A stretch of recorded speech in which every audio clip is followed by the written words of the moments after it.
Welcome in, everybody. Happy Wednesday.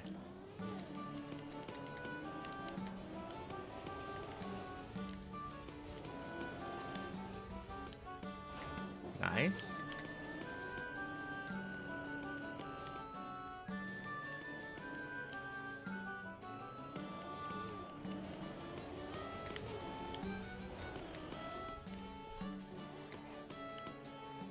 Happy Wednesday, Jude.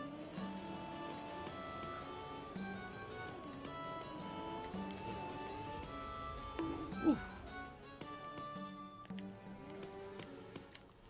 Gross. Yeah, a little bit.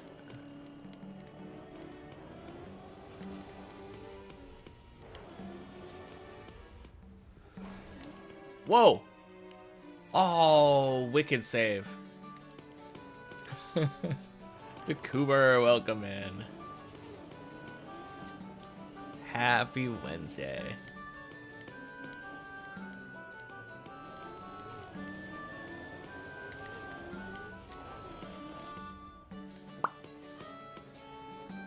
Boink.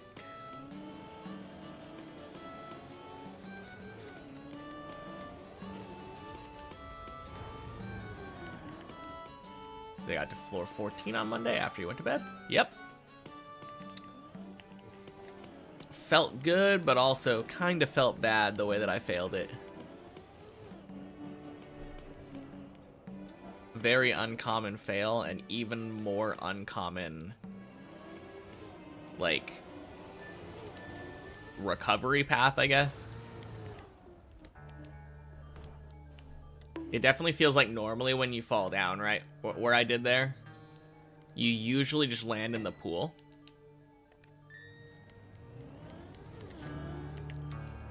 Oh, God. Don't know what I'm doing with my cameras, but shit, it works. Okay, then.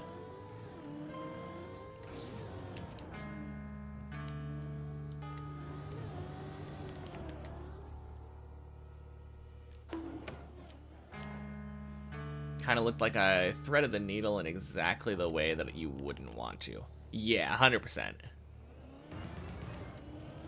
I said it, like, afterwards.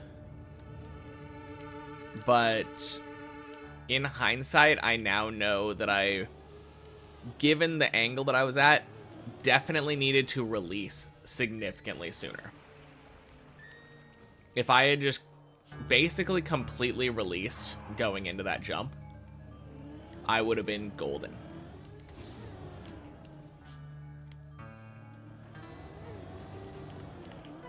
Like, there's a chance that I could have recovered it back to that jump. But at the very least, I would have been able to recover it back to the pool. I didn't recognize quick enough that it was just a terrible, terrible attempt.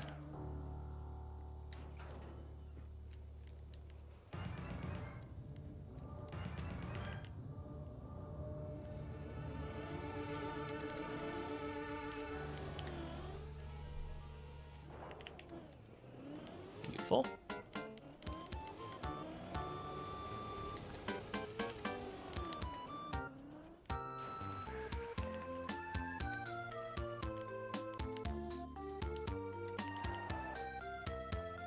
Oh, that was bad.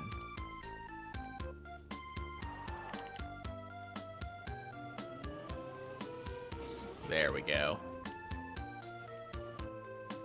Just don't do it twice. I don't intend to. The nice thing is that at least it was a new fail.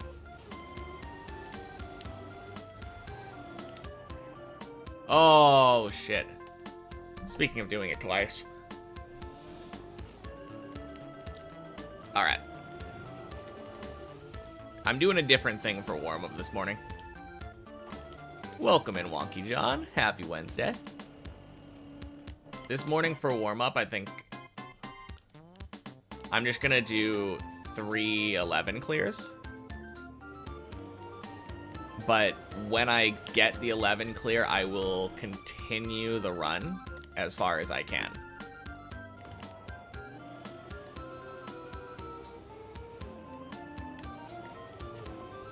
But yeah, I learned something from that fail. It was a new type of fail that taught me a new thing about that jump. So as sad as it is to unrecoverably fail a 14, it was valuable.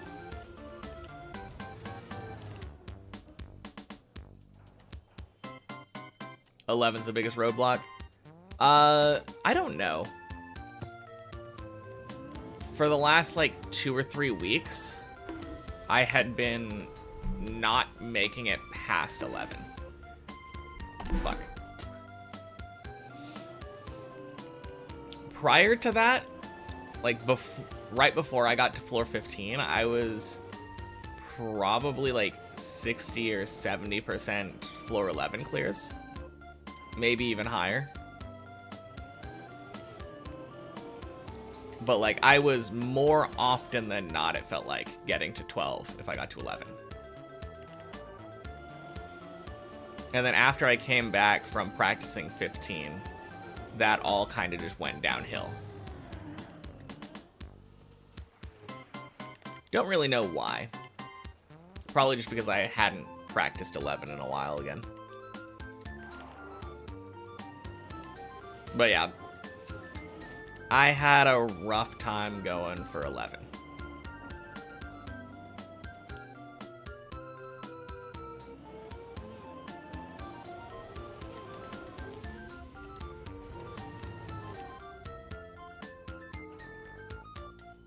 Nice.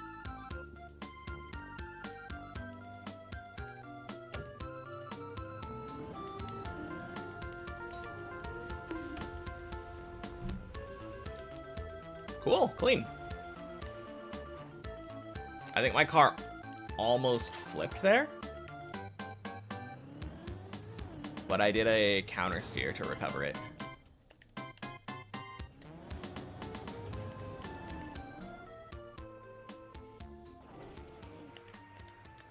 Happy Wednesday, Fruits Newts.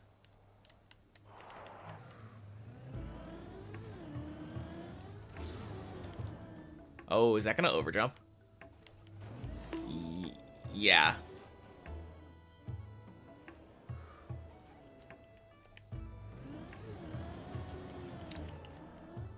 Good recovery.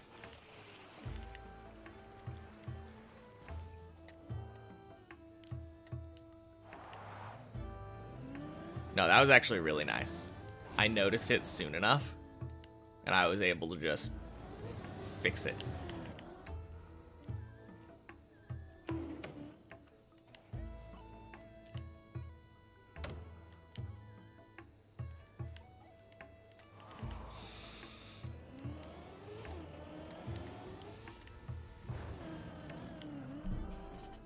Gross.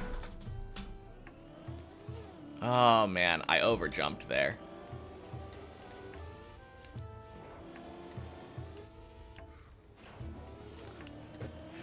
Happy Wednesday, Bolty.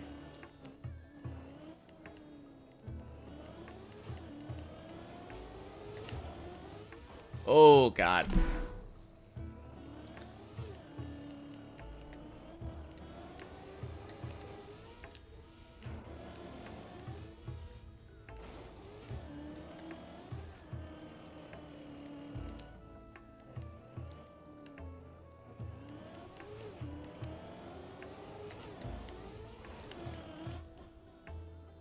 Nice.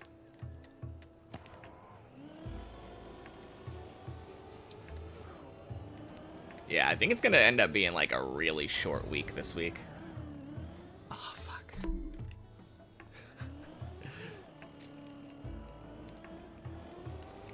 I hadn't initially planned on taking the day off yesterday, but then I ended up sleeping in very late. I think I woke up at like 2 in the afternoon.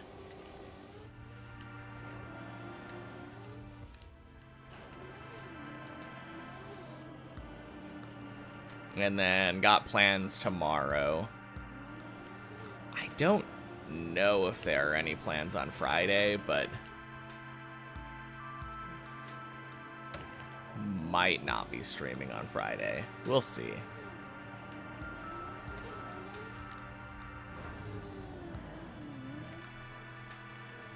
Oof.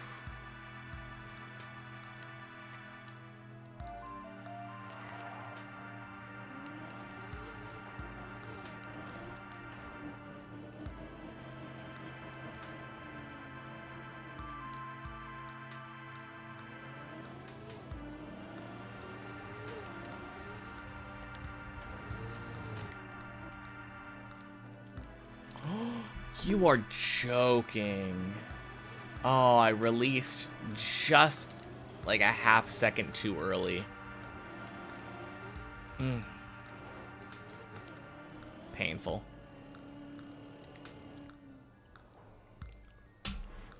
Oof.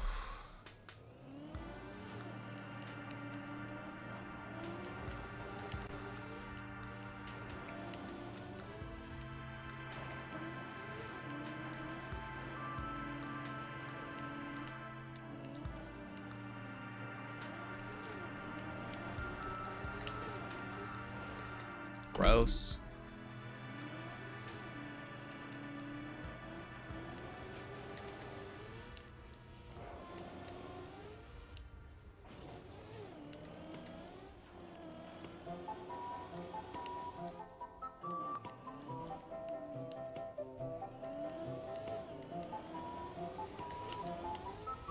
There we go.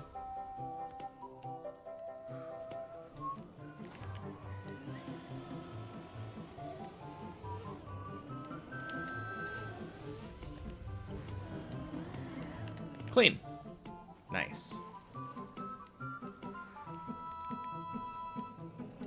All right. This will be 11, clear number 2.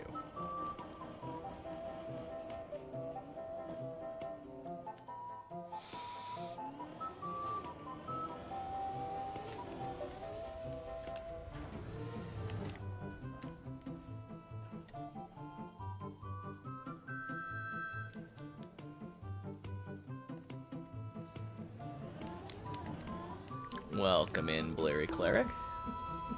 Happy Wednesday.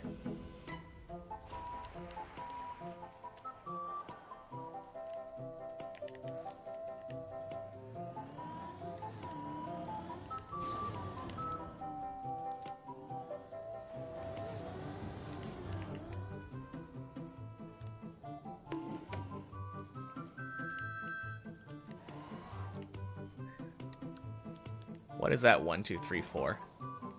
Was that on the yellow timer?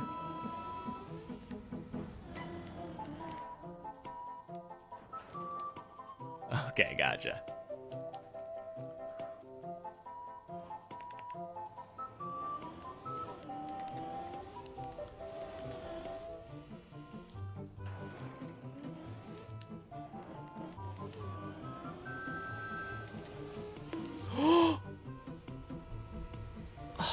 Fuck.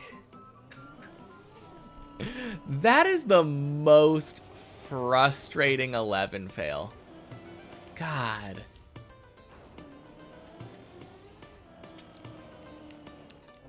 Alright. I don't care though, I'm counting that one.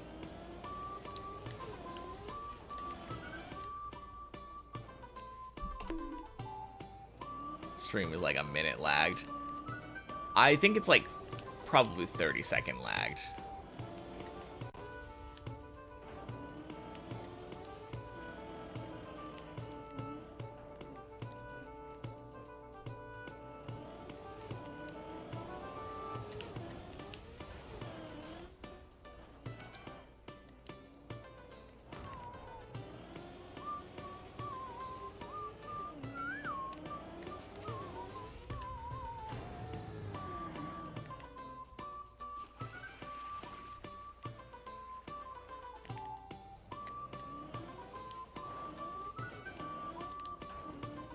But yeah, the difference between clearing and not clearing there is literally just like a split second.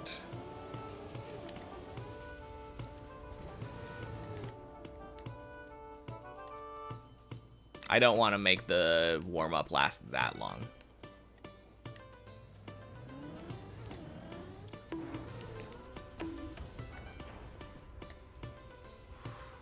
Okay. Wow. Did not think that was gonna work.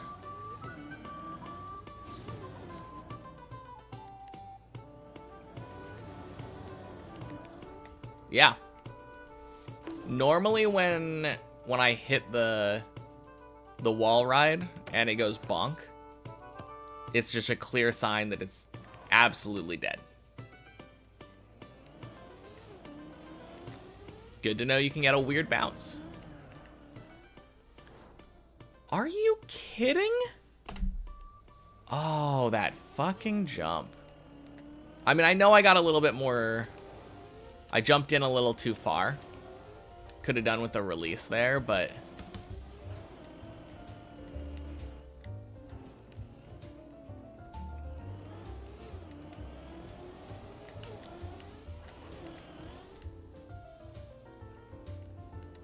Man, such weird fails today.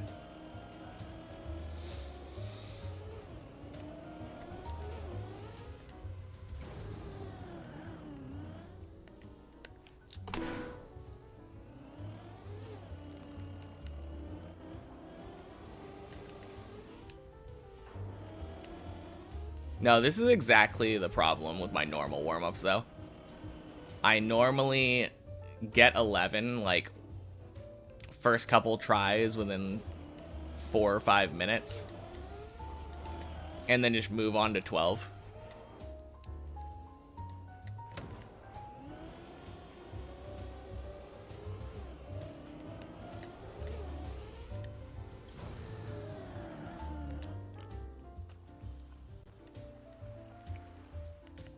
Hopefully this helps with consistency.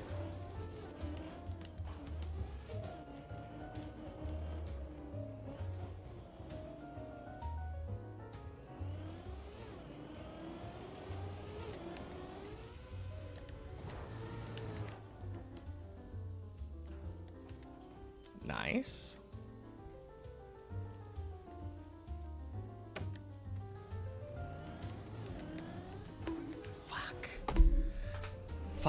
Fuck.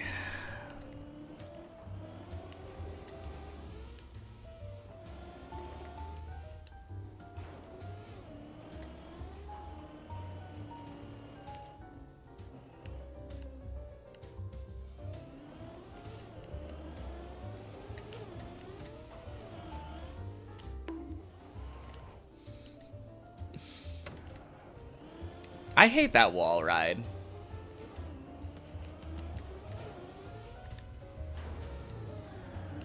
It just feels so precise. Because on the one hand, like, you want to let your car kind of slowly drop off the edge. But on the other hand, if you do it too slowly, you get that where you just bonk straight into the wall. Happy Wednesday, body.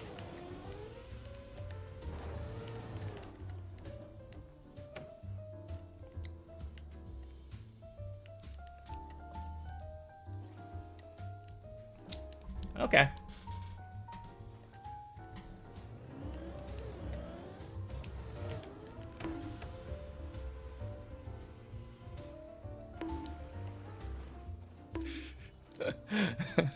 Is that a mid-message switch up?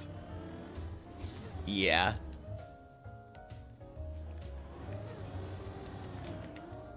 Quite the unturtle there.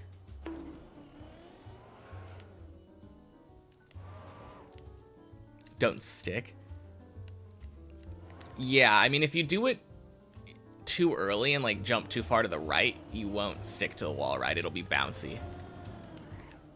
Which is a whole separate problem.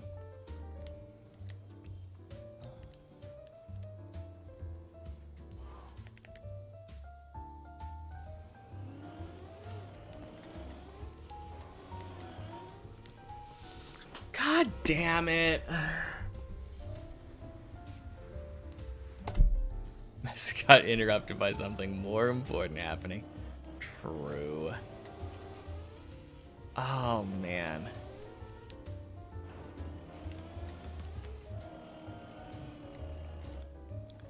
I swear it's always when I feel like I'm home free. That's when 11 gets me. Did I get geared? No, I didn't turn at the right time.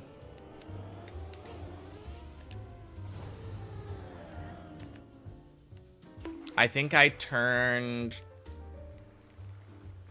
too early, I think. The timing on my turn was off. But it ended up making it so that instead of getting like the whole downhill, I only got the very end of it. It was just all in all very bad.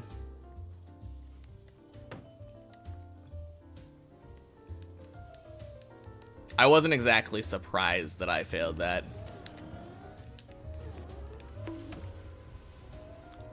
Eee.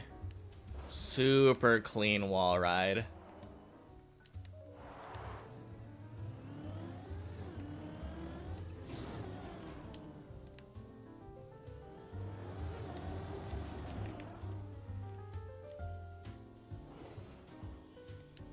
Didn't even need the water. Did I flip properly there? I didn't even think about that aspect. Oh my god. Good recovery.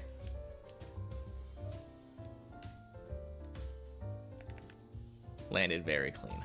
Very nice. There we go.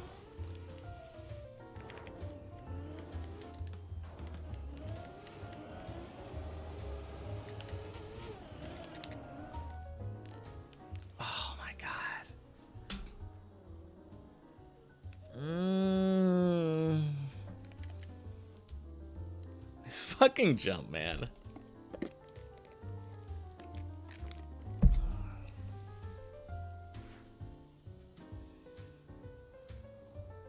think that's twice now that I've failed it.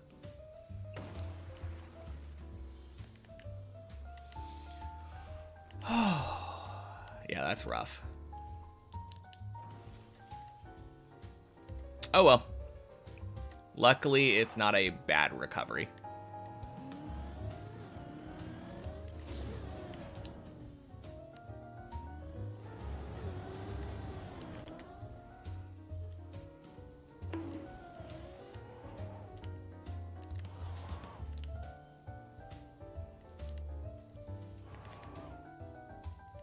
I would obviously much rather have that happen than the previous one where I just smacked into the plastic and bonked out into oblivion.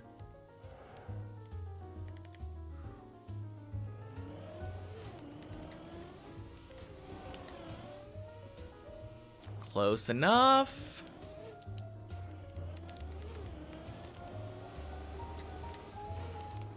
Motherfucker!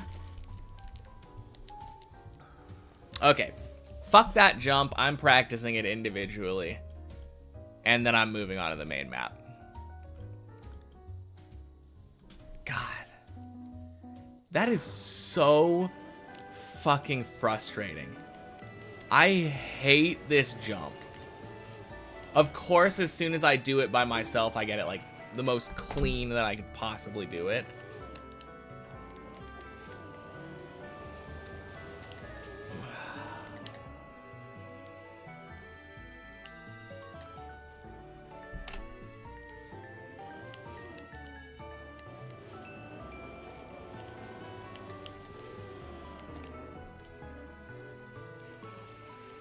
Yep, 3 in a row, of course.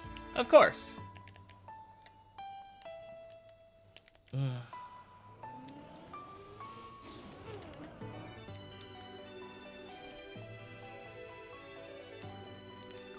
Yeah, the way that I failed that 2 out of the 3 times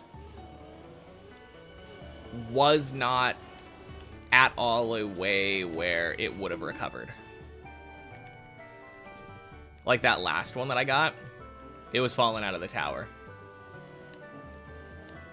I'm gonna practice it individually. Oh, would you look at that? Now it works 100%. Exactly. Every time. It's kind of frustrating because I don't know how to practice. Like, you want to practice efficiently, right? Just practice the thing that gives you trouble. But as soon as you do that, you just get it 100% of the time.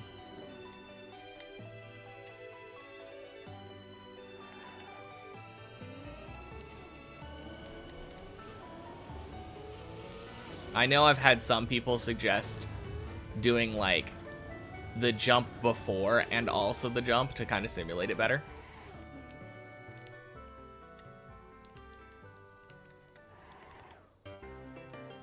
I don't know if I've actually tried that now that I think about it. Swing.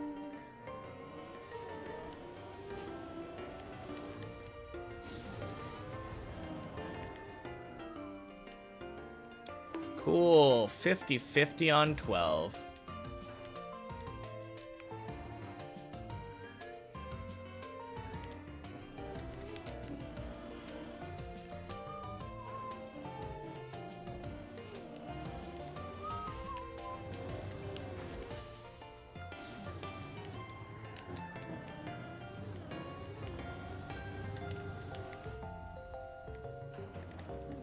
Man, you have so much speed going into that jump.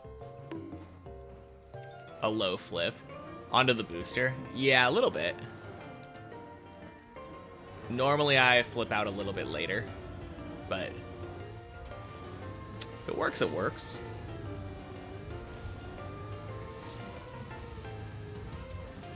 Two more.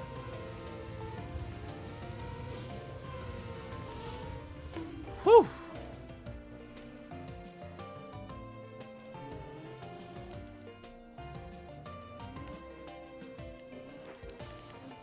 Happy Wednesday, arthritis hands.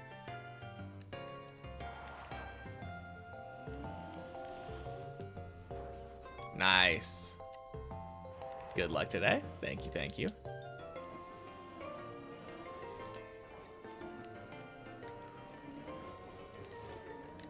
All right. Clean? Clean, I say.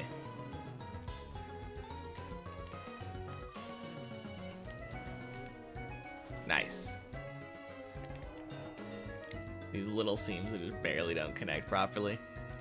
Yeah.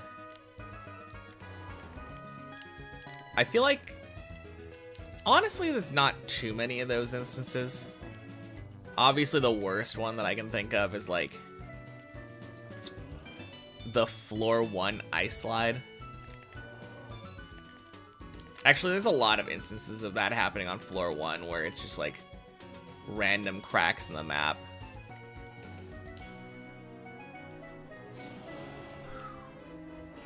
Bing.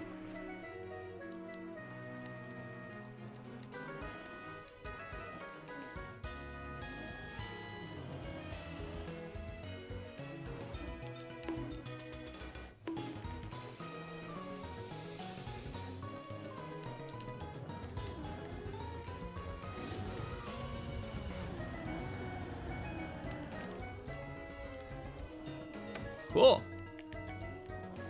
Good enough.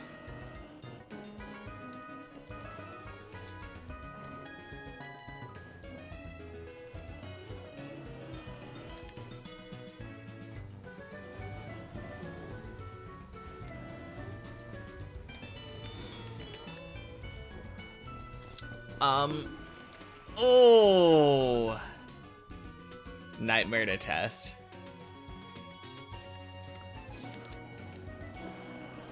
First try.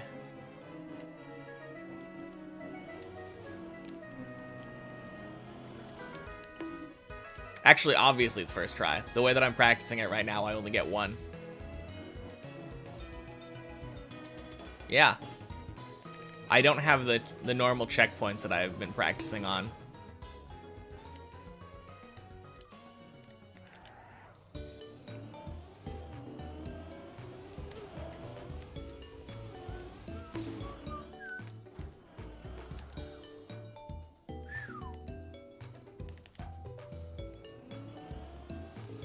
Yeah, the current respawn point is literally back on 11.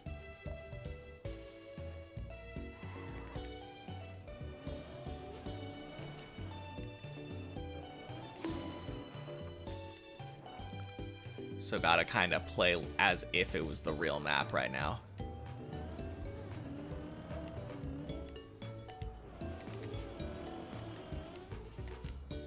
Boink. Beautiful.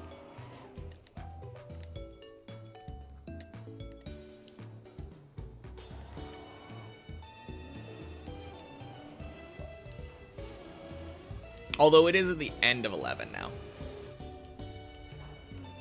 Had that one dumb jump that I had to practice.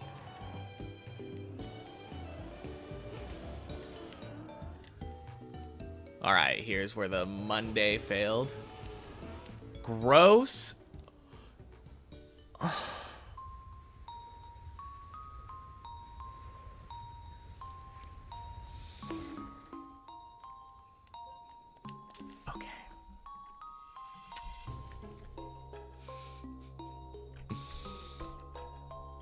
Man.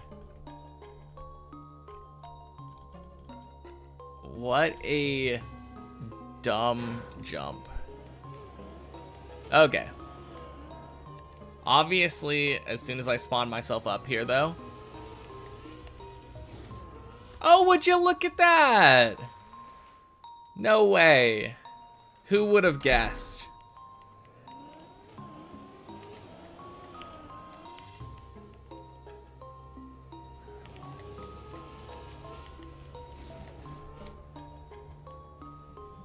Oh, and twice in a row? No shot. And even this one that's drastically different. Oh my god, that was so close. That was so close to being the most jank success that I've ever seen.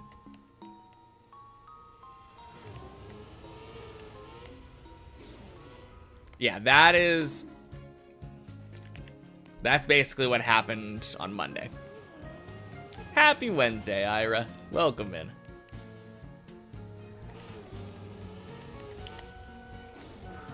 There we go. That is exactly what I was expecting to happen on Monday, 100%.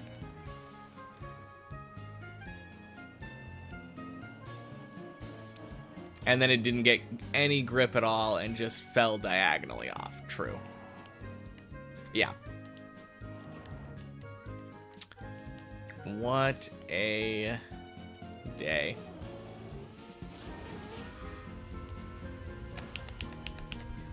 Boink, boink, boink.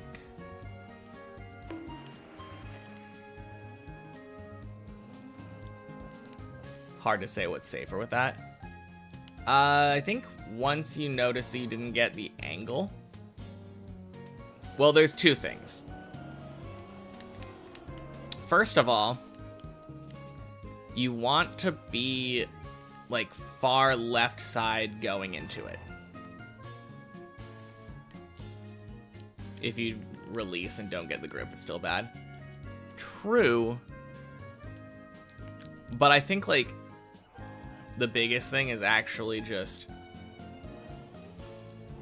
bailing early as soon as you realize that you're not getting like the setup that you want for the jump.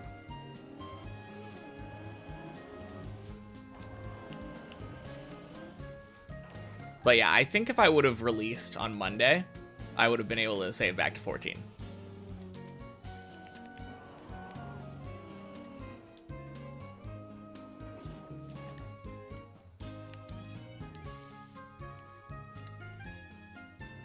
Whether or not I got grip, I think releasing would have dropped me into 14.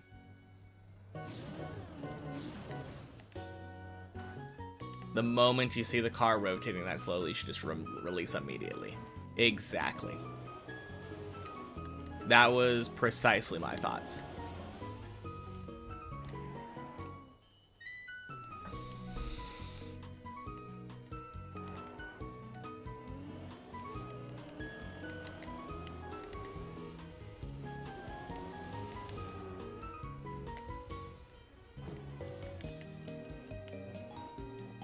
All right, I'm just gonna give myself one try at 15.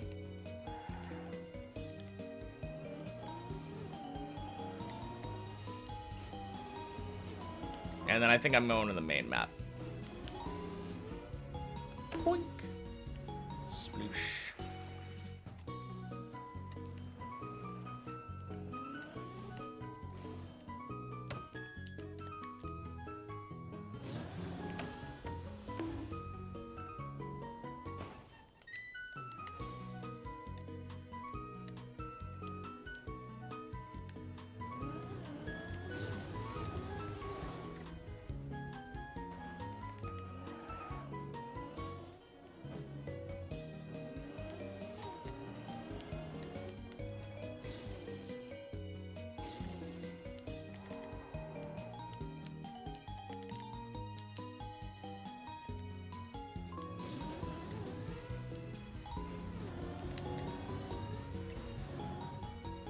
Boink.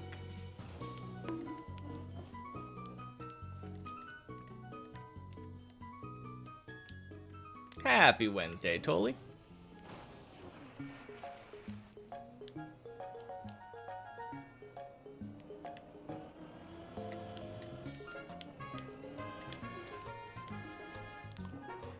Oh, gross.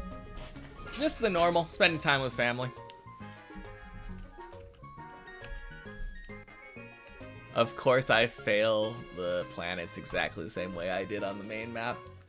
That's many checkpoints. There we go.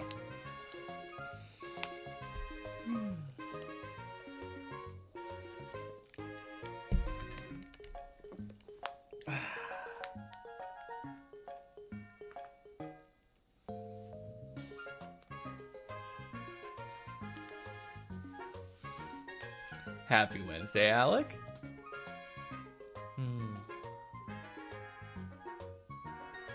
Big map time. Crew. Yep, hopefully we get a lot of good attempts today.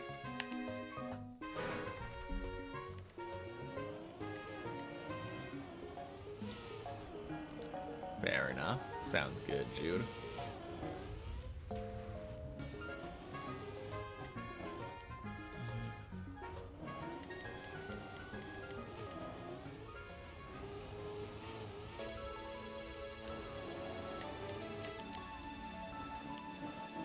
It's been a really, like, weird month, I would say, for climbing. Obviously, like, got the 15, so that's real nice. Got another 14, which was nice. And had a lot of, like, a big increase in 7 consistency, which is nice. I'm not sure what's going on. Okay. Thanks. Thanks, grass. Happy Wednesday, Colty.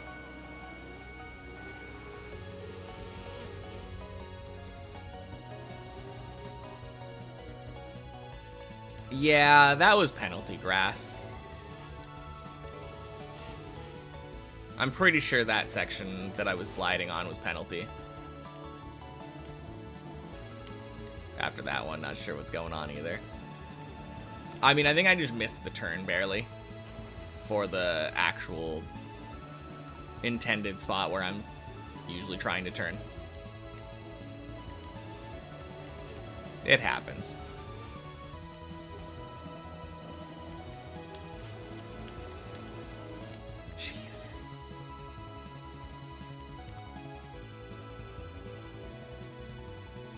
Overcompensating again.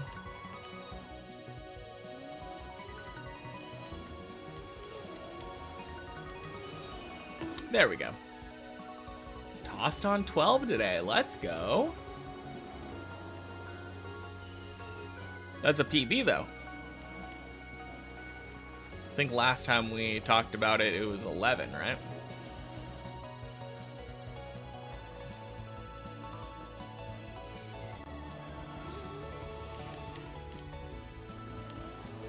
Last time it was snake time. Let's go. Congrats.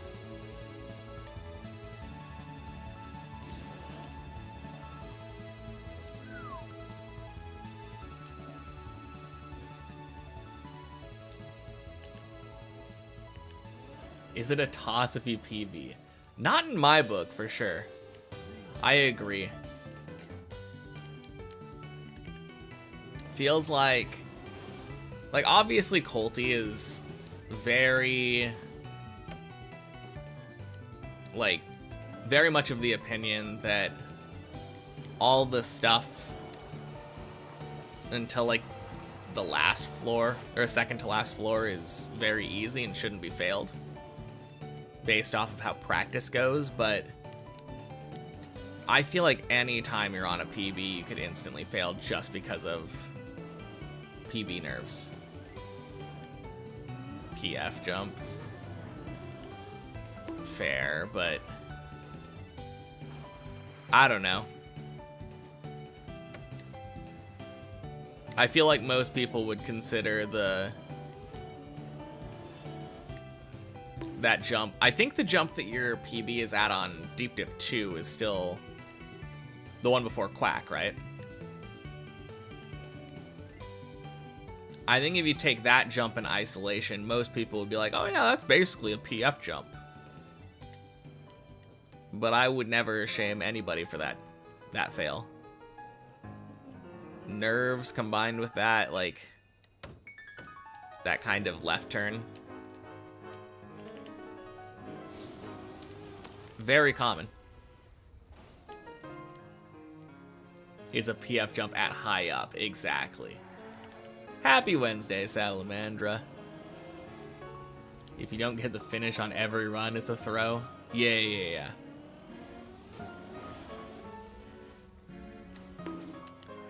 Clearly, I have tossed the fin like, what, 15,000 times or something at this point.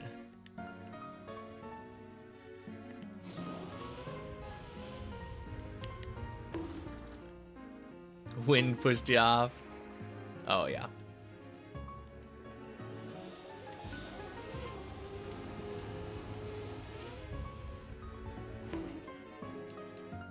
PF jump that high up is usually not PF because of the nerves. Yeah. Until you get up there consistently enough where you don't have nerves anymore, for sure.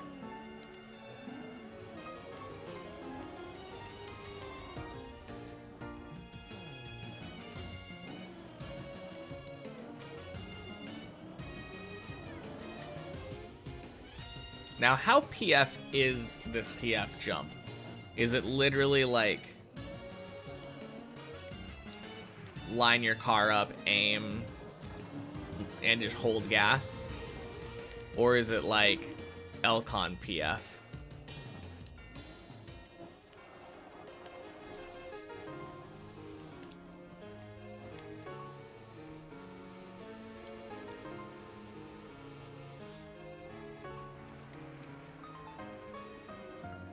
PF, but you skipped the aiming part. Yeah, it's a bit of a toss.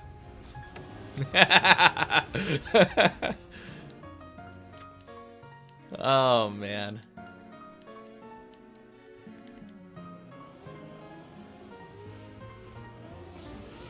How difficult is the aiming part? Probably pretty simple, since most of the time we have rather elaborate visual cues. Especially for high up PF parts. Like that Greek dude PF on 14. It's got like 3-step process or whatever.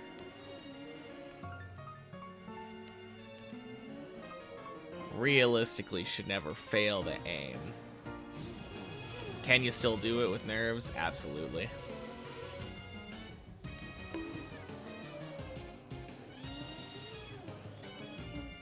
No, that definitely does actually feel like a toss, though, if you have a PF part that all you have to do is aim and then you choose not to aim. Very much a wet plastic floor, so aiming can be really difficult if you're on nerves.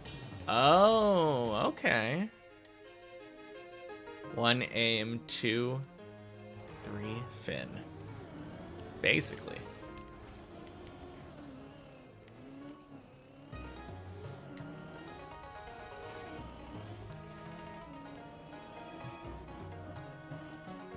Yeah, I personally have no idea what floor 12 of Deep Dip 1 is like, so I am definitely talking out my ass a little bit.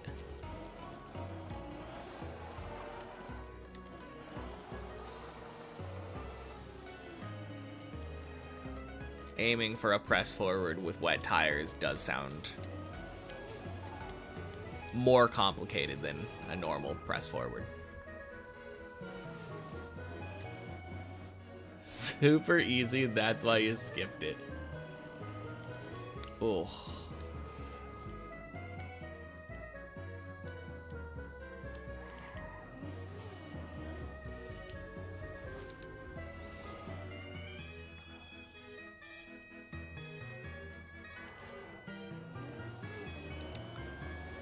I feel like I've done that before, though, to be fair. Thought to myself, I have a setup for this part. But this part's so easy, why would I need to do it?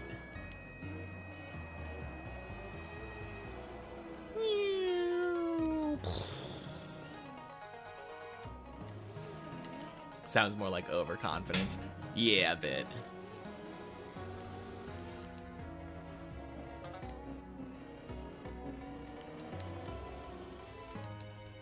Ooh.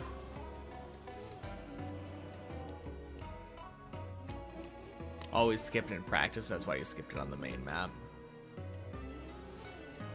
Guess that's fair.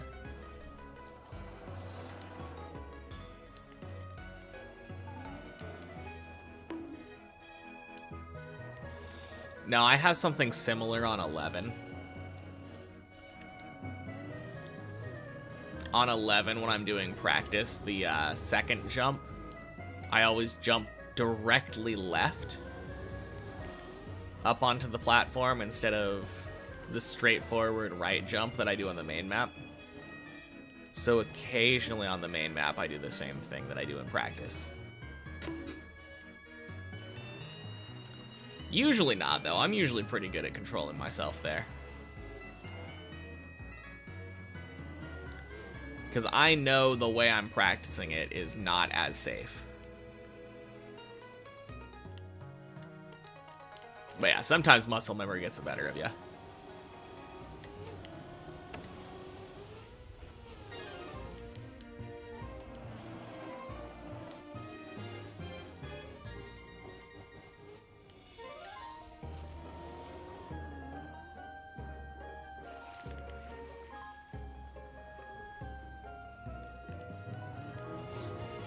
I want to go faster and get to the main map sooner. Actually, that is so true. Although, that actually, I wouldn't say that's the main motivation behind me doing that on that particular spot. I just hate doing it the safe way. Once in a while, you're like, oh, wait, I am on the main map. Yeah, right? So if you didn't, for anyone who didn't know what I was talking about here, I'm talking about right here. You jump up here, and then on the main map, I go like left side here and jump straight up, and jump up here, and then do like a 20-point turn backing up until I turn around and go over here. But when I'm doing in practice, because of how close this is to the beginning, I just jump straight up left and go around. Now, it doesn't really have to do with the fact that I want to be on the main map sooner. I just hate doing this. I do it on the main map because I know it's safer. You're way less likely to just fall down this hole or something if you jump over here. But it's so slow. You jump up here and then you have to like slowly turn yourself around to get in the correct circle. Hate the 20-point turn because it just takes so long. Exactly. Plus, it just feels really smooth being able to jump straight up here and then just, you know, go back and around. It's so cool. Yesterday, you one-shot 13 and checkpoint per floor, which gave you hope. I think that contributed to the nerves. Oh, yeah, knowing that you have one-shot 13 as a whole. So you could just go to 14, for sure.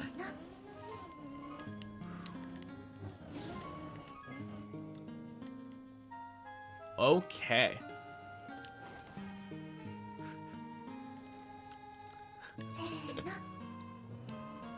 Mr. Conley here. Long time no see.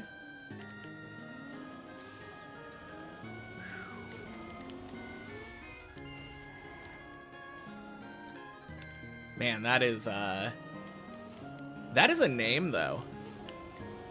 Thank you for introducing yourself in a way that I understood.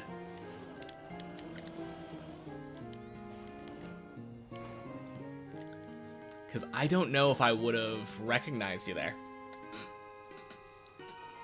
How has it been? Thank you for the follow. And Min Papfar, thank you for the follow too. Happy Wednesday, everybody. And hello there, Reorder.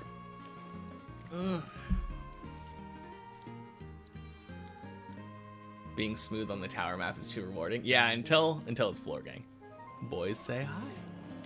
Hello to you guys as well. Oh man, now I got nerves. Playing in front of people I really know.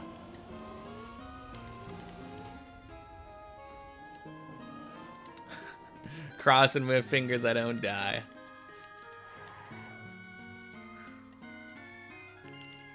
Imagine getting to 16 and just being like, just want to drive straight onto the wall hang. Yeah, no. That would be spooky.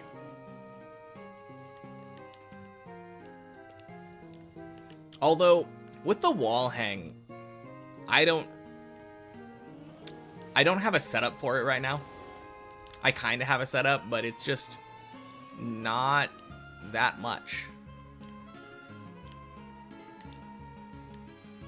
I definitely wouldn't just go direct, though. I would stop and do some lineup and hope that it would give me a higher chance.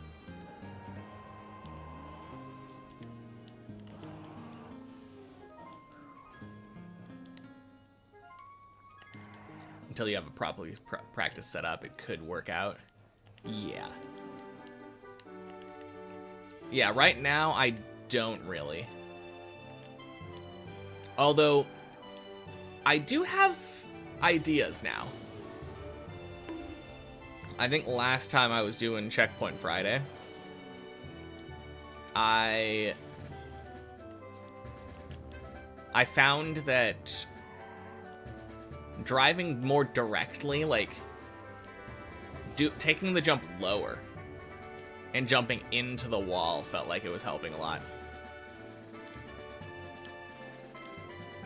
Consistency on the rest of the tower is good. I think the fin is imminent. Yeah, crossing my fingers for ya. Definitely feels like you're getting close.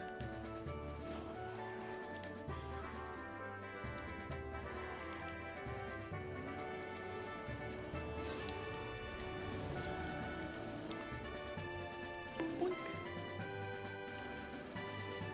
13's scary though. Yeah, 13 is the hardest one, right? Pretty sure that's what I've heard. Going to play full 14, or I'm gonna do the booster loop skip. Oh, for Colty. Or are you talking about me? Because I am aware of that one. Hey Kindred, happy Wednesday. Going good. How are you doing? Whew.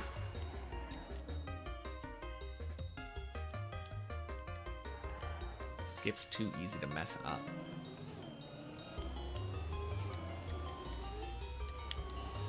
I kinda... Oh, no. Okay, it's saving.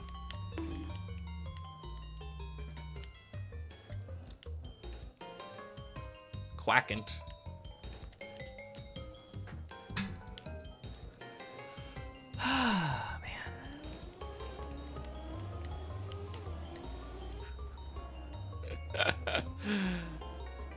We go again.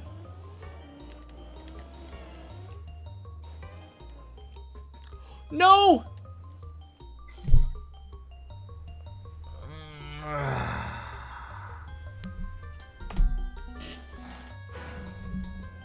That's so dumb. And we go again. Start over.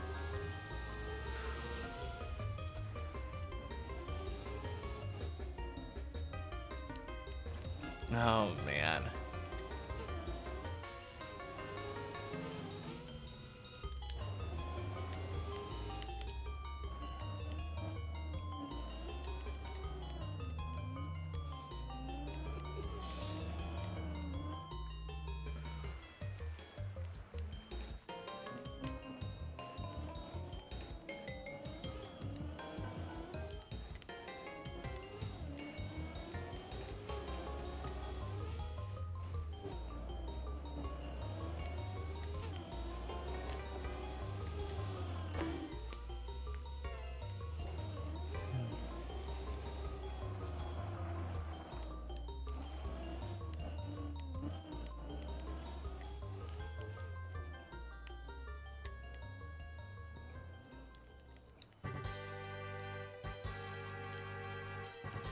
Thought that this was the end of the floor, but it was only the beginning. Thought this was the end of the tower, but it was only the beginning. Oh, man.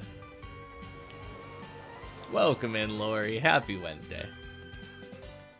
This time there's company during the climb. True. Get to try to play catch up.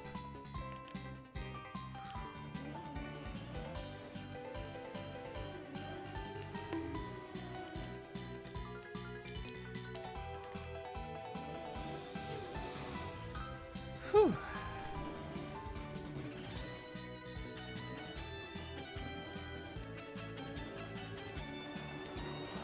Cool. There was a point where I would have gotten thrown off by that. Wonder if Plax will go for 13 again on Deep Dip 3. It feels like it's a tradition, right? Alright, how many people had the same floor number on Deep Dip 1 and on Deep Dip 2? Happy Wednesday, Greek dude.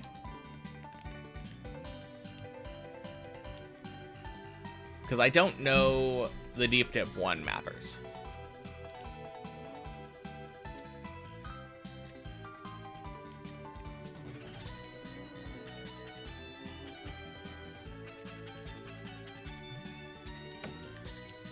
I imagine floor 0 would have also been at least partially mapped by Sparkling W.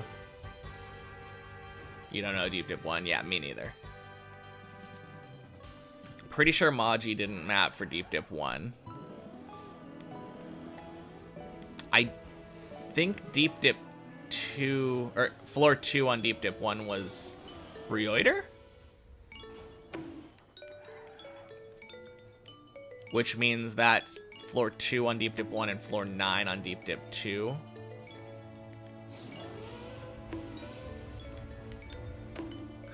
Bold of you to assume we will release Deep Dip 3 before Ubisoft goes bankrupt and thus shuts down the servers. I mean, I don't think I assumed that. I think Plax is the only one. Probably.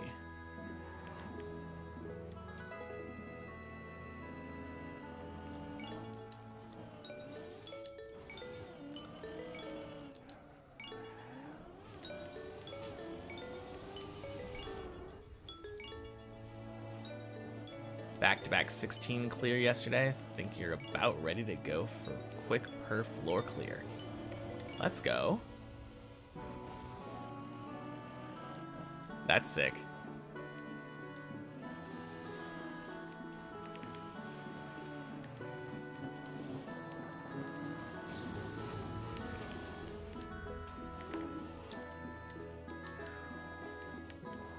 All right. Guess that means the real question now. Who will be the next person to fin? Will it be me, Greek Dude, or Hav?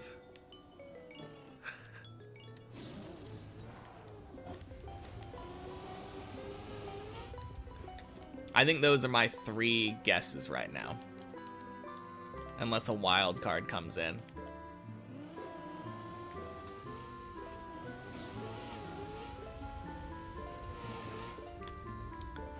Could be Kindred. Honestly, not that far off. If Deep Dim 1 didn't have a floor 0, it would have meant Classic has floor 6 on both Deep Dips. Because Classic has floor 7? Or something? Floor 5. Floor 5? He's got floor 5. Okay. So what you're saying is if counting on Deep Dip 1 started from Floor Gang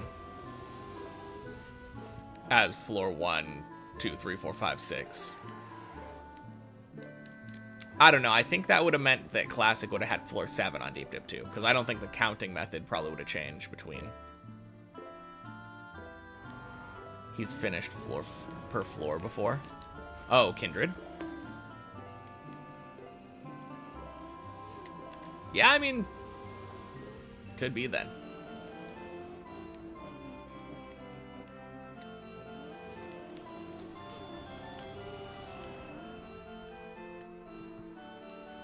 Oh, jeez.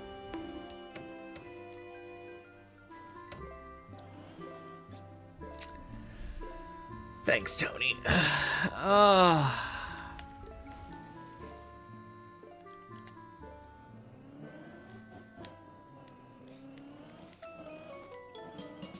We go again.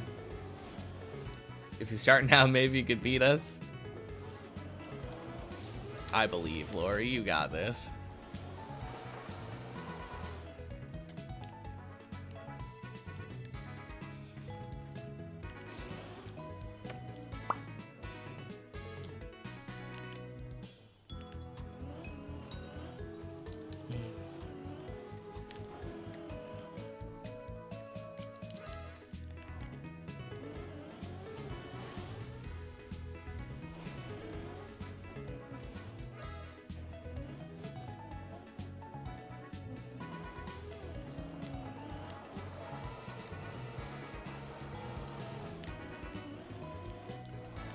Oof.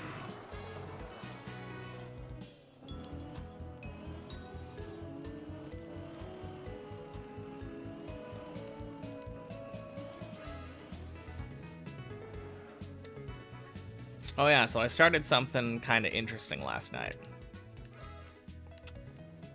I started trying to Nuzlocke Emerald Kaizo,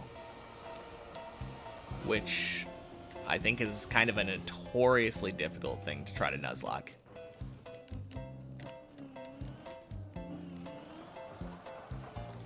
Going offline because he got crazy lag. All good, Kindred.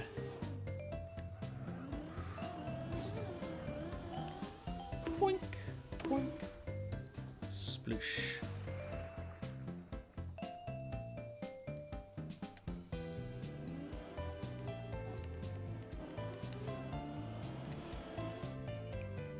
Oh, gross.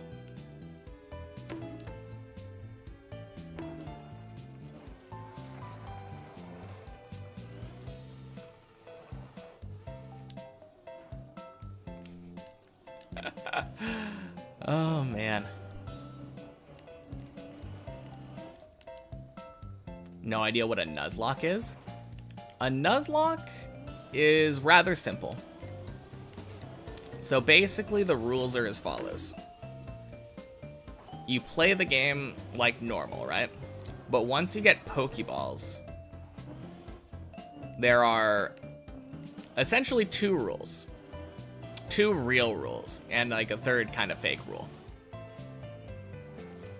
The 2 main components of a Nuzlocke are: the only Pokemon you can catch on each route is the first Pokemon you encounter.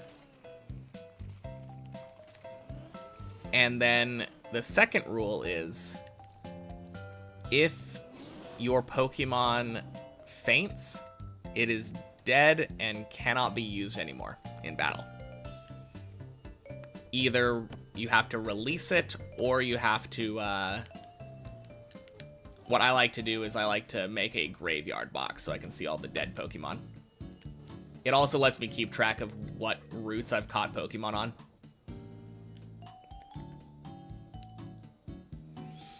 The third, like, kind of fake rule is you are supposed to nickname your Pokemon so that you grow more attached to them. So that way when they die, it's more impactful. Forming an emotional bond. Like a roguelike. Kinda, yeah. Because you don't really get too much control over what you encounter, since the grass is essentially RNG.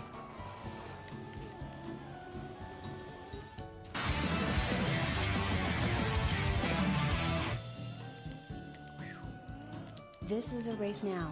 Can you complete floor 16 before my 16th month ends? You're on, Syra. Thank you for the 13 months. Happy Wednesday. Do I do rare candy dings? Do you mean like hacking in infinite rare candies? I think if I knew how, I would. But on the other hand, on my first Emerald Kaizo attempt, I did lose an Ekans to a random wild Rattata pursuit. So I can see the arguments either way.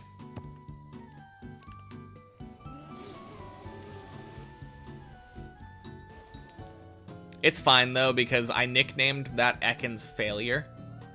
Because when I encountered it for the catch, it had shed skin. I noticed it did not intimidate me on the way in.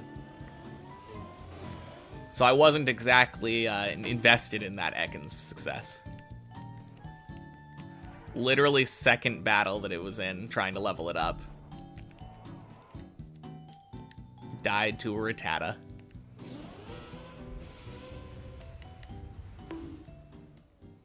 No, I'm on my 3rd attempt right now. My first attempt made it past Petalburg. And then I was lazy with my leveling up and died to a fisherman. I wiped to a Goldeen, which was kind of fun.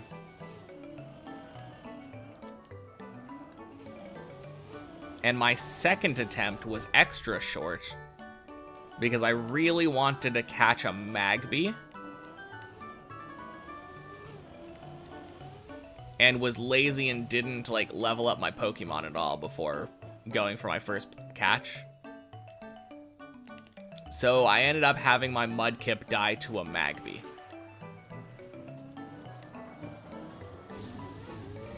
But my 3rd attempt is going pretty well right now. I don't know how I'm going to deal with those swimmers aside from like over leveling, but or the fishermen, I mean.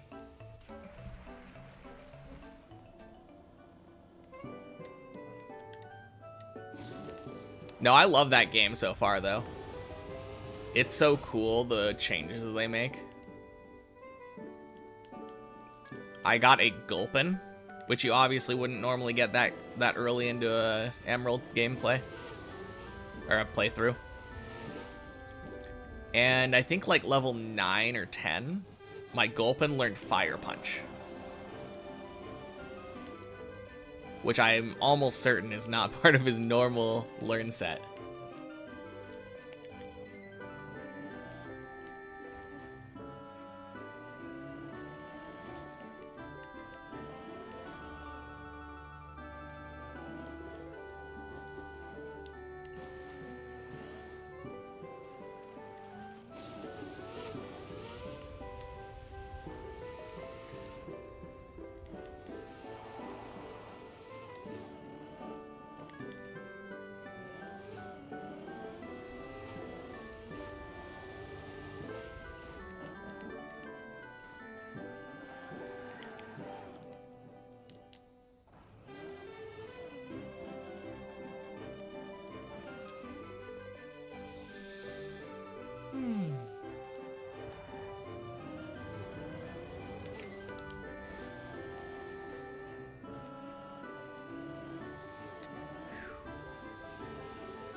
Nice.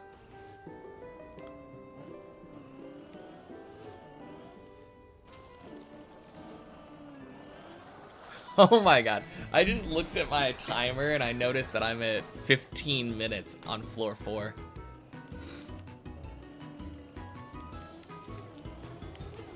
I honestly have no memory of what this run has been doing.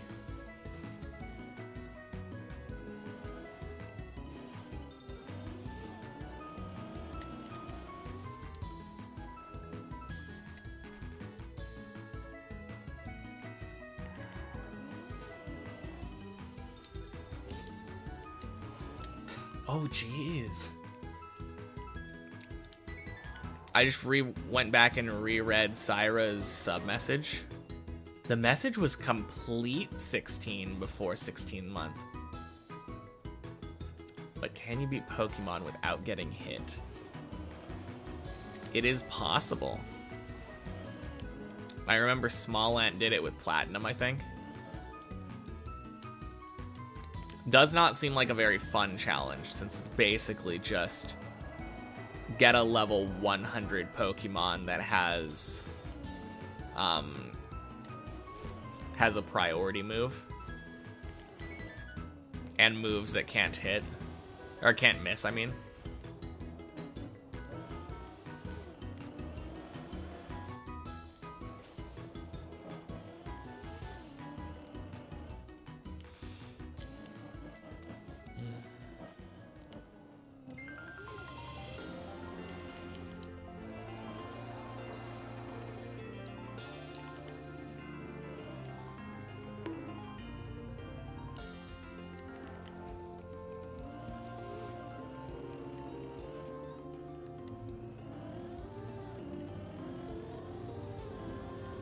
Game Champ did it on blue.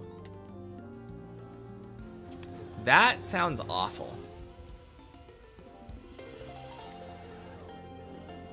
I probably watched that at some point. But, like, for anyone unaware, if you're not specifically using the move Swift in Gen 1, every move, the way that accuracy is calculated, has a 1 in 256 chance of missing, even if it claims that it's 100% accurate. Just because of a programming error.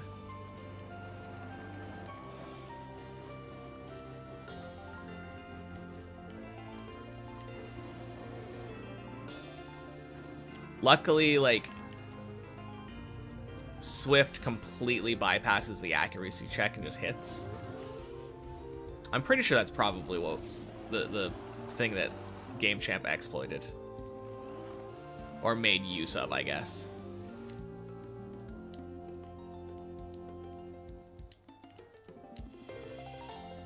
Obviously, you can't use that on ghost types.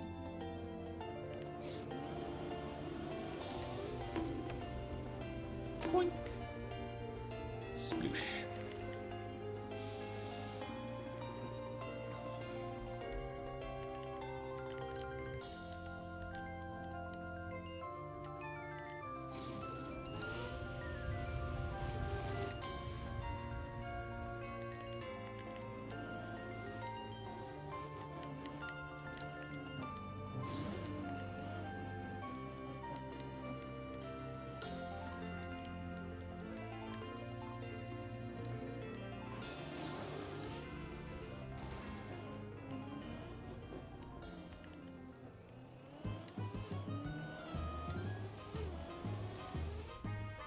Boink.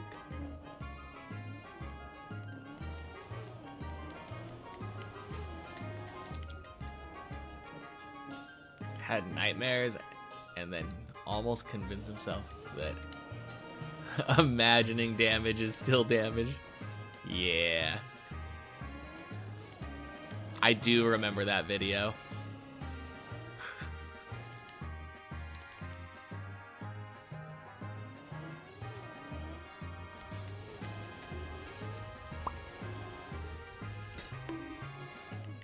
Beautiful hole.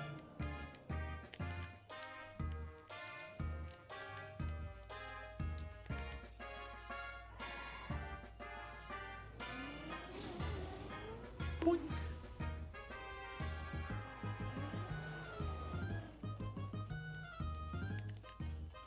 Didn't use save scum at all. Yeah, I know when Small Ant did it, Small Ant gave himself 1 save per gym, I believe.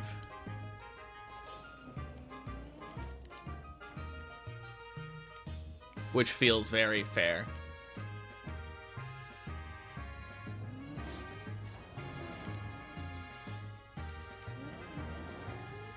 Although that becomes exploitable, right? Like if you want to catch a Pokemon immediately after doing a gym, you can just go in there, throw a Pokeball. Oh, it hit me because it broke out of the ball. Reset. Let's try again.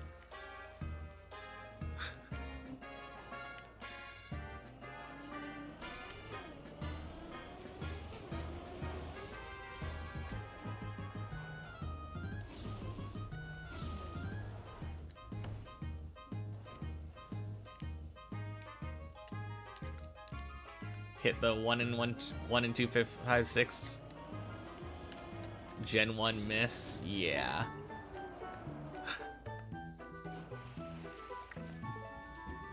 I mean, I do feel like it's probably fair to use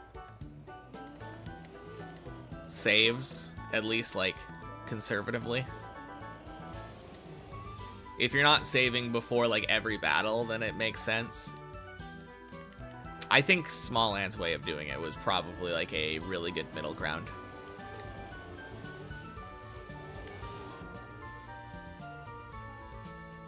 Quack. Welcome in, Jan. Happy Wednesday.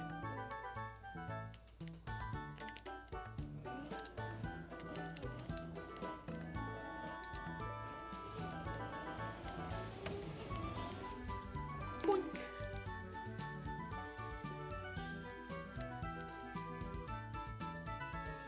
Decided he could wipe his save if he got hit even just once. Yeah, no thank you.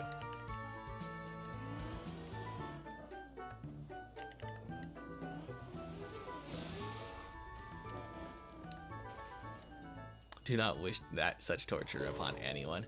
Yeah, that's super rough. Especially since I don't think you get Swift until rather late. I imagine you could probably get it after like 2nd or 3rd gym. That is a lot of stuff to have. That's a lot of Metapods to have to kill.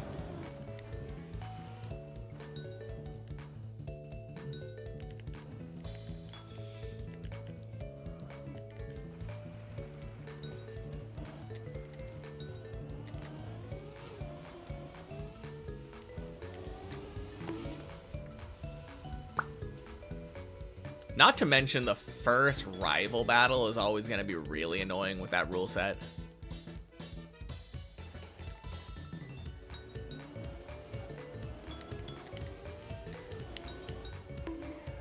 Nice zigzag.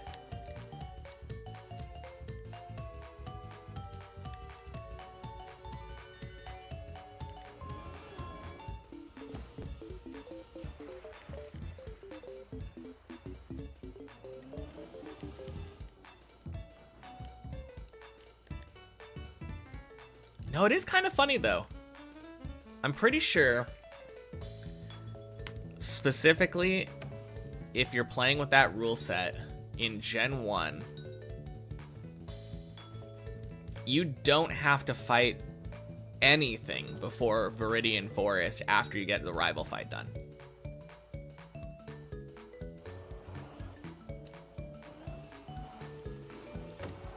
Which does feel like it makes it a little bit more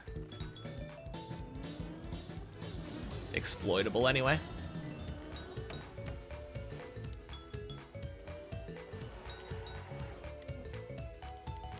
Really nice having access to Pokemon with literally no attacking moves.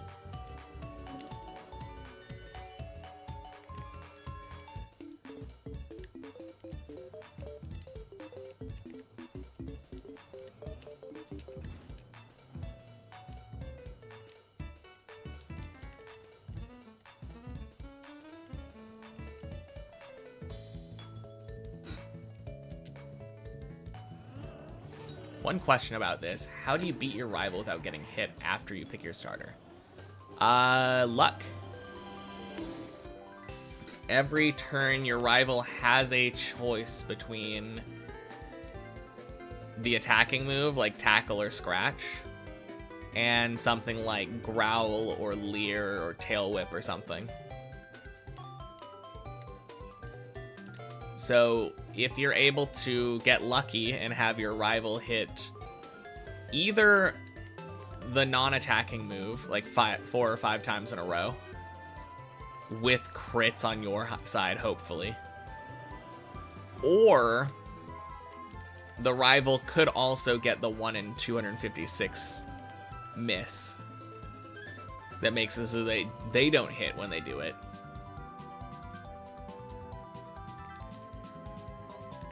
Yeah, there are a couple of ways, right? But generally, praying for Tail Whip.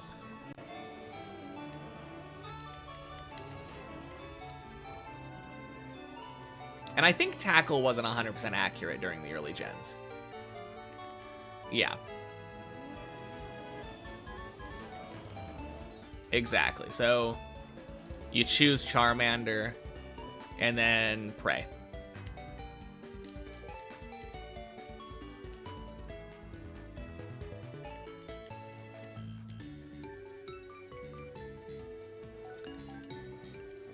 Now, did Game Champ allow for saving in front of the table with the Pokeballs? Pray that 6 times in a row Squirtle wastes its turn. Yeah. I wouldn't imagine Game Champ goes all out, but it's just such a waste of time playing all of the non-gameplay before getting to actually select your Pokemon every attempt.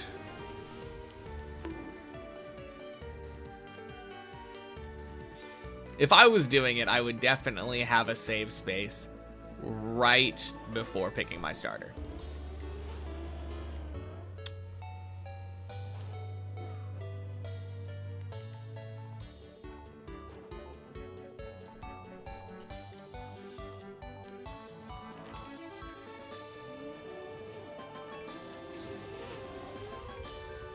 Bleb.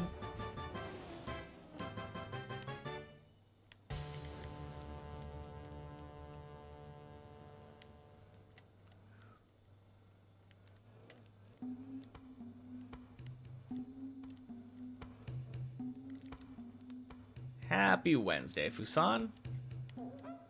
Almost got me there.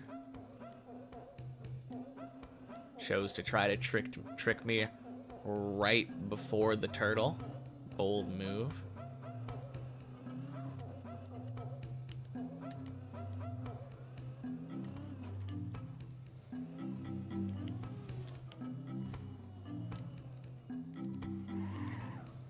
One of these days.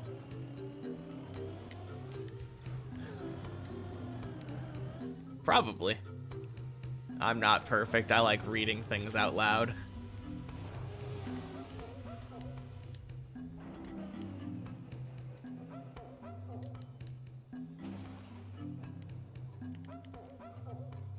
After you get past the first battle, then you need to hit a 1 in 3 Rattata catch. Oh, true. I forgot that you have to catch the Rattata.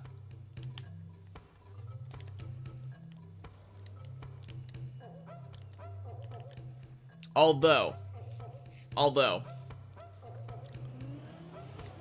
I think there is a chance that catching a Metapod, evolving it into a Butterfree, leveling it up so that it's faster than any possible Rattata, and using Sleep Powder on the Rattata might be a better move. Although Butterfree doesn't have Compound Eyes in Gen 1 because abilities don't exist. So you are depending on an accuracy check there. I guess the question is it more likely that you miss a Sleep Powder or more likely that you miss the catch on a full health Rattata? 1 in 3 Rattata catch. So I think the Sleep Powder is a lot more likely, which would increase your Rattata catch rate and also give you multiple chances in a row without depending on the Rattata just choosing not to attack. Plus those wild Rattatas at that early level don't have quick attack yet.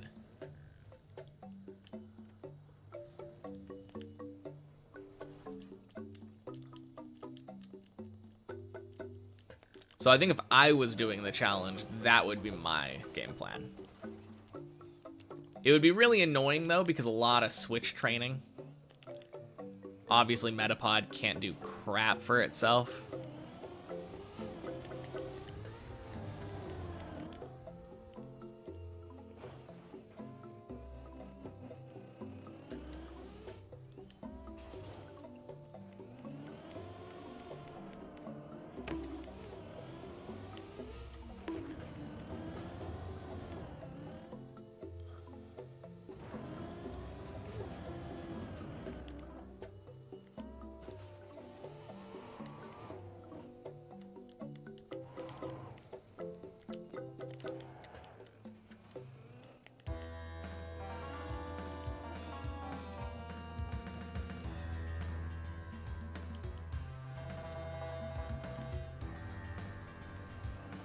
Nope.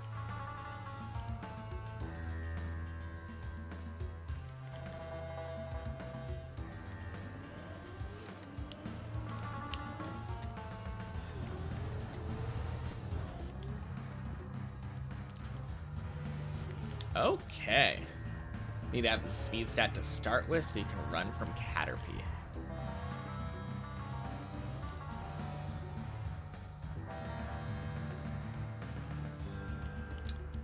Is your Charmander generally not faster than most Caterpie?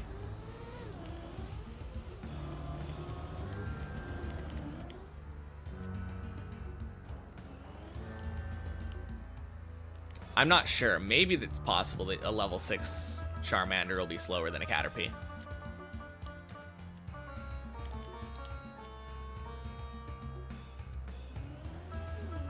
I would imagine the scarier thing would be the, like, 1% Pikachu. 8 equals 10.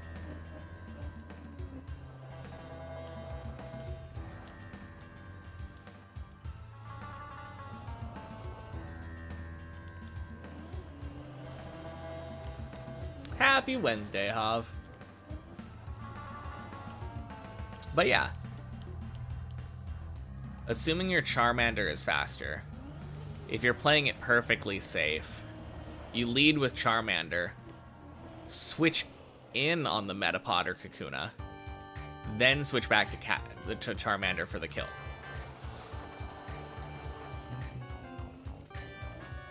And if your Charmander's not guaranteed to be faster, then you train it up first so that it's 100% faster than any Pokemon that could show up.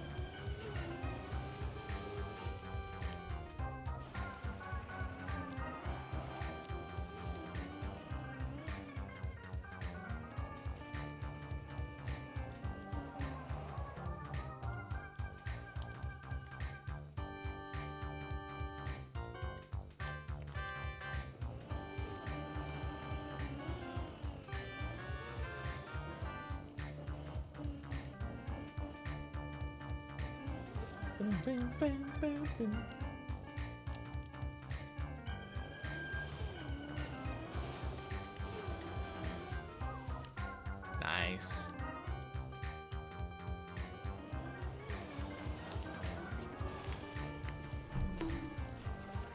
Gross. Oh.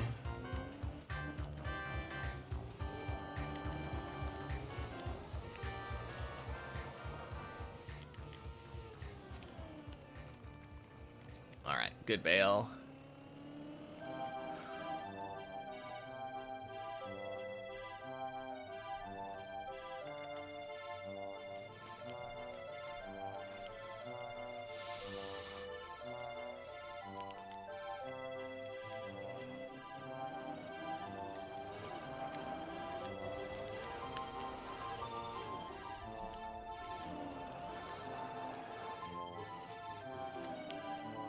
Nice.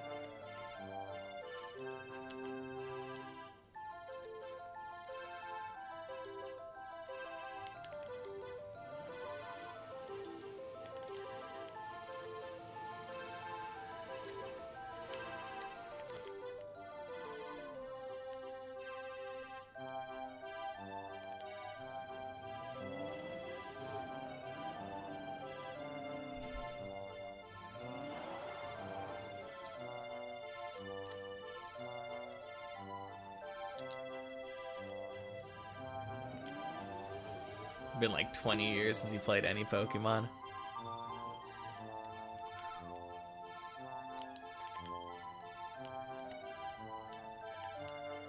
Yeah, a lot of these weird challenges too are dependent on a lot of niche knowledge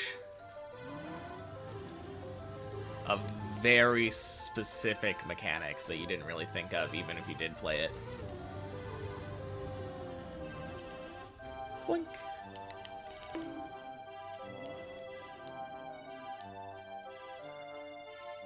Mm-hmm.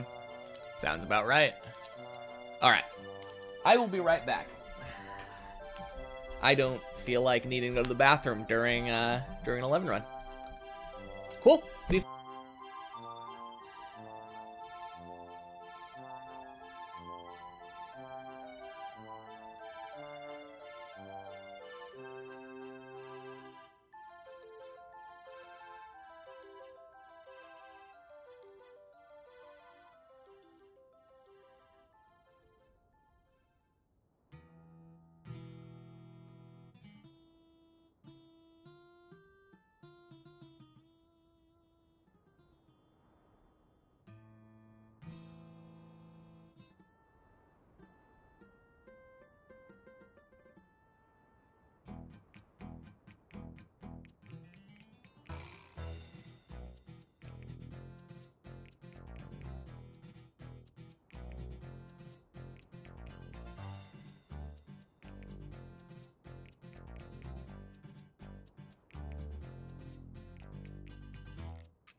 Welcome in, Turbo. Happy Wednesday. Good news, everybody. It was a healthy 10-pound baby boy.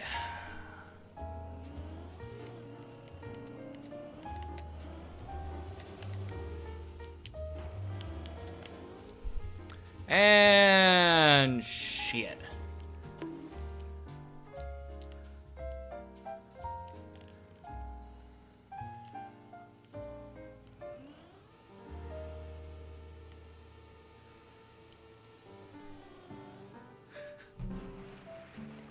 We go again.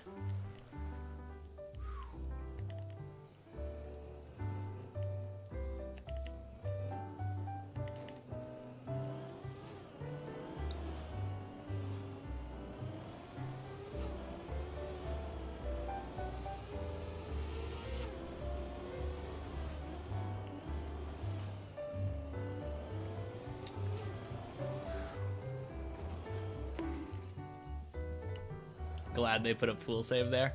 I'm glad I was able to save it there.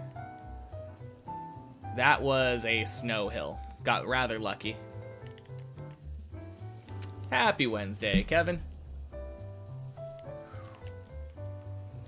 And thank you. Happy Thanksgiving to you tomorrow as well.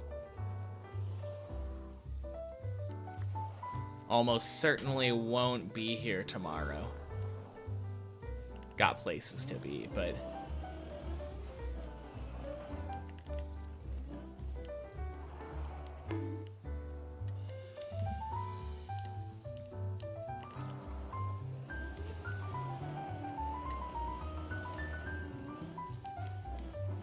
certainly likes going to extremes though. Yeah, 100%.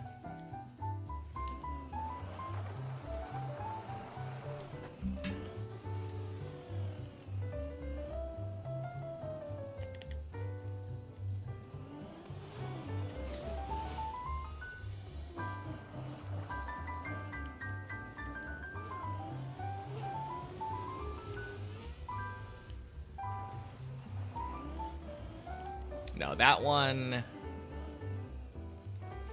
Well, not necessarily all of... Game Champ does some things that are kind of actually skill-intensive and difficult. I would say that one's on the easier side.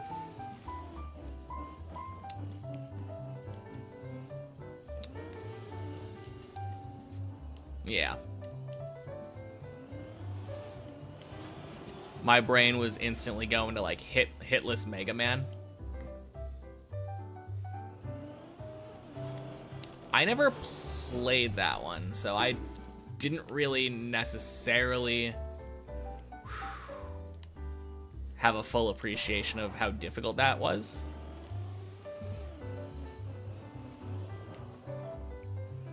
Usually it seems like having a smaller deck in a deck building game is a benefit.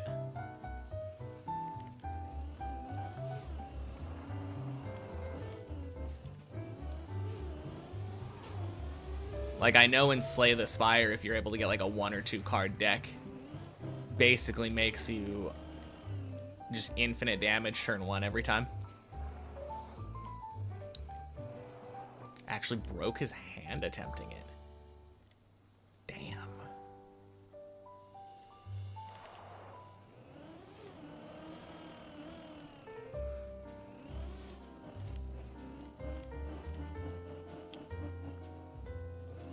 That does sound like a difficult challenge.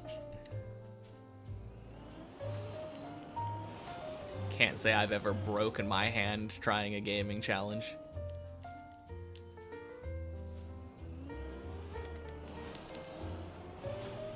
There we go. That is a pipe.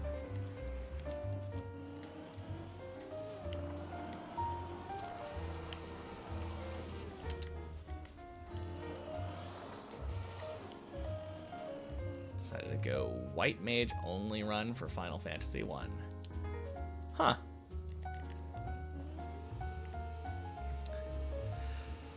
I feel like I played Final Fantasy 1, and that seems like not that big of a deal. Like, once you get over the initial hump. Maybe I'm wrong. Obviously, it depends on the individual restrictions on the run. But I feel like specifically for those early games, they were not very class restrictive. Like, you could just end up with a white mage that had 99 strength skill or whatever and instantly one-shot everything with a battle axe.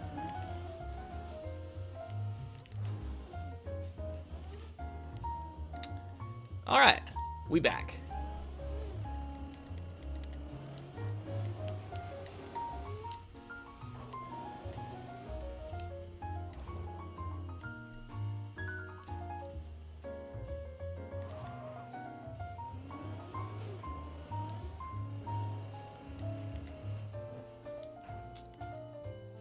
Time for the 20-point turn.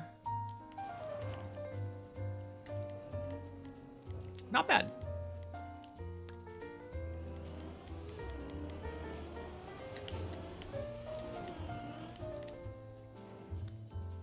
And that's literally out of the tower. Fuck. Oh.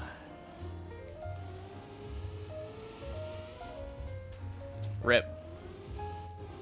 We go again.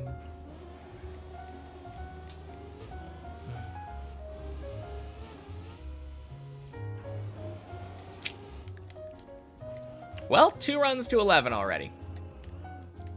Or 2 attempts at 11. Could be worse. Could be significantly better.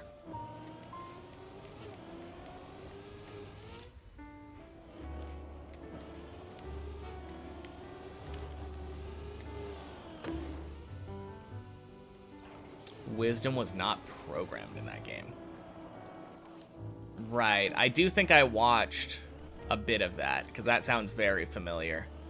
Literally was a stat that did nothing.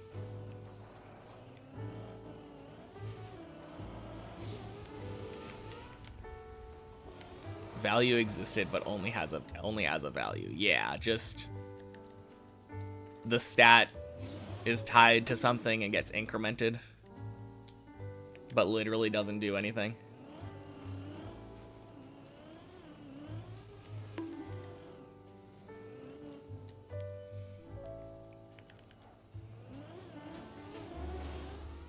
No, that sounds very, very familiar.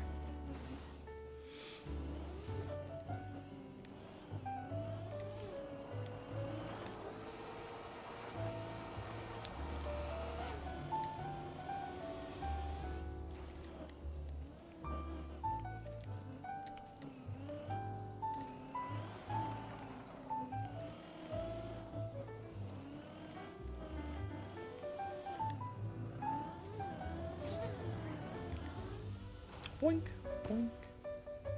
Swoosh.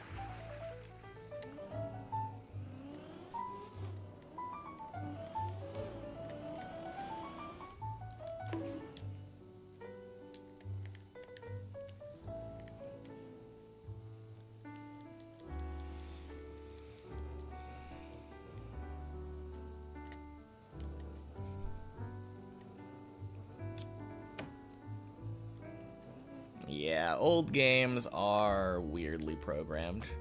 That's for sure.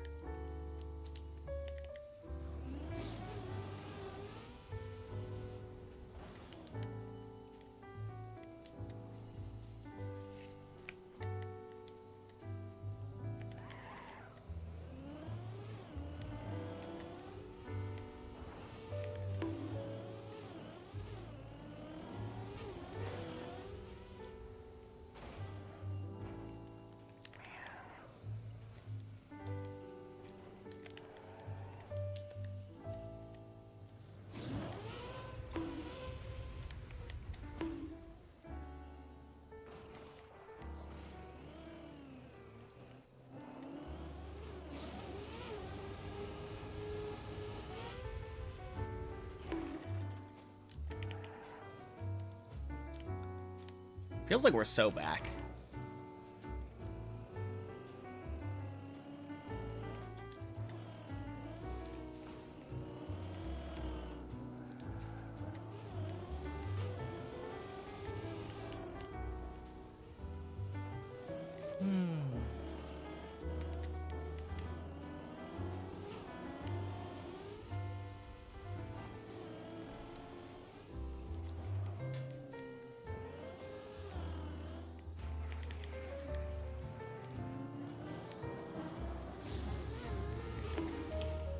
Boink.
Jumpless run of Mario Odyssey. That does sound familiar. I do like those challenge runs where all you have to do is say, oh yeah, the button that's normally associated with jump is this button. So if we unbind the jump button, then we can definitively do this without jumping. Like the A button challenge. Love that thing.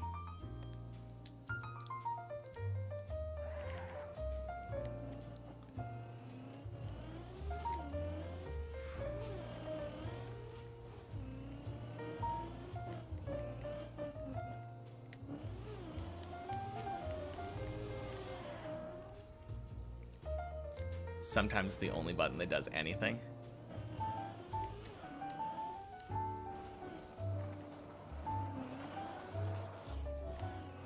True.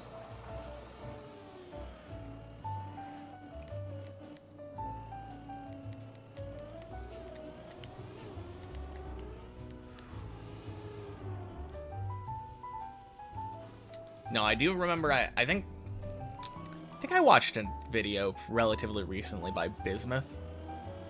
I think it was Bismuth that did it, but or no. I think it was Pan and Coic. Trying to get stars by pushing literally only one button instead of by not pushing a button.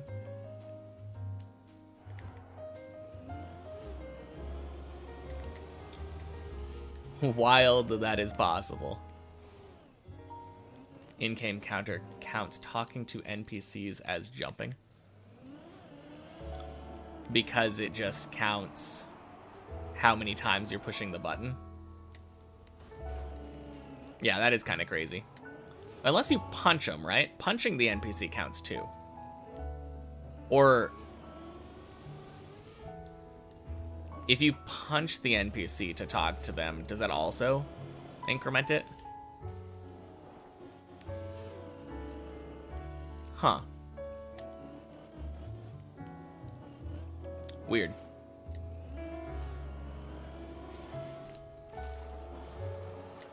Only counts if you press the button when on the ground. Okay. So you can press A as many times as you want while you're in the air and it wouldn't count as a jump.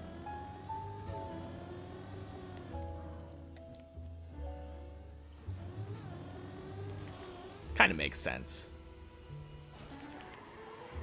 Logically, anyway.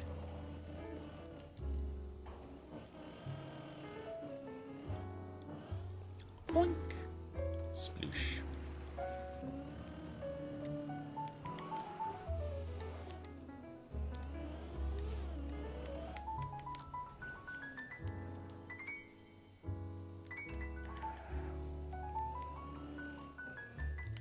Need to talk to an NPC. You can cap throw into the ground.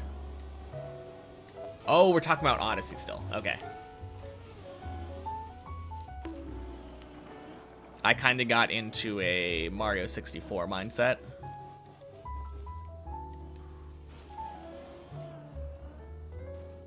Press the jump button just before you land. Okay.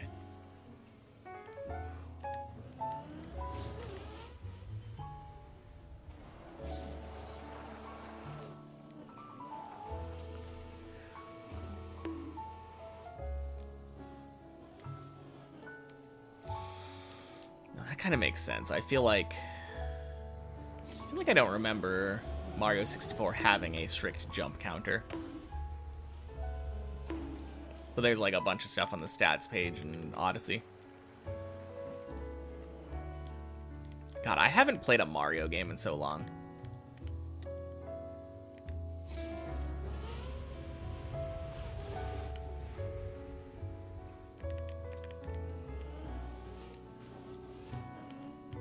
I think the last one that I like really played was probably literally Super Mario World.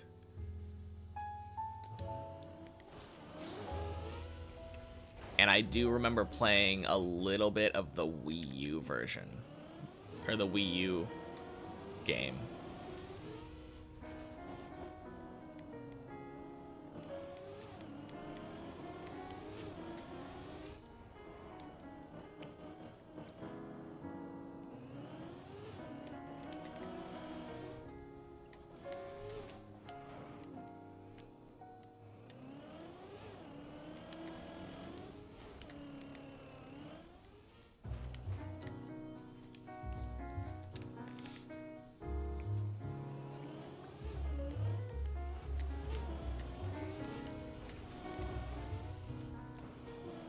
Beautiful hole.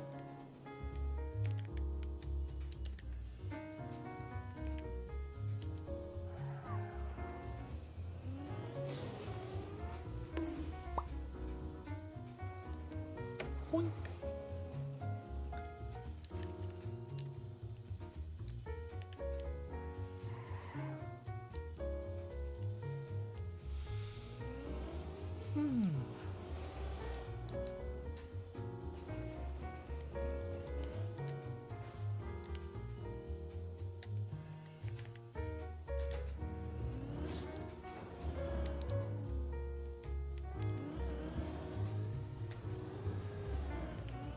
Boink.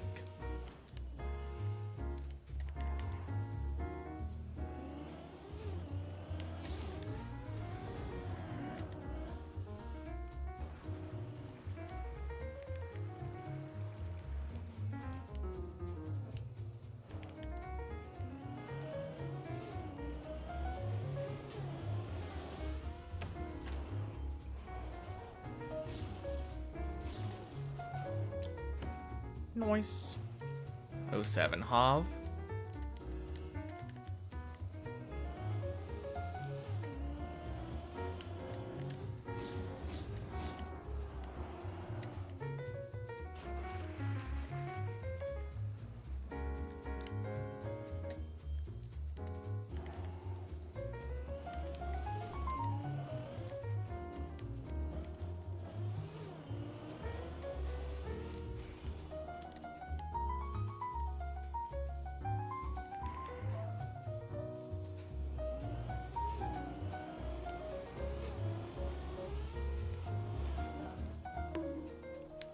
Gross. New quack.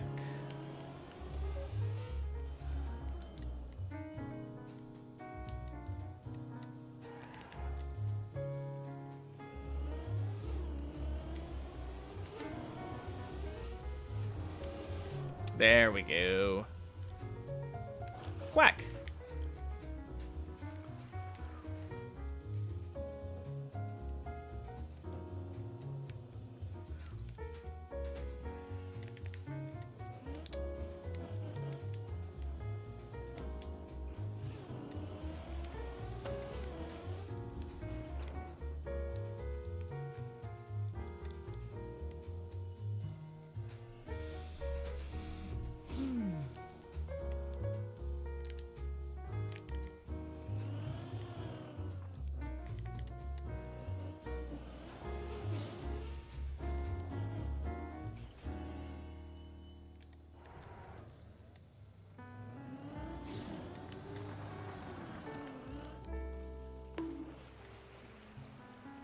Boink.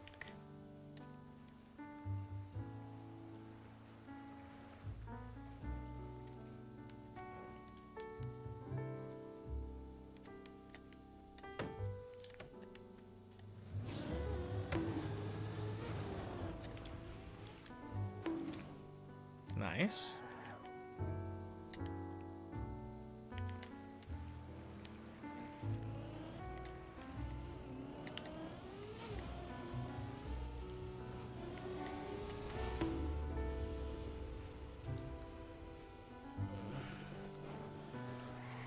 Oh, baby.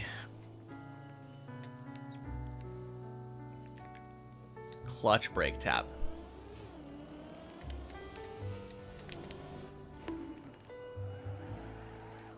Hey, Pollux. Happy Wednesday.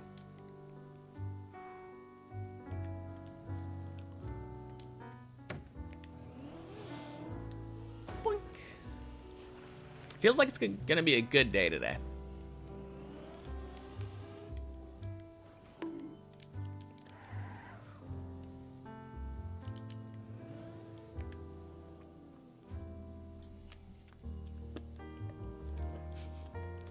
Nice. Kind of answered your question before it got asked. But yeah, it's going really well. How are you doing?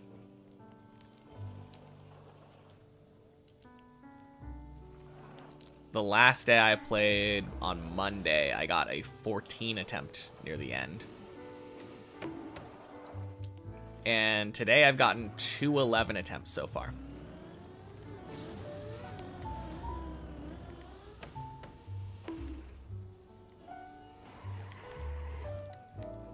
So quite happy with that.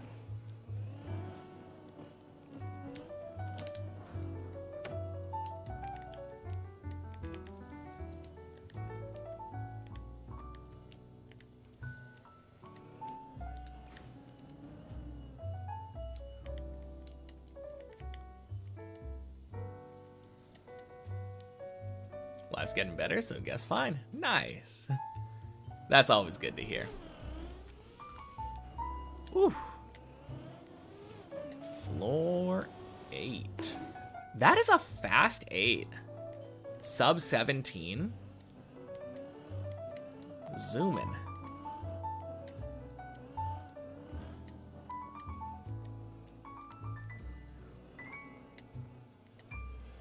Like, I could have been faster. I failed the quack jump first try. But all things considered, I can't complain about that.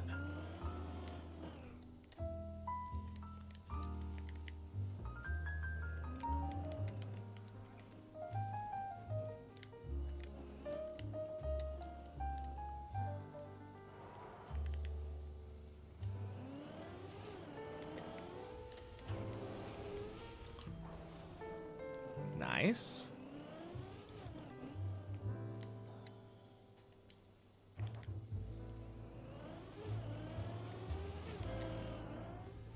Hey, Patagonia, welcome in. Happy Wednesday. Happy Thanksgiving Eve.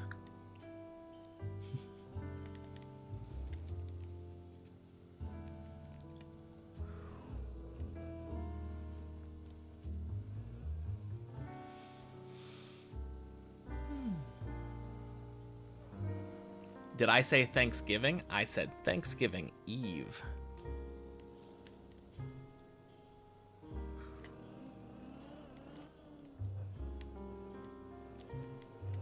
Although, gonna be pretty close for you right now, right?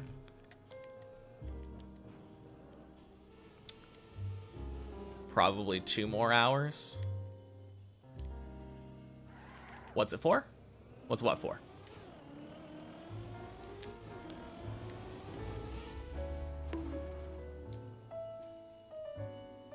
Thanksgiving Day? Gorging yourself on turkey and mashed potatoes.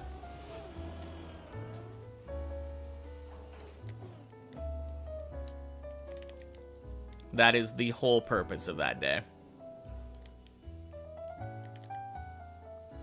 Like Christmas, basically, but without the presents. Pleb.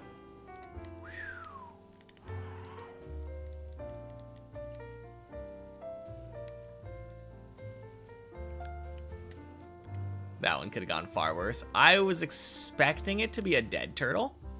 I've never actually had it land sideways like that. Kind of cool.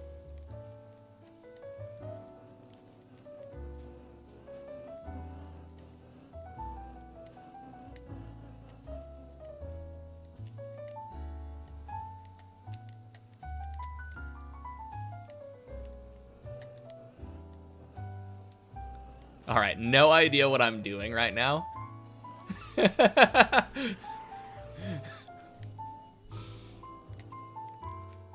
I don't know if you noticed, but I was steering on every wobble for some reason. Just for fun, I guess.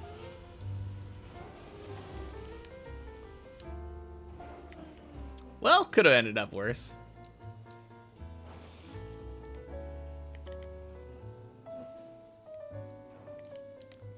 You steer on every wobble, should you not?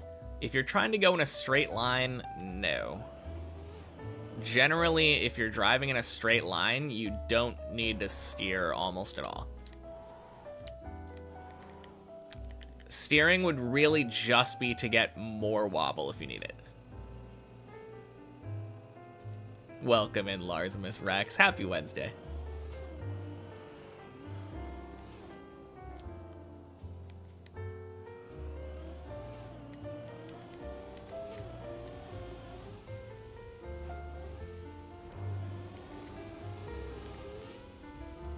Boink.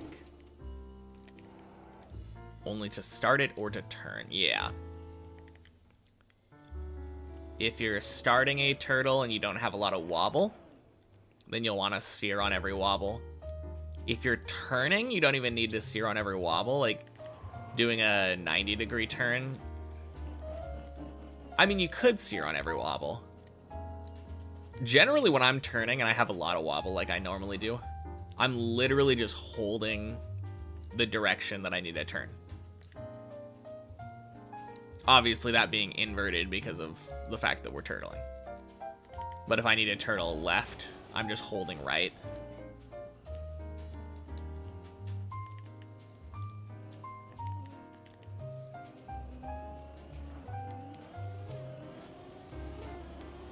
No, most of the time, though, if you're just going straight, you can just hold gas. Or tap gas. Depending on how fast you want to go.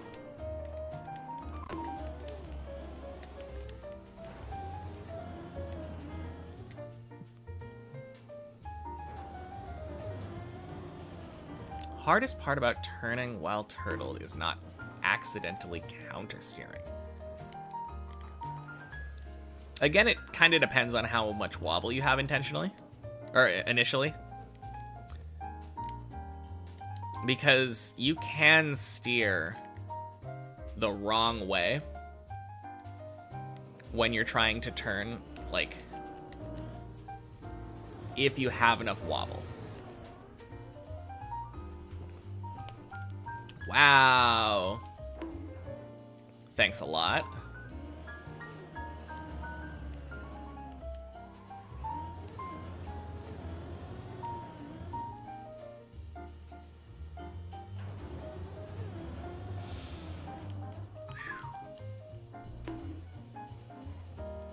Alright, and that was a little bit close. Yeah, that felt like it should have been fine. 232 with a decent angle. Oh well, we go again.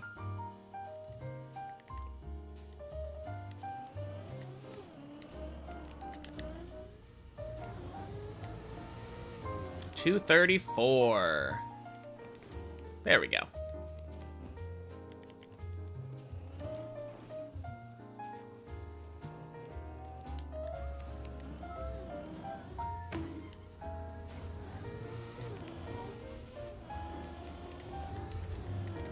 Oh, geez. Cool.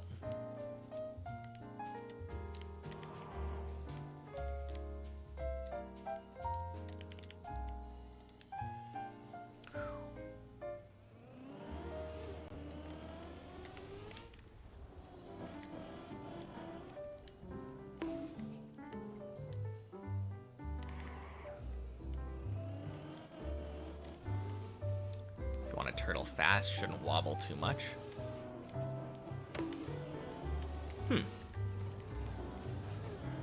That's fair, I suppose. I think generally when we're talking about proper turtling here, though, we're talking about on deep dip, which is stable turtling, not fast turtling.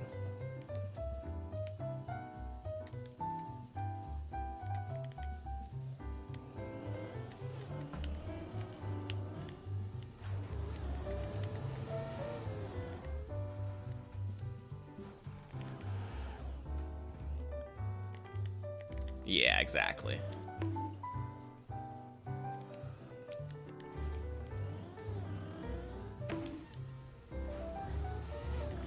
All right, don't overturn too much here there this time.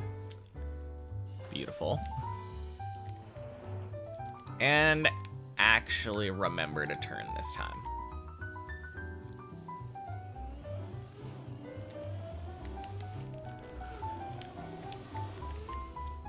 Beautiful. 8 equals 10.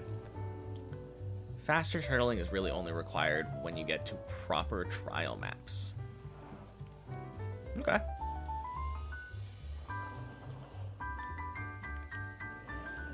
Now, I could imagine faster turtling being required at some point.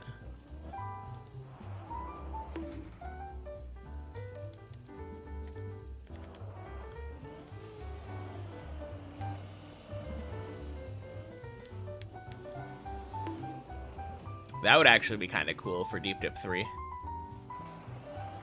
I would love a section where you had to turtle fast. I don't know what kind of checks are in place when it comes to fast turtling, but it sounds like a lot of fun.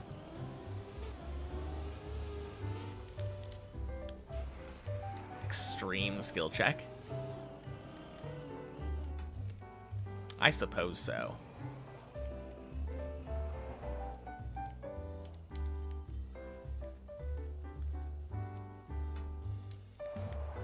I don't know.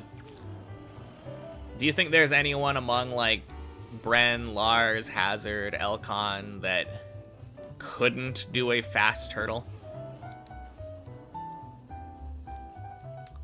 Welcome in, Nylasso. Happy Wednesday.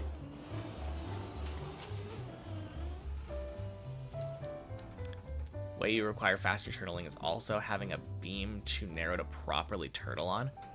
Ooh. That seems pretty terrible.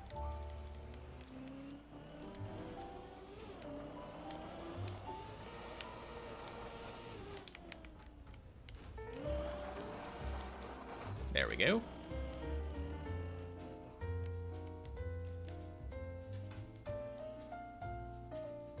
Now that does seem like it'd probably be a little too unforgiving, even for a deep dip map.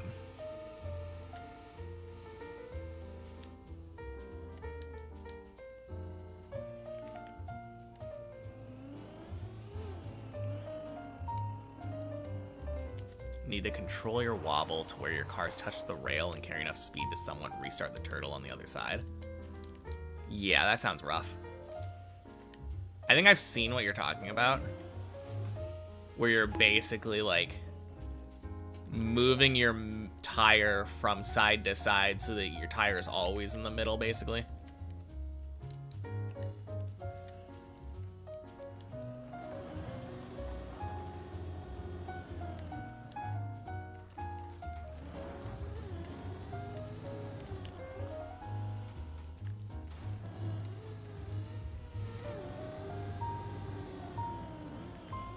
Swing.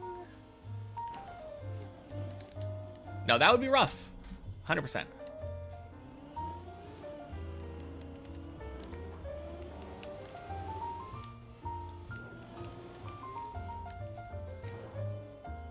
All right, back to 11. Cooking with gas today.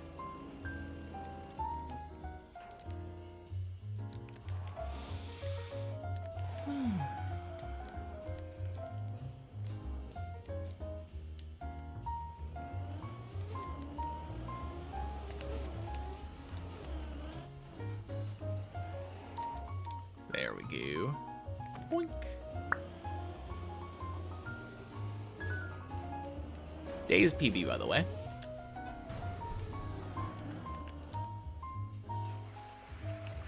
Hey, Beanie. Happy Wednesday. No, let's not get into the problem of plastic rails. Wait, is this normally like a plastic beam that you'd be turtling across? How do you do that? Can you even get grip there? No? Oh, okay.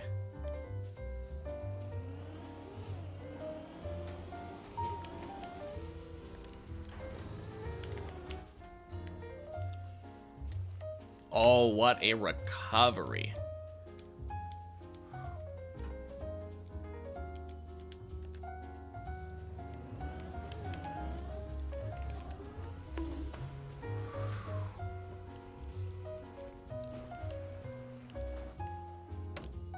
Want the world to know that, in fact, socializing is scary. True. Welcome in, Biggs. Happy Wednesday. Backwards turtling in Deep Div 3. Oh, God. I'm so bad at backwards turtling.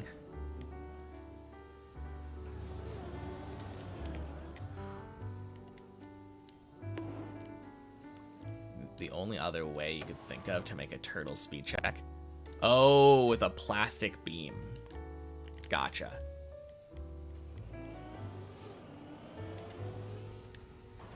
No, I could imagine that in some way. Essentially, you have to turtle fast enough while getting proper aim so that you slide across into a pool.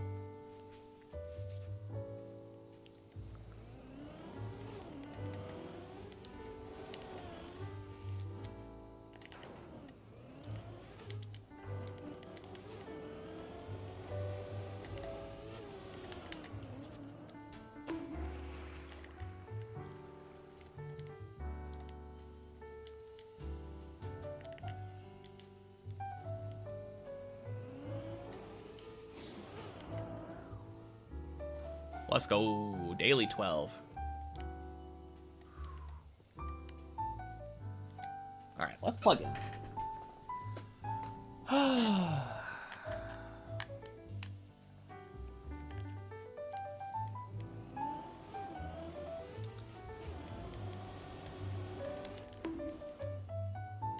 Alright, let's not say anything about our 12 yet. But 11 was nice. 11 was rather clean.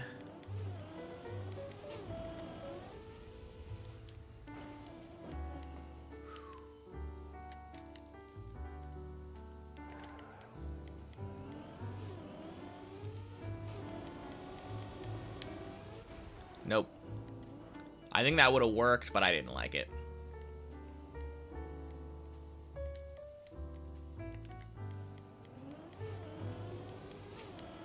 Not sending it unless I'm confident.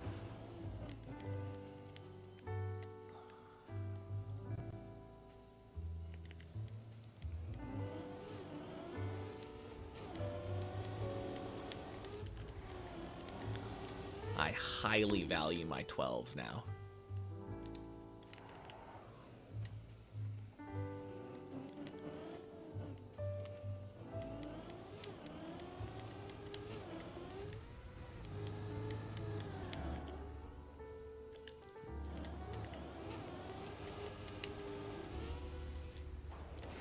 Beautiful.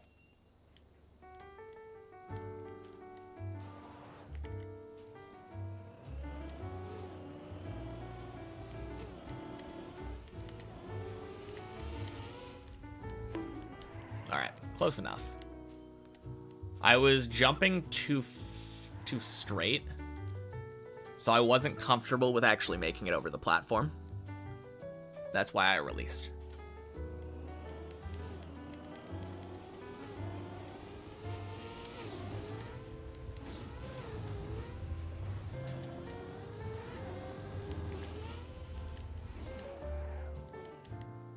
On Deep Dip, can't have black screens if you try to do the turtle part without turtling.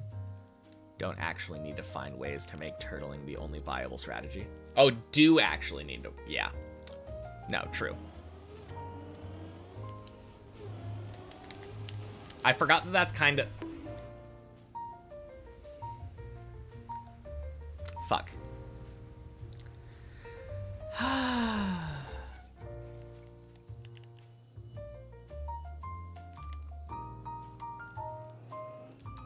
Yeah, I forgot that's a thing. Nah, fake quack. Also, we didn't even land in the pool.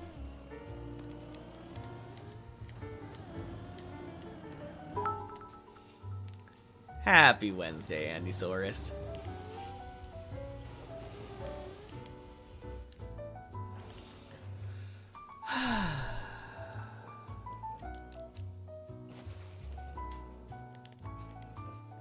God damn it.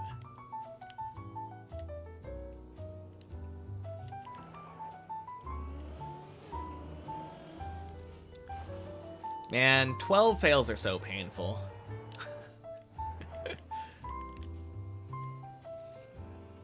I hate that floor.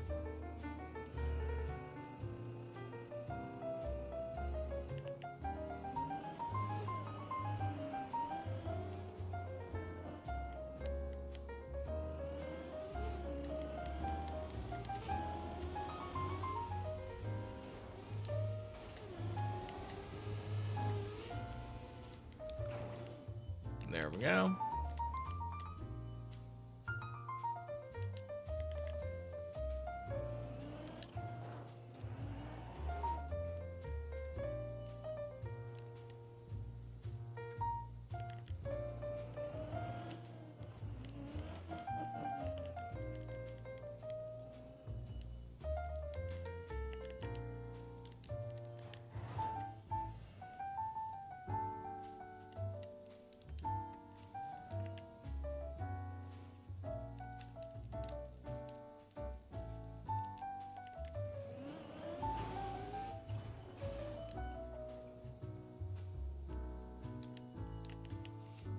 I hate that floor.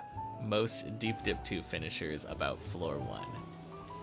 I prefer floor 1 to floor 12. Sorry, Whiskey. Literally not any fault to the mapper or even the floor itself. I'm just a bad normal driver.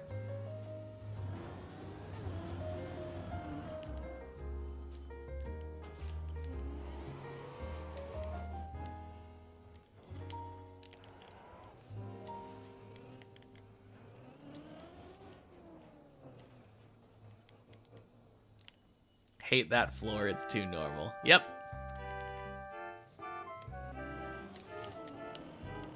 Essentially what I'm saying.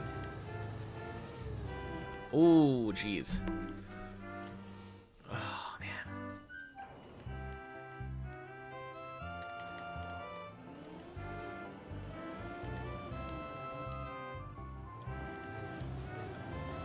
No, that is... I think generally why most Deep Dip 2 finishers have said, yeah, 12 is super easy. Because 12 is very similar to, like, more normal maps. It's the kind of driving that you're already used to doing.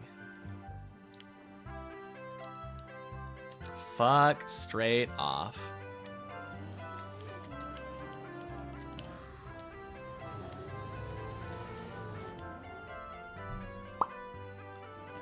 Happy Wednesday, Havron.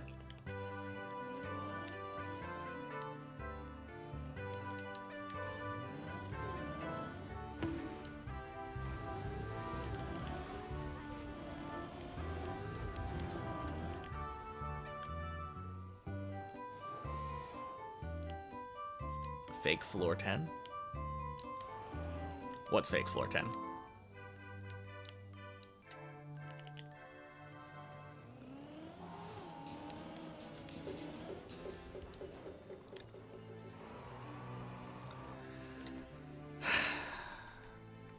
God damn it.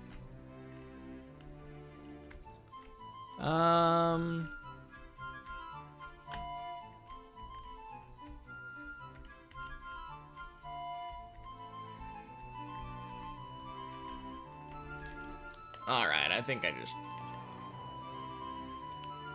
Alright, first of all, you're talking too quickly, Beanie.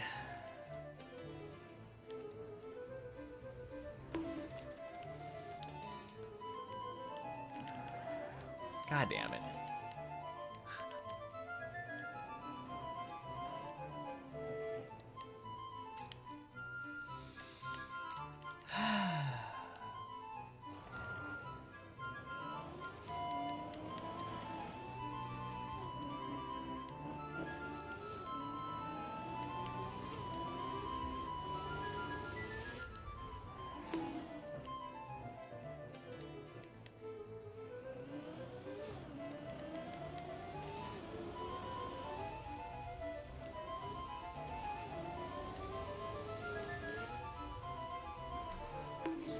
Son of a bitch!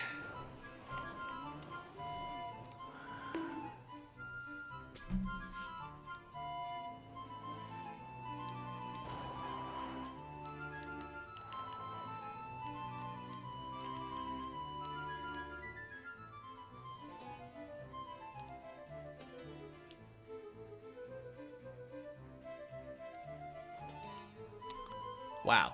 Okay, then.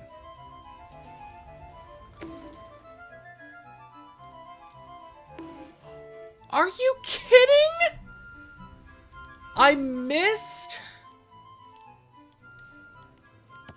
Ah.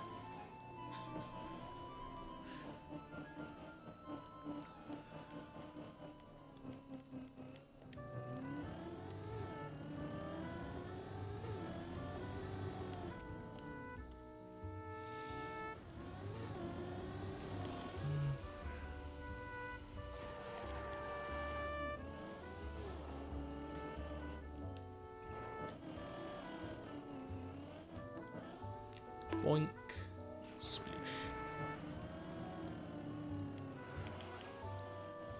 Oh, look, floor 7 denied.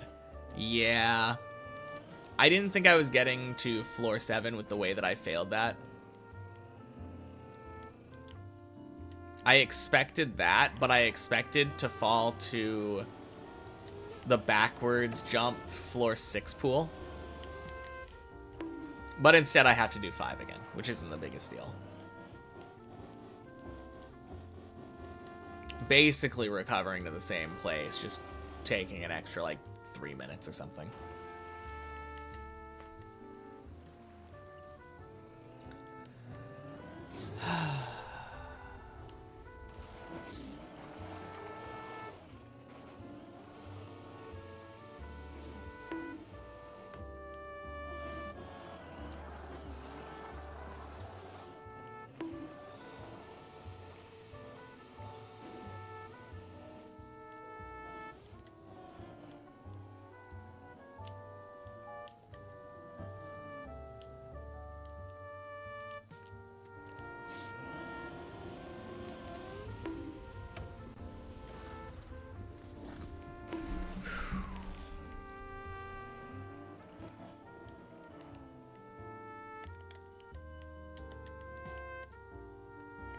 God, that's so annoying, failing the first jump of 9.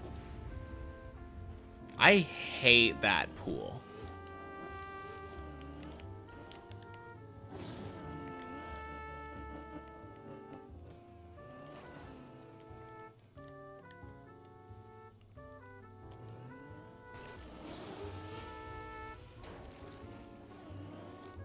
Nine would be so good if it weren't for that dumb recovery.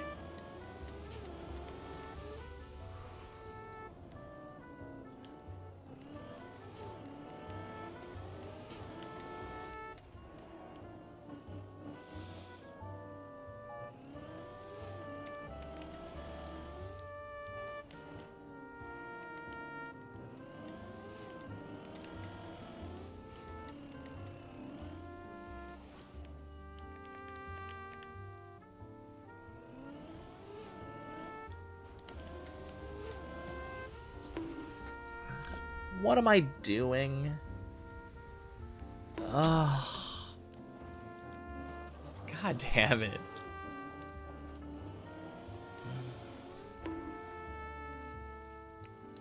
I looked at a bad hole jump and thought, let's try it anyways after already doing releases to bail.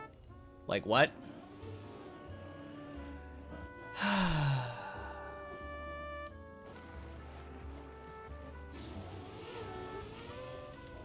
Yeah.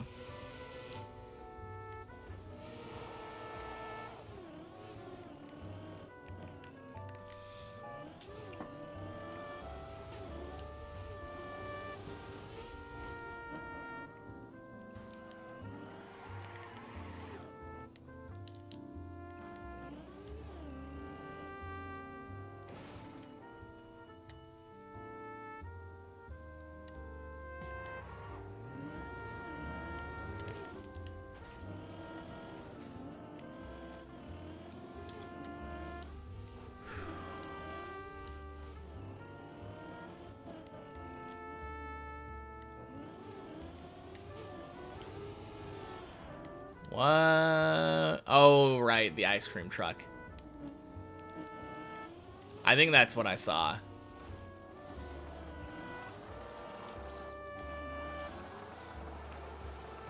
I was so confused for a second.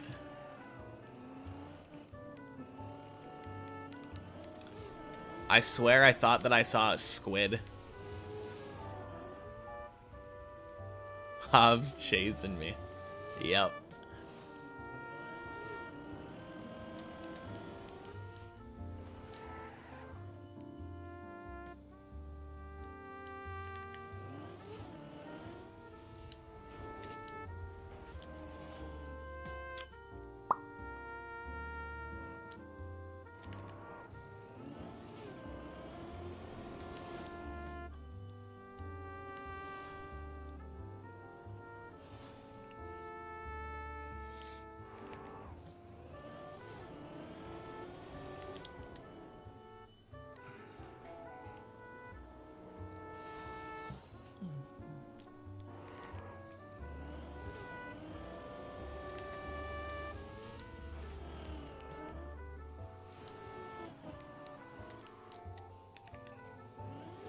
Ice cream truck strat.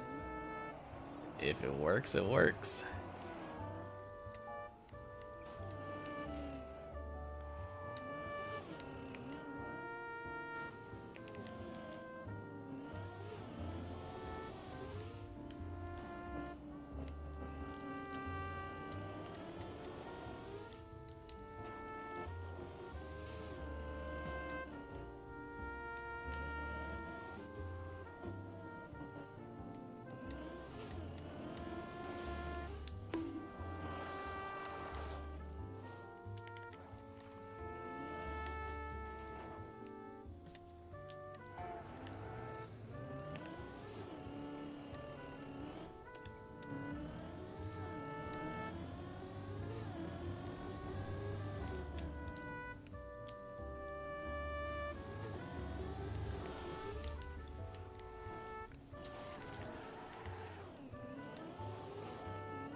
Boink. Happy Wednesday, Jorioffs.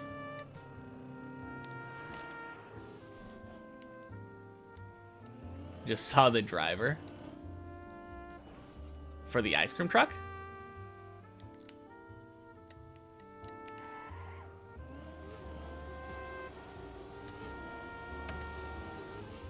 I did not. I was too busy trying to keep up on the race.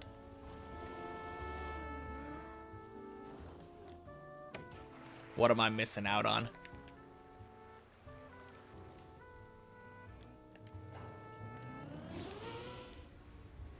Sus, okay.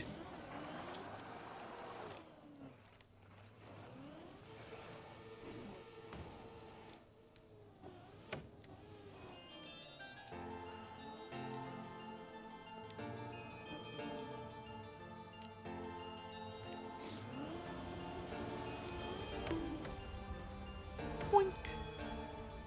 Sploosh. That's what you think you saw. Well, I guess we'll see again once he catches up.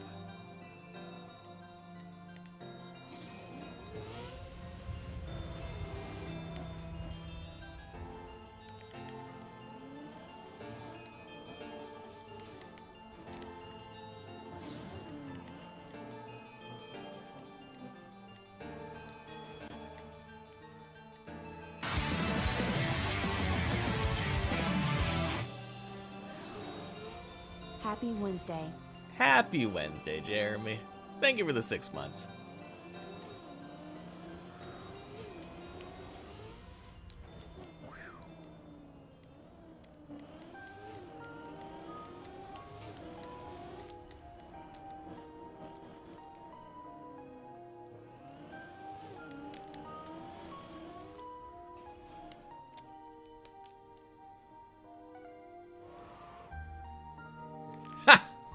Yep.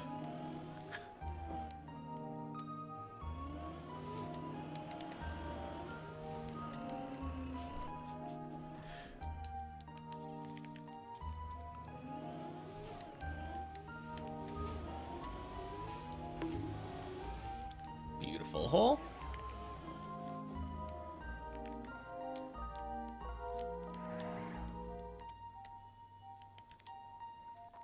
Happy Wednesday, Mace.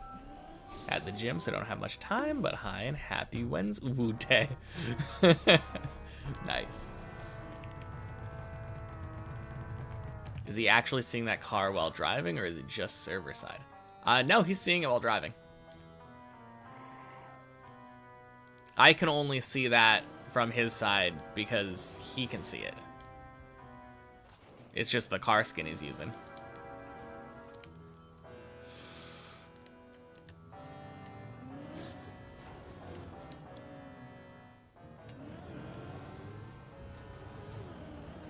Boink.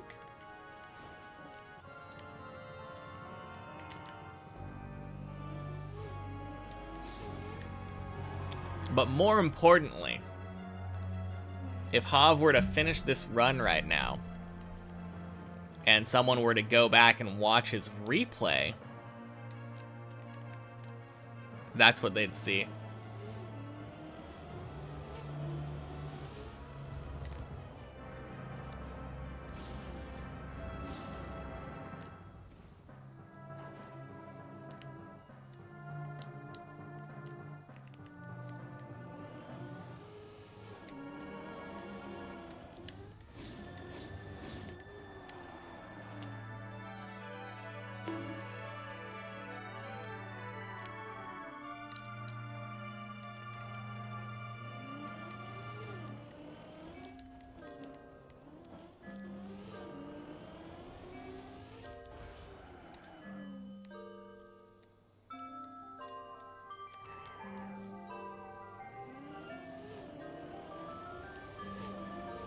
Ooh, crap.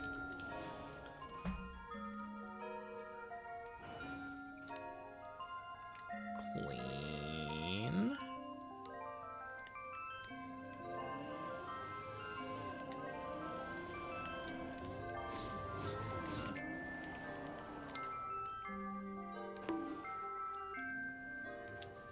Clean enough.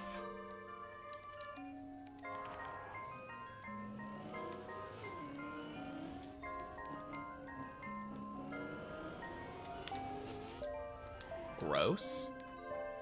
That almost fell off.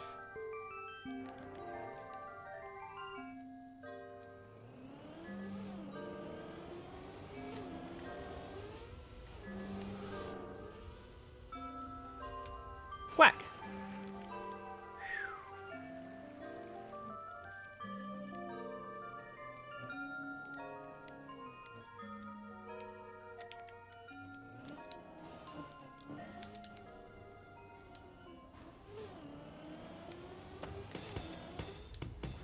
Boink.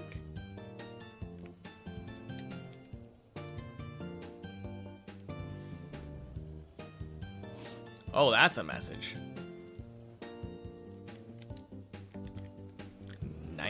1731 in history. Robert Jenkins ear incident.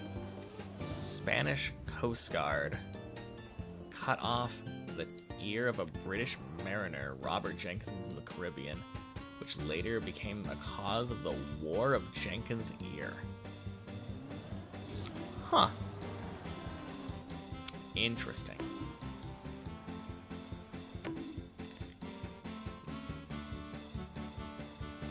Boink.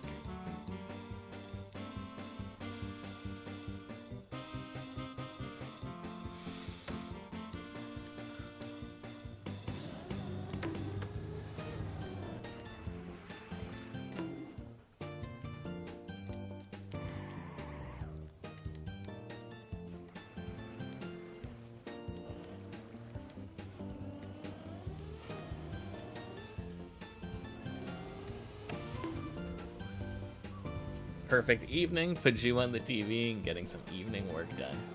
Very nice. Am I losing my mind or reading another chat? Why do those have to be mutually exclusive?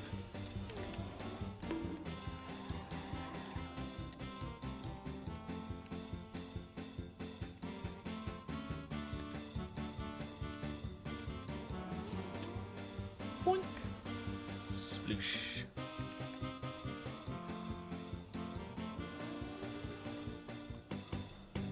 But yes, the message I just read was from YouTube chat.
I'm gonna try not to be annoyed by your bad questions. You know you were literally here when I was on floor 11. And I think you were maybe here when I got to 12?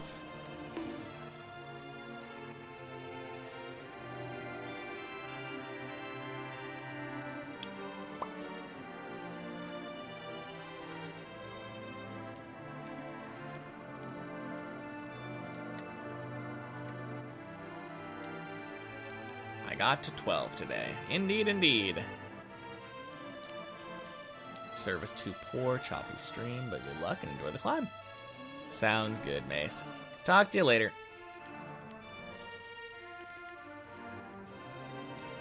How is it a bad question been gone for 1 to 2 hours?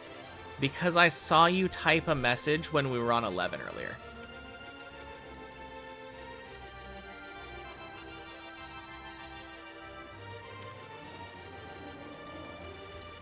So the fact you were here to witness a good run means that the answer is obvious. That's what makes it a bad question.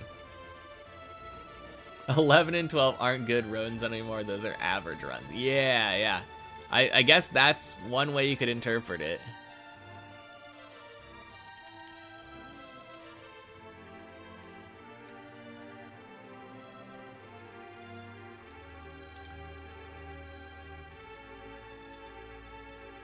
And good is subjective, true.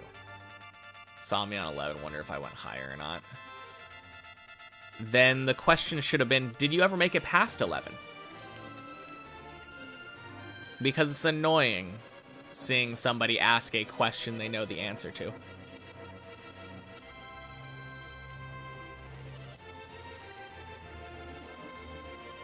Ask better questions, Jude.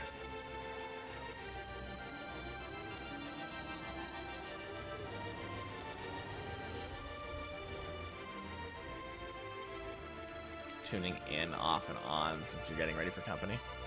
Fair enough.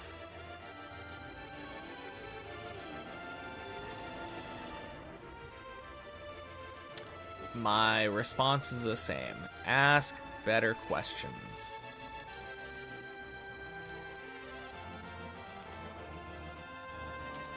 Oof.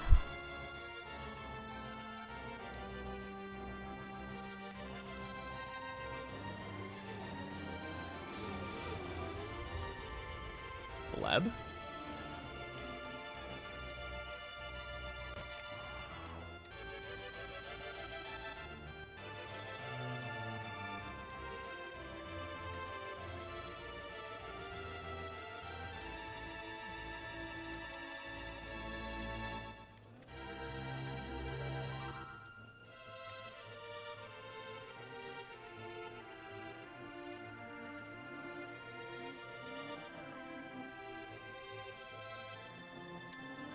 No, even if the question was something like, have you gotten any more good runs since I've been gone? I don't keep track of when people are here.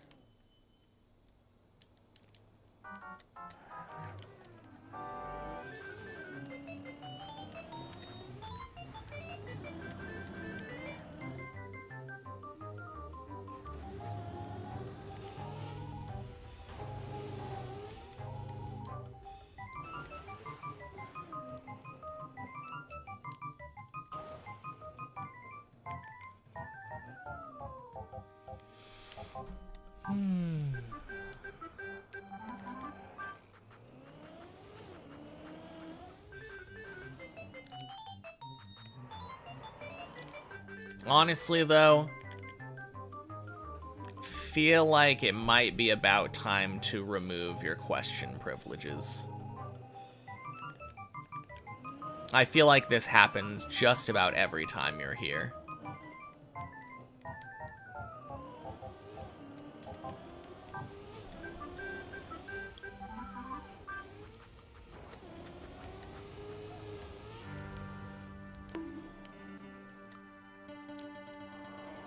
Should have said any good runs since the floor 11 run.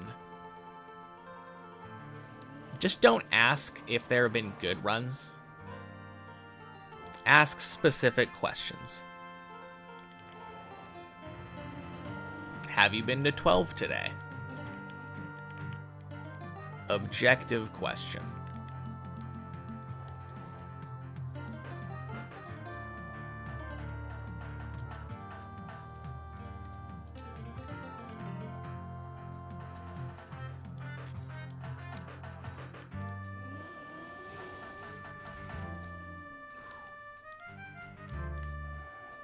Alright. Just a little scuffed.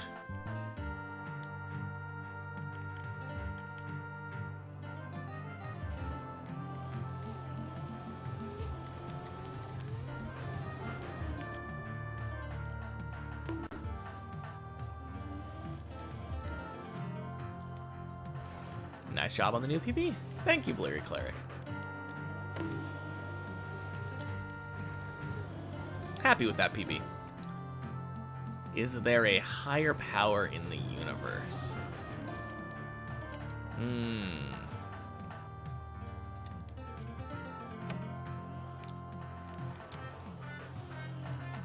Probably not.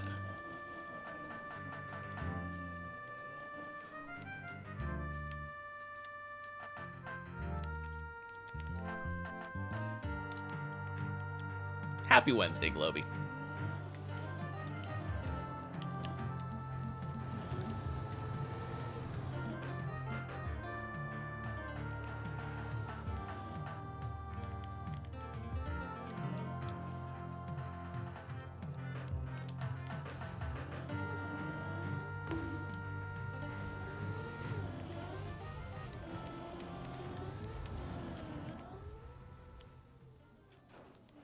Higher than what? 100 meters?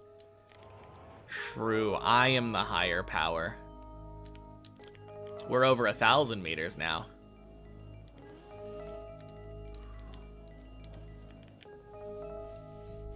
Not staying long. Lady's already waiting for you in bed. Fair enough. Thanks for coming in and saying hello, though. 8 equals 10. Missed the new PB, gonna watch that? I mean, it's not a new PB. Almost a month now.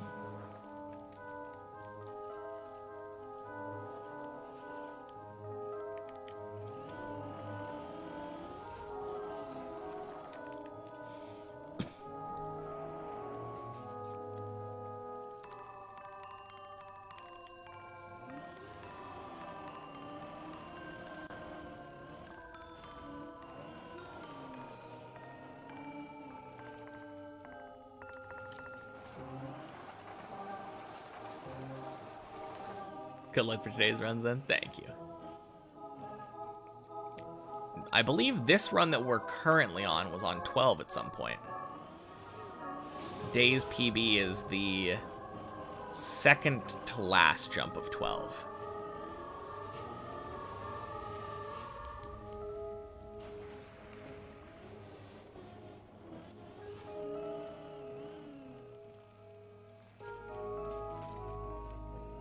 Might get a double 12 then. Yeah. That's the hope.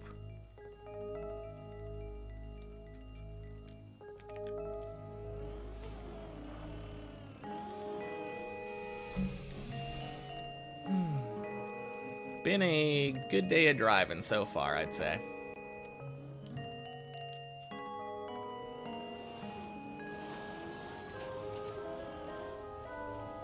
Boink.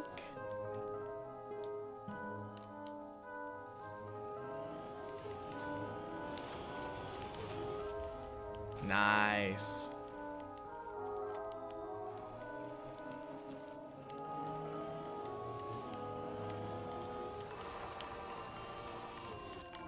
All right, that was a little scuffed.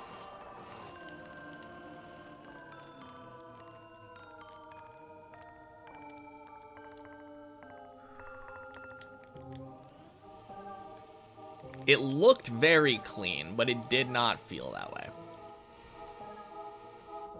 I'm curious how many people would have noticed anything if I hadn't said something.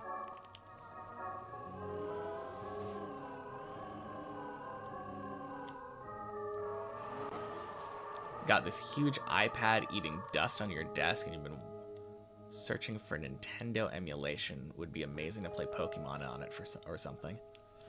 I've been using Delta, I believe it's called.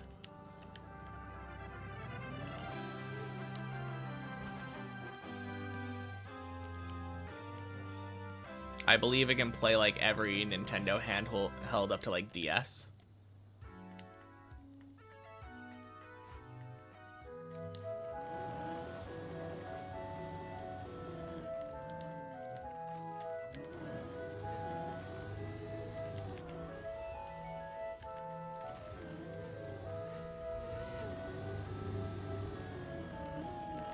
Boink.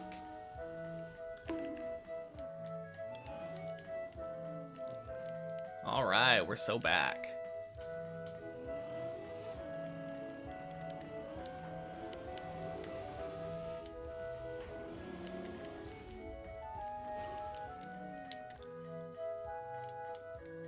Yeah, of course.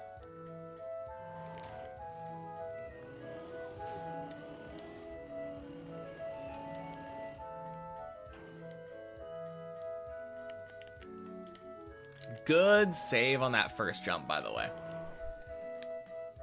Oh.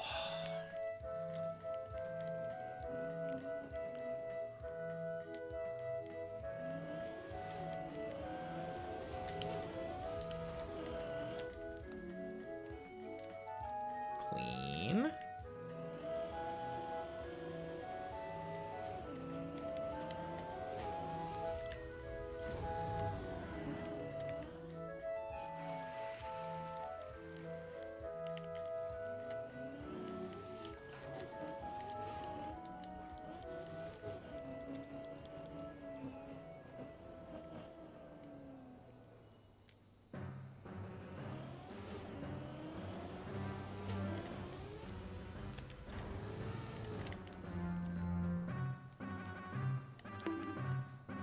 Nice.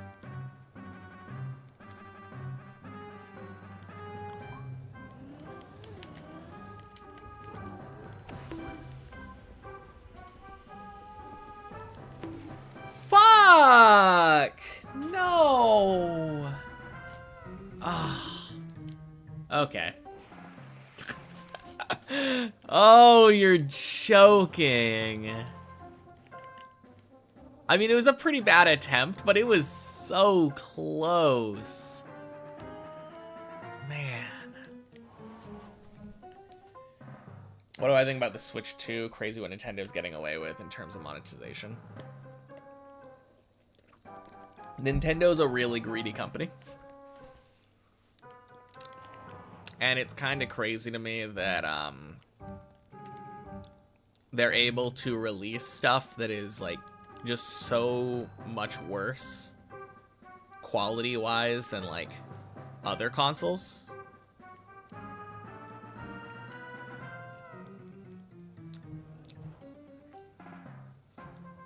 And get away with charging like nearly as much.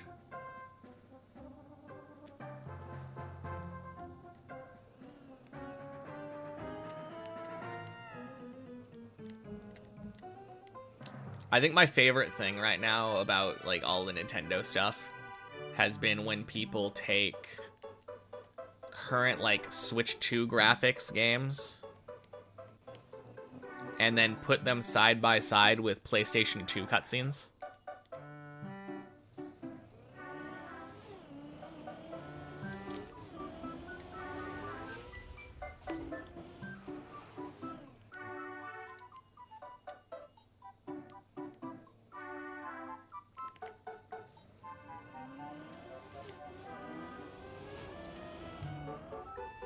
It is wild that that can even be a comparison, but like...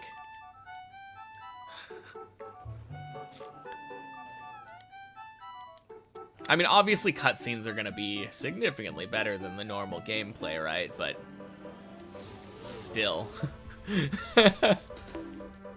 Ooh, good break tap. Holy. Weeblebin.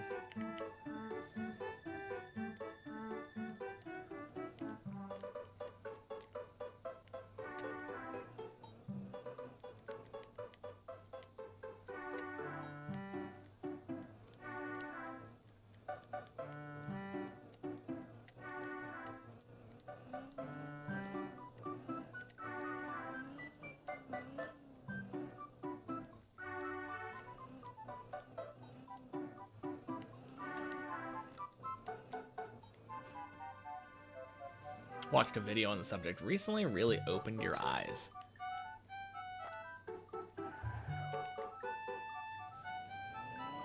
Any major talking points that the video brought up that kind of like, I don't know, changed your mind, I guess?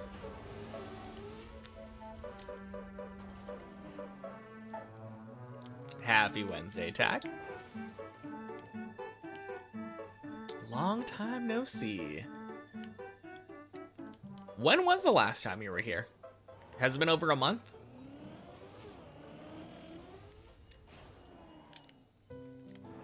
If it hasn't been over a month, then I don't have any good news about PBs, unfortunately, but...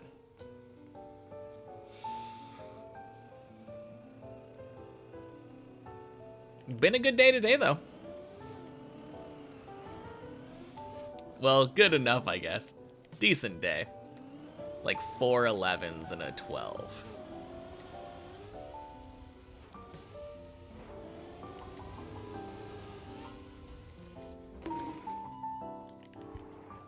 Over a month, you think? At least a few weeks. Can tell by the beard.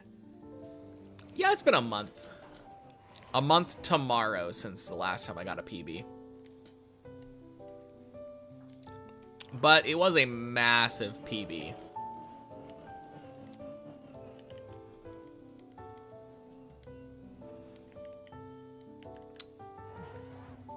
I guess you would know. The last time that that you were here, did I have a PB up to 15 yet? Oh, crap.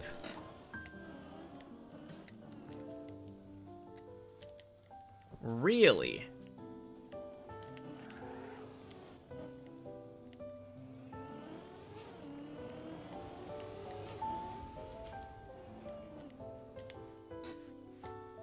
The fact they can make people normalize making people pay for their online services when, yeah, when it's like client to client or whatever.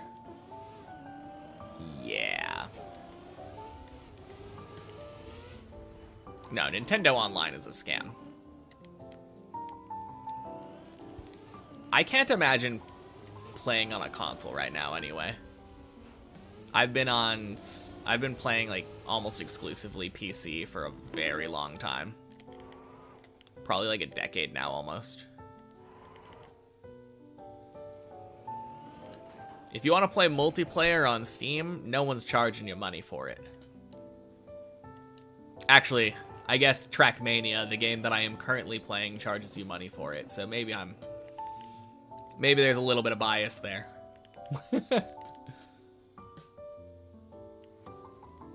Worst part about the Switch 2 is the dock station. Block all third-party docks, so you have to buy the BS overpriced Nintendo one. Yeah. Do I pay for club access? Yep. I'm on a server right now, can't you see? Got Body and Greek Dude and Hav playing with me.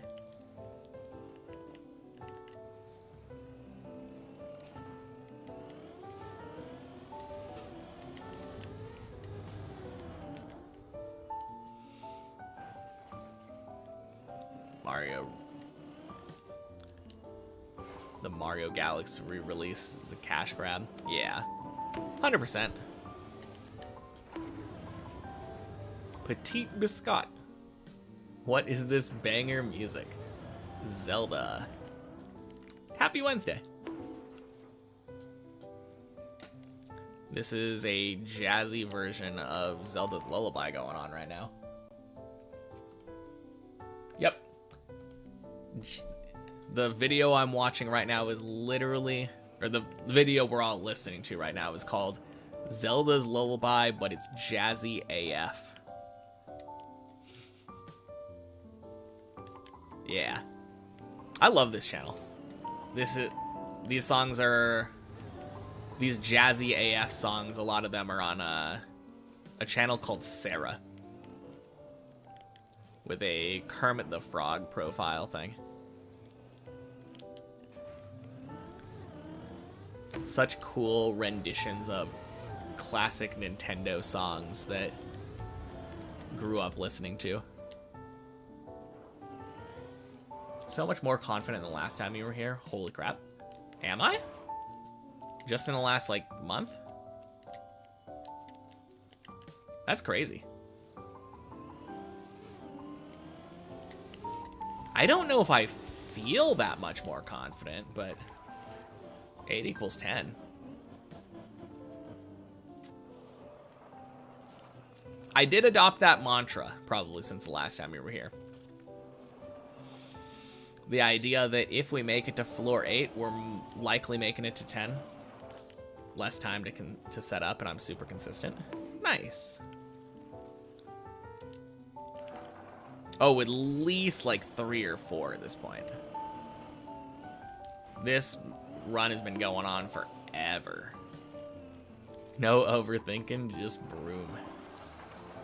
Because it's clean. I'm fast to set up. Thank you. Yeah, I've been doing these for a while now, so I would hope so.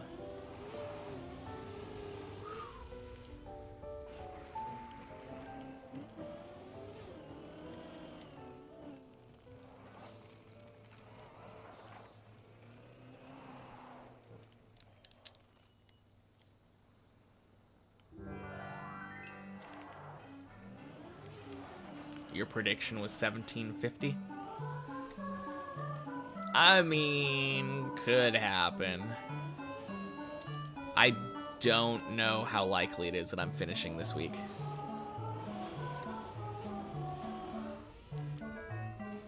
Or next week, I mean.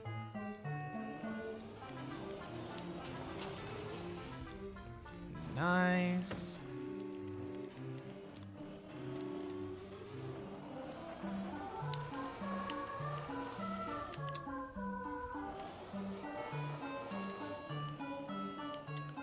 When is Thanksgiving / do I celebrate? Thanksgiving is tomorrow, and I do celebrate it. Going over to my family's, eating a bunch of food. So yeah, not gonna be streaming tomorrow.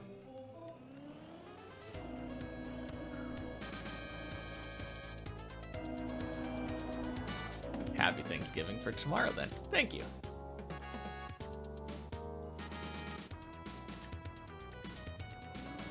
Never had a chance to celebrate it as you're from the UK. Makes sense. It's a fun holiday. Feels like a very American holiday, though. Just the idea of overeating.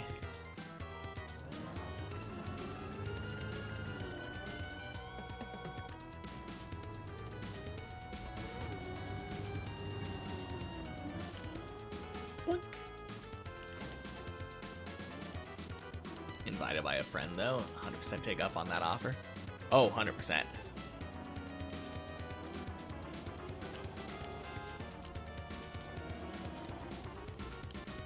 Nice. Speaking of 100%, pretty sure that's my floor 10 consistency today.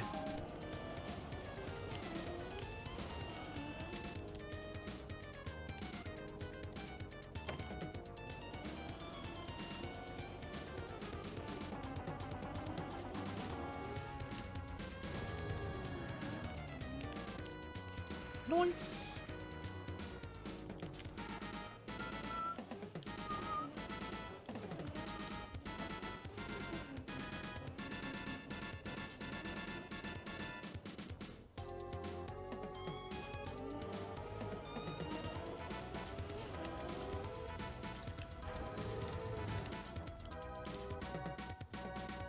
Cool.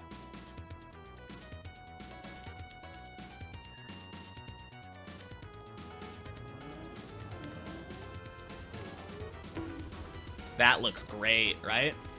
Right? Fuck off. Are you kidding me? What is this nonsense?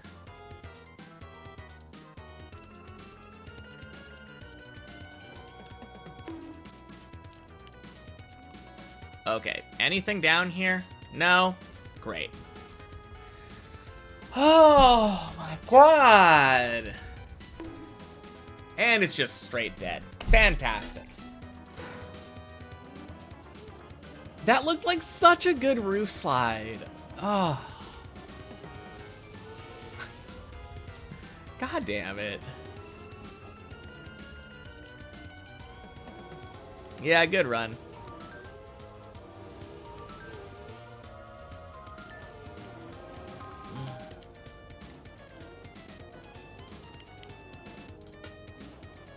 Yeah.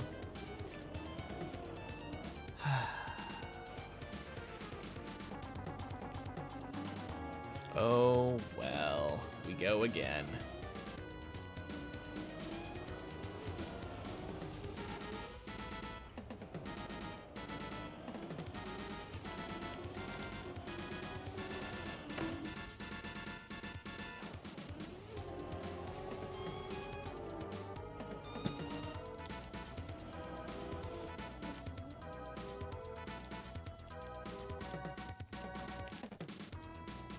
All right, let's take our time.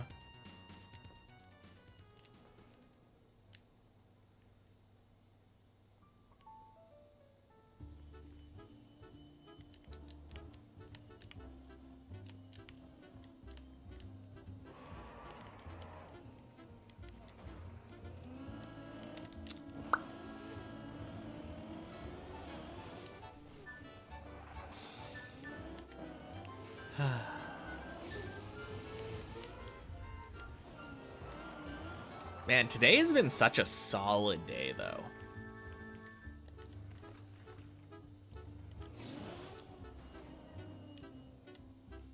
Kind of crazy, right? I think I had like a half an hour warm up or something, so 2.5 hours. And I've been to 11 like 5 times. Something like that, yeah.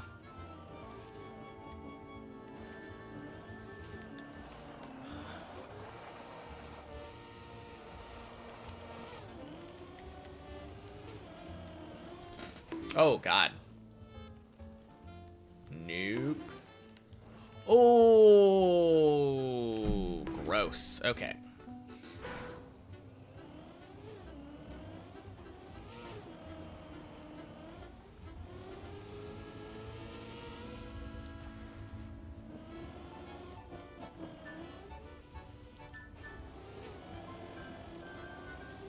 Yeah, now that I think about it, I don't actually know how many times I've been to 11 today. It's either 5 or 6.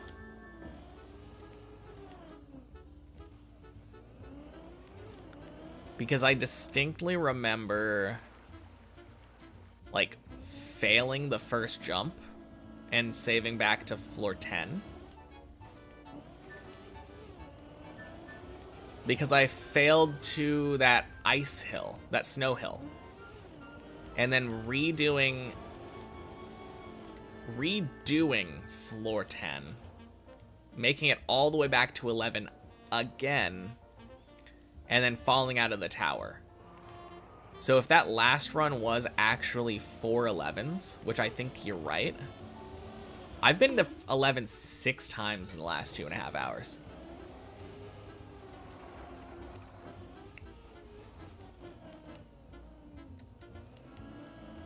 And only made it once, unfortunately.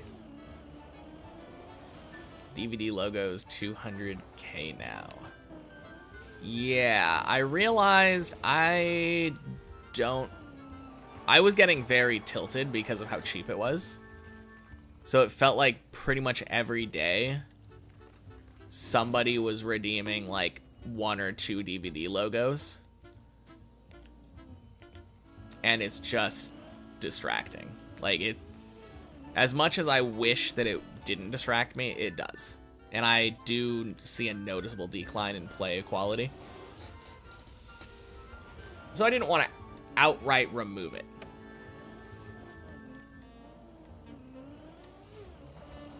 But now if someone wants a DVD logo, they gotta be willing to save up.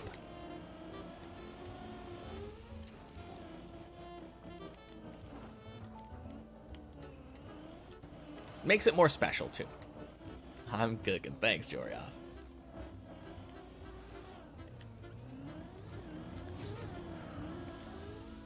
Boink, boink. Sploosh.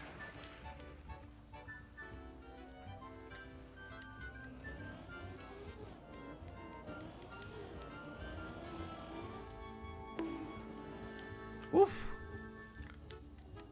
I almost fell off.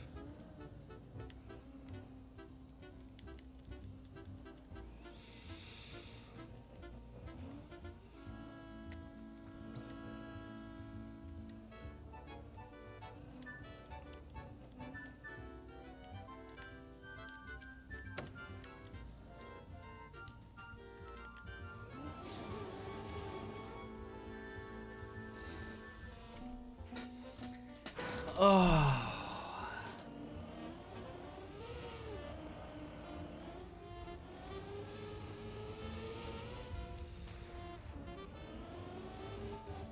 Why are you apologizing?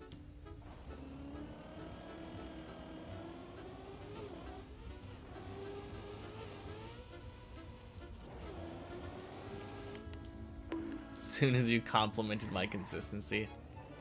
Yeah.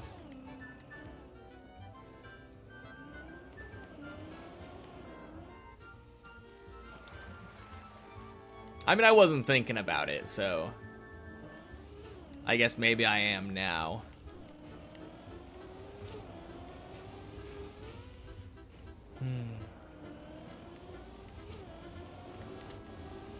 Probably not gonna fail floor like 0 to 2 again this run.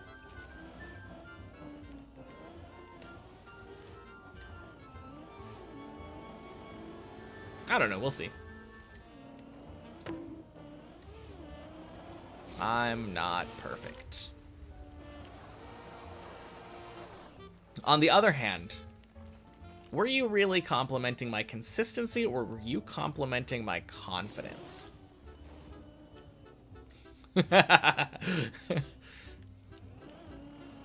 I will say, although I failed confidently. Not incorrect.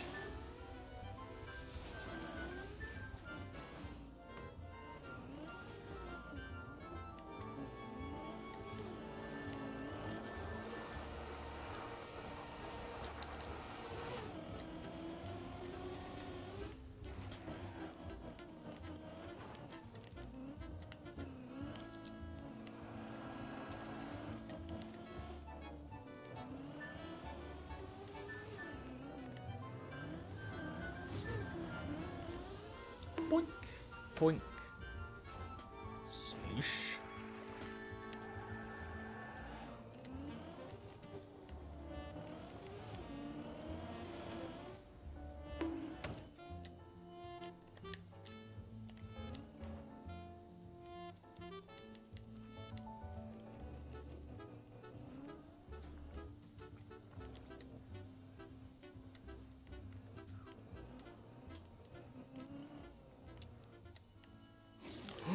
Oh my...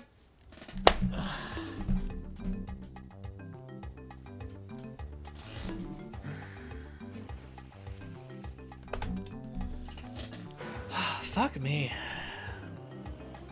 God, I've been playing so bad these last couple runs. As soon as that really good run ended. Can't seem to get back to 3, apparently. That was weird, though. Since when have I not been able to actually come to a stop there?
Alright, surely as soon as we get to 3, though, then we go back to 11.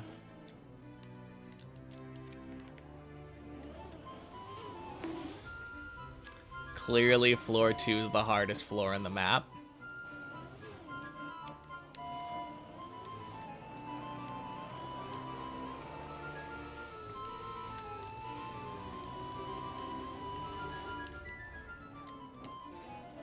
God damn it.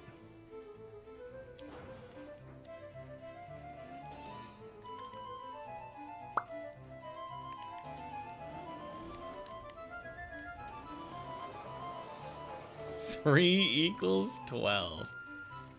Oh man, imagine.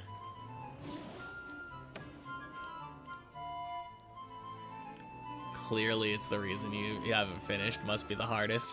Must be.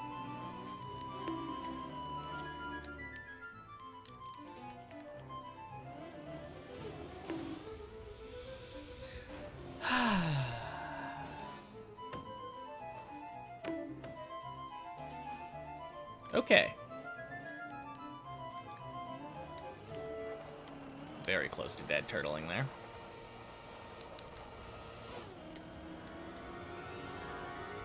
Nice cartwheel, thanks.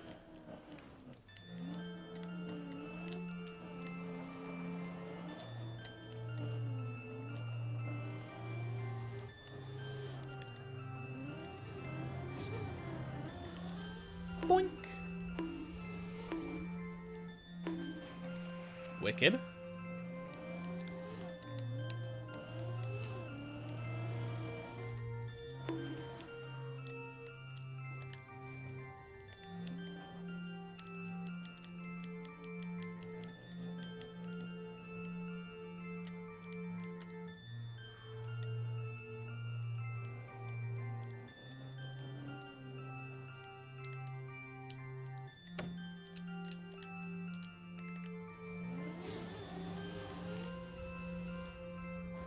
Nice.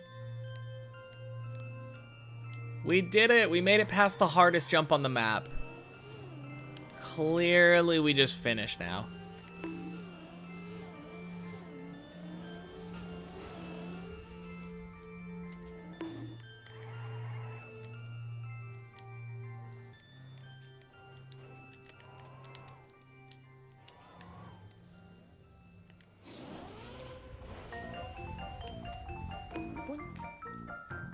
Very close to hitting that pole.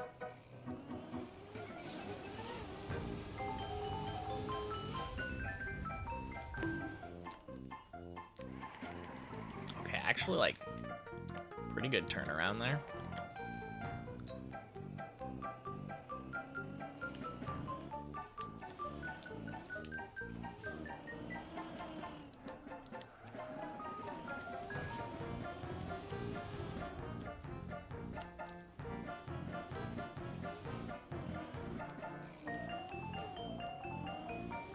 No.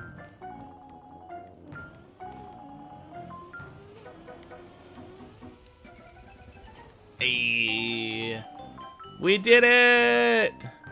We're free!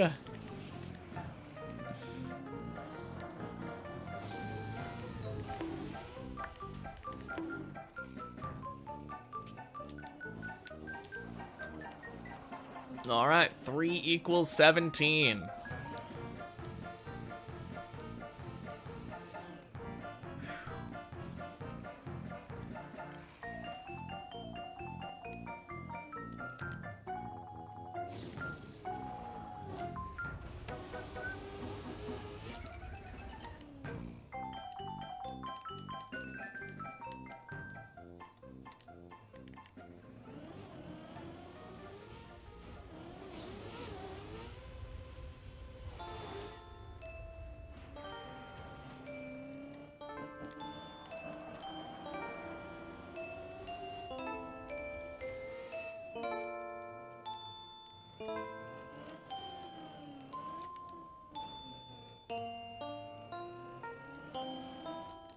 Happy Wednesday, Annalada.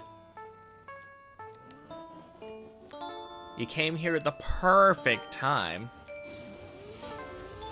I got past the hardest jump on the map.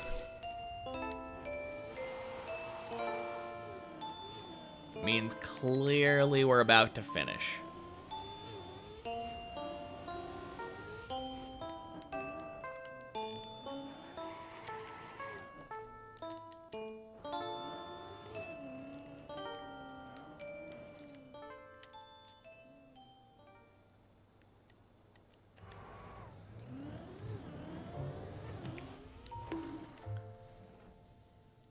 Okie dokie.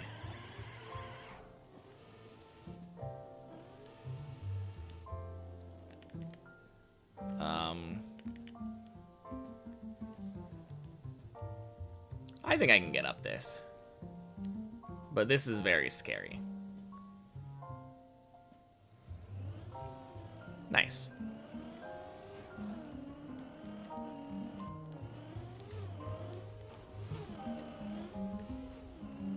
Found out you're washed on Deep Dip 2. Ooh. That's how I felt for the last month.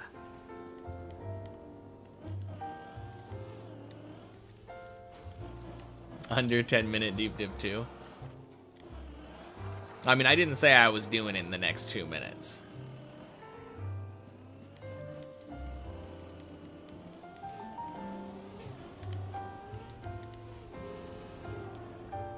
Swing. Okay, then.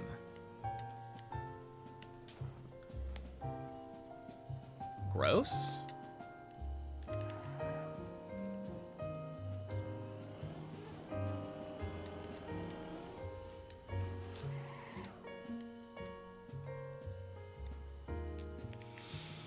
Well, at least I full unturtled instead of just flopping onto the wall. Mm.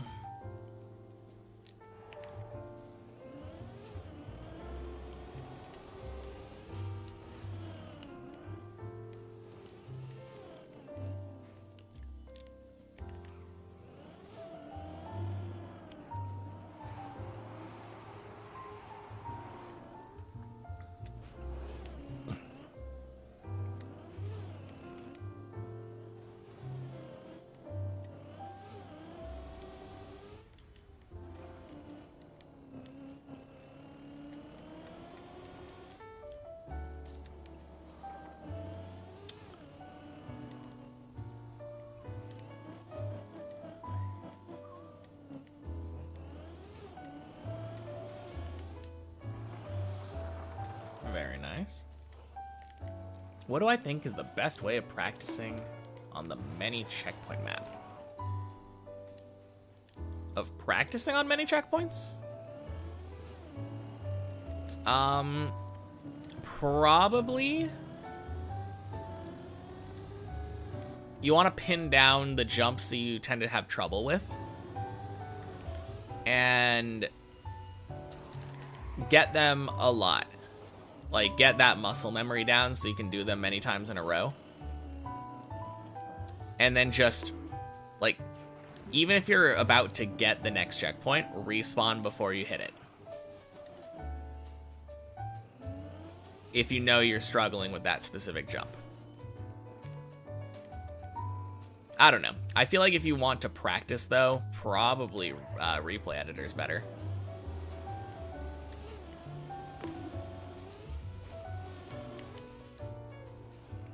Floor 1 ice slide, here you come. Yeah, for that one in particular, you can definitely respawn before hitting that one. That checkpoint's like all the way next to the blue section.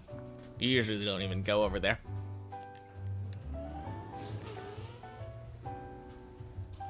But yeah, for practicing on that map, you definitely want to respawn before hitting the next checkpoint so that you can try the jump repeatedly.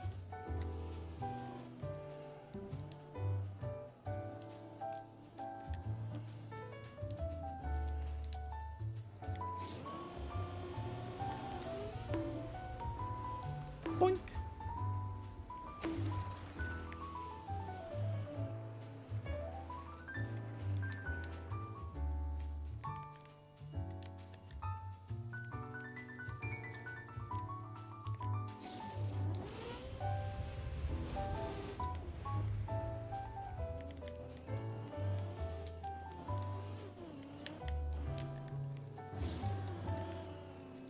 Nice.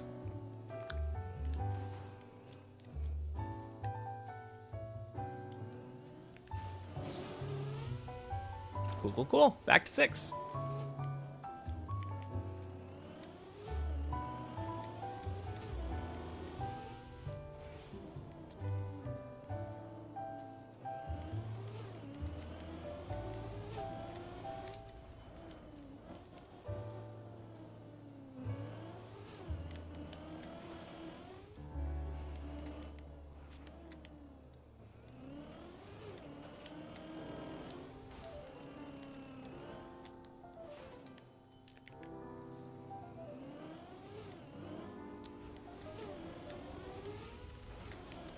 Oh, gross.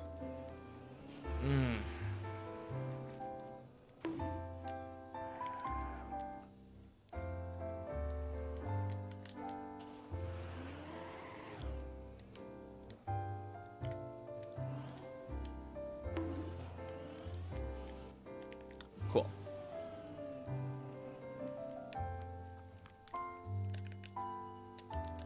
All right, I skipped the wet tire waiting.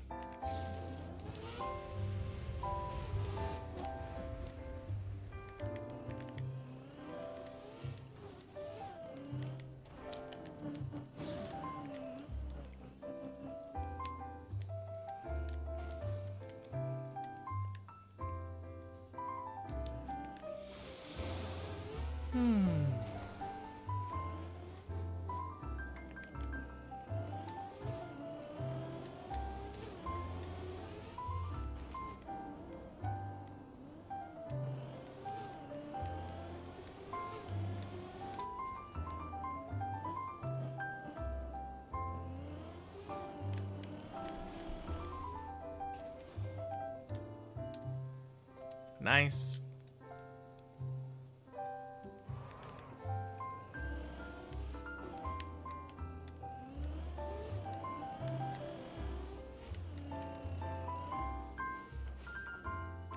Round 2.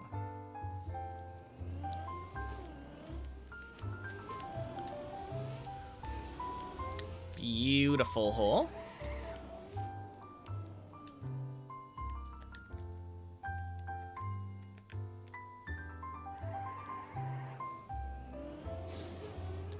Boink.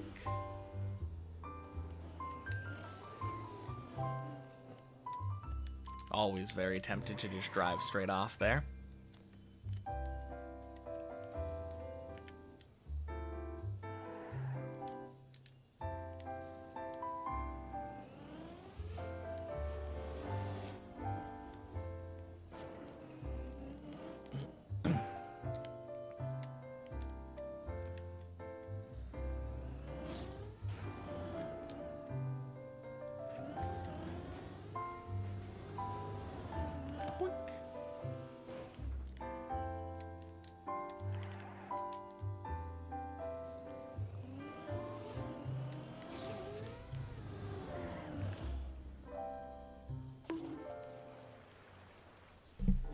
Okay.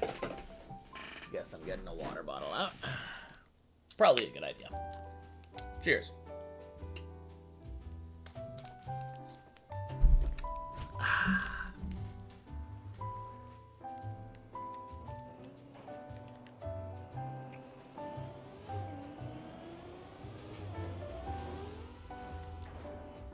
Kind of depends. Not really an absolute thing. Jensamandin. Jensamandin. Happy Wednesday.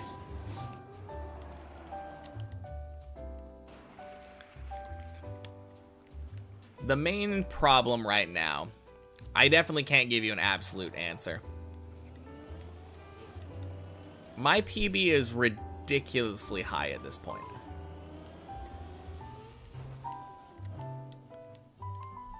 Like, the PB that's on screen there is a lie. I'm actually about a floor above that PB.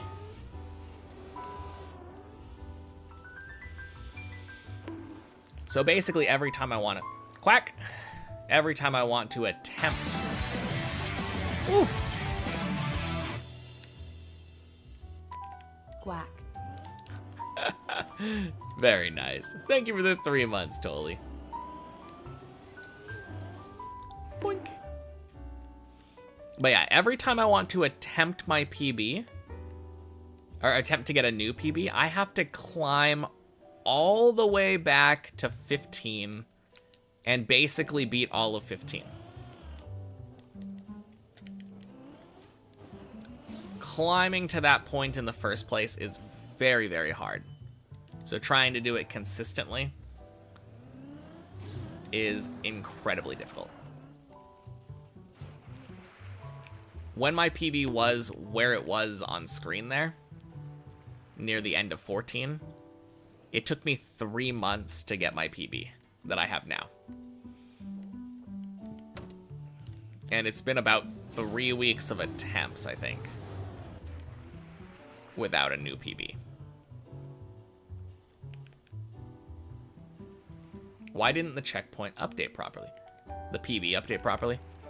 The PB didn't update properly because when I got that PB like a month ago, Dips++ was broken. It wasn't keeping track of people's PBs properly. So yeah, when it got up and running, it, of course, kept my old PB.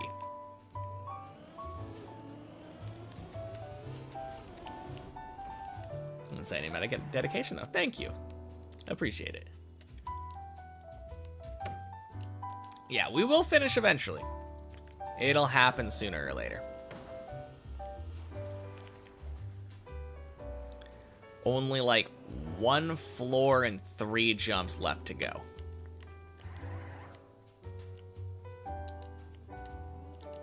Respect to the dev for still maintaining it, though. Yeah. Zertrov's the GOAT.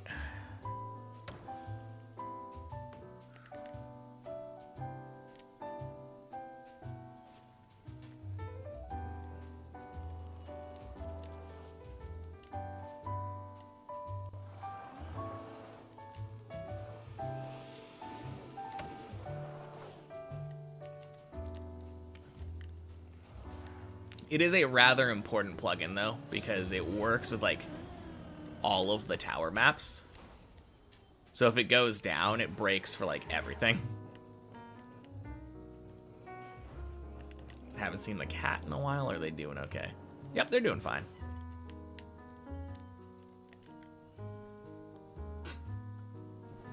Where is he?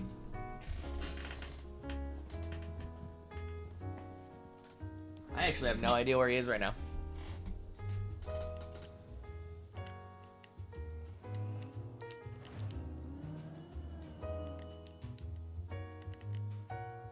Probably hiding in a little corner. Sleeping in a cozy spot. Am I gonna play the next Deep Dip 2? Gonna be playing the next Deep Dip 2. Yes. Absolutely. Gonna start fostering cats soon. I feel like that could be fun, but also stressful.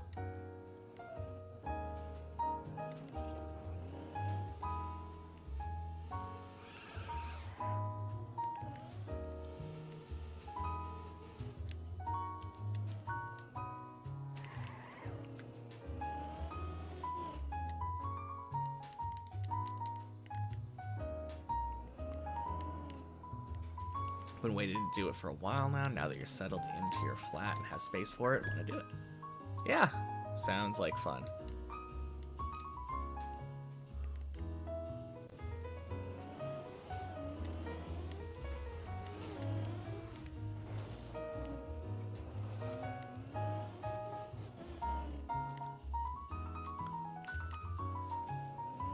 I think this is the last pet that I'm gonna have.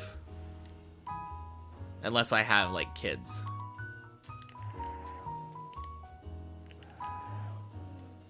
Happy Wednesday, Complex.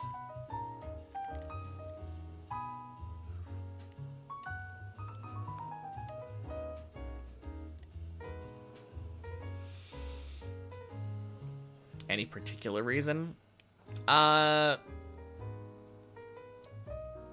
They make lots of messes. And obviously, like, a kid would also make messes. I don't really have any plans on kids anytime soon, though.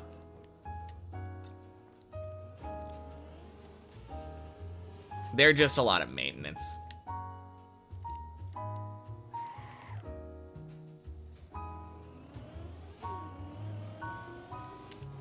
The idea of having my own place that isn't constantly made a mess of by an animal seems pretty nice.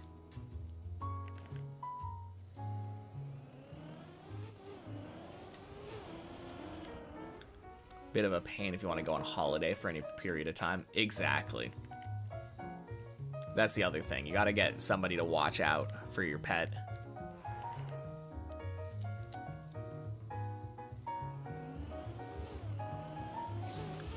Or go somewhere where you can bring it with you, but, like, I don't know.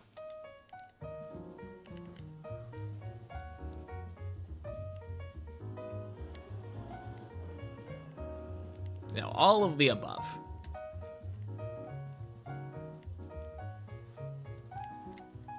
I like having a cat, but it's just, it's a lot.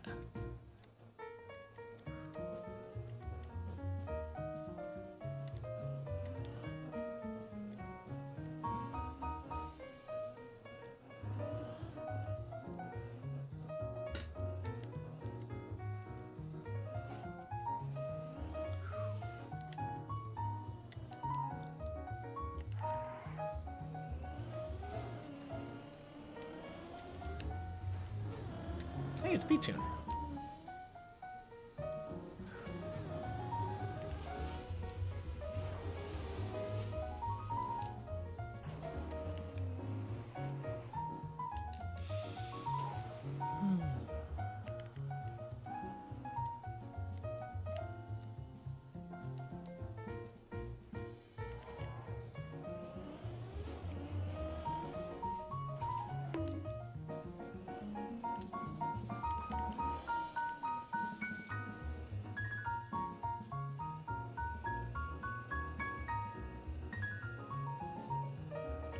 Did I ever play anything but Deep Dip in TM? Nope.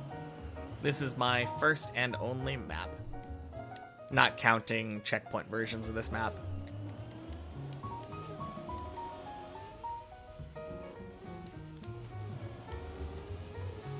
I do play versions of this with checkpoints on Fridays. Both the many checkpoints version and the checkpoint per floor version. But all of my Trackmania experience so far has been with Deep Dip 2.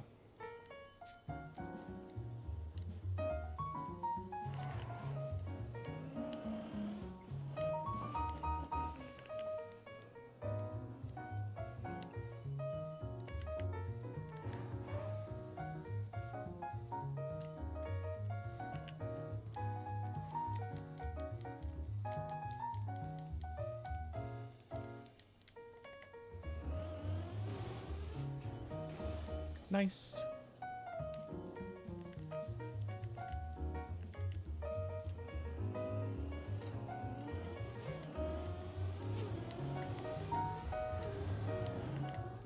Never really thought about it, but it's funny that I've spent 90% of my hours in TM in Gear 1, probably. Maybe. I do spend a decent amount of time in Gear 2. But you might be right.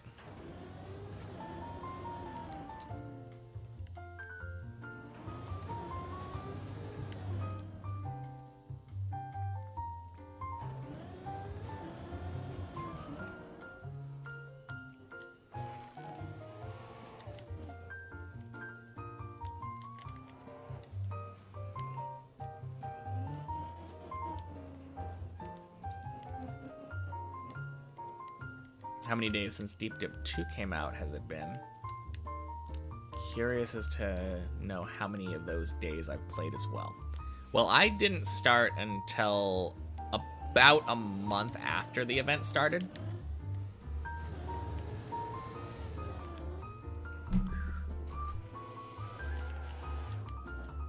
But I have been playing since June 4th of 2024.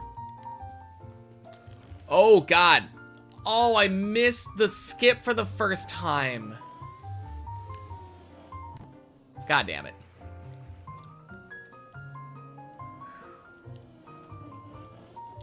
Well, I was distracted.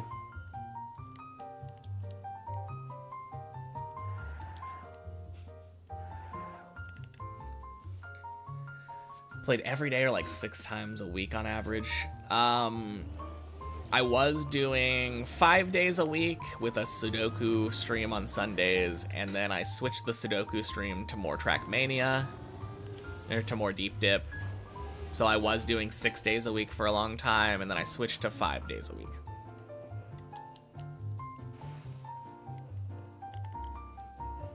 But the switching back to 5 days a week was relatively recent.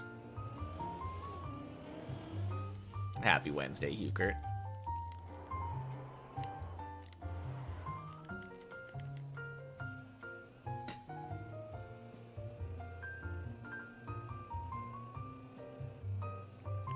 Well, new fail. Good to know that failing that is very forgiving. Almost always gonna land in that pool.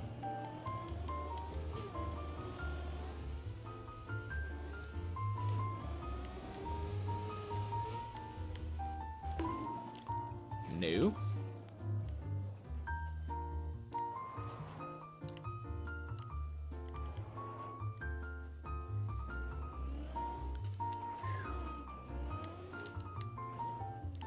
Kinda ill. That's not good. Hopefully you feel better soon.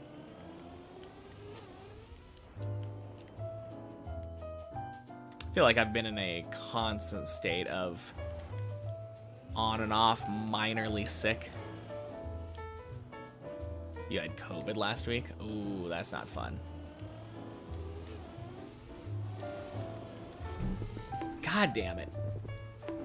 Oh no! Fucking fences! Oh.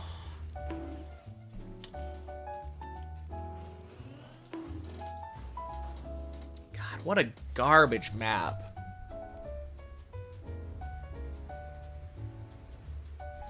Anyway.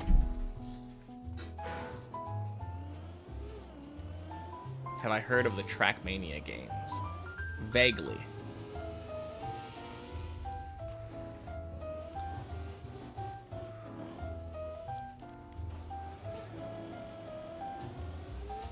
Man, I'm a little bit annoyed I wasn't able to recover that back to 10.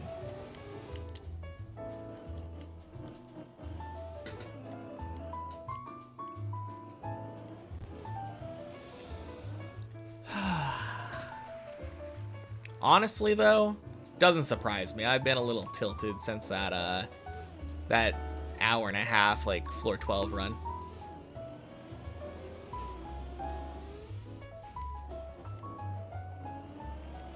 Yeah.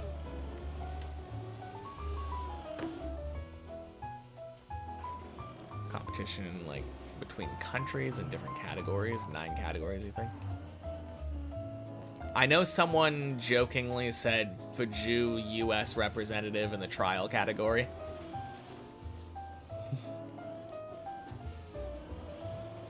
And I was like, yeah, no. That's not happening unless the only thing we're competing in is Deep Dip 2.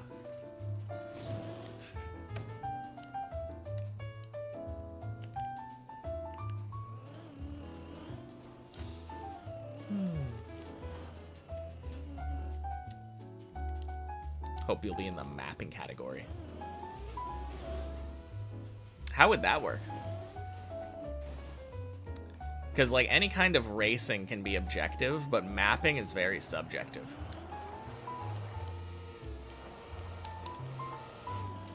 I guess there are a lot of Olympic games that are kind of subjective.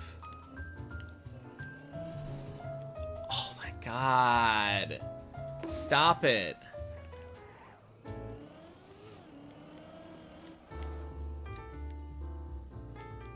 Going to bed? Alright, sounds good, Tack. Talk to you later. World Cup in the football sense, big, like the TM World Cup? I have no idea. Specific country gets a style, have 2 weeks to build a map. Yeah, but that's not really what I'm talking about. I'm talking about, like, judging it, you know? 11 p.m. with work tomorrow? Alright. Sounds good. Thanks for the good luck. Like, I understand that mapping is when you make maps. And that you can be assigned categories, but, like, there isn't an objective way to judge what the best map is.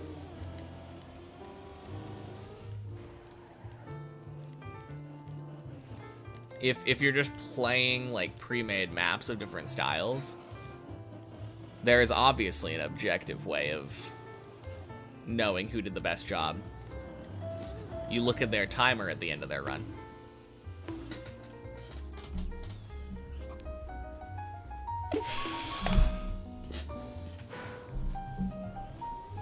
Such a stupid jump.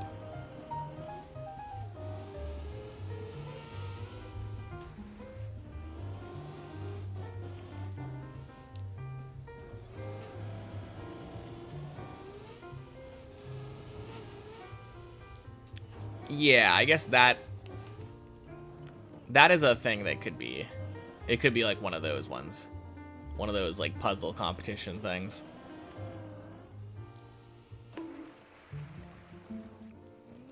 I don't know if that's... I guess it's kind of a mapping competition. But that still just feels like racing to me. Yeah, there have been plenty of competitions like that. Yeah.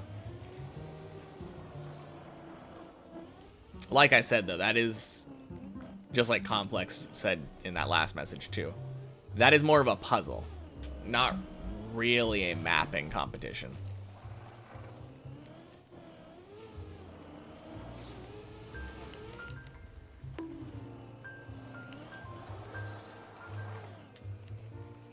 It just feels like a lot of maps, like mapping, is just very vibes based. So it seemed like it would be hard to make a category that was strictly like judged based off of how mapping worked. Not a fan of the idea because it doesn't include too many mapping skills. Yeah. Again, it's a puzzle, not really a mapping competition.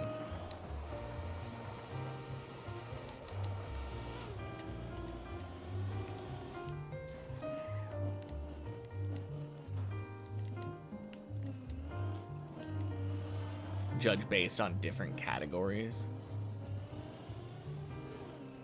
But again, the question isn't like how you organize them, it's how do you judge it?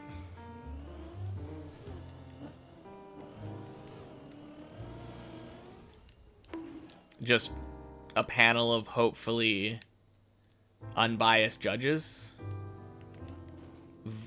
like giving numeric values for things anonymously.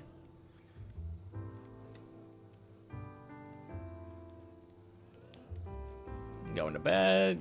Good. Gonna keep my stream in the background to hopefully see another 11 or 12. Good luck. Sounds good, Jorios. Have a good night. Talk to you later.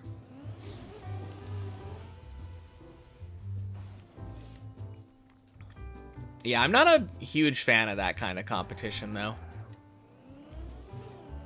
I've done that kind of competition before, and it just sucks when you have, like, closely matched competitors, or at least seemingly closely matched competitors, and then the subjectively worst person ends up winning.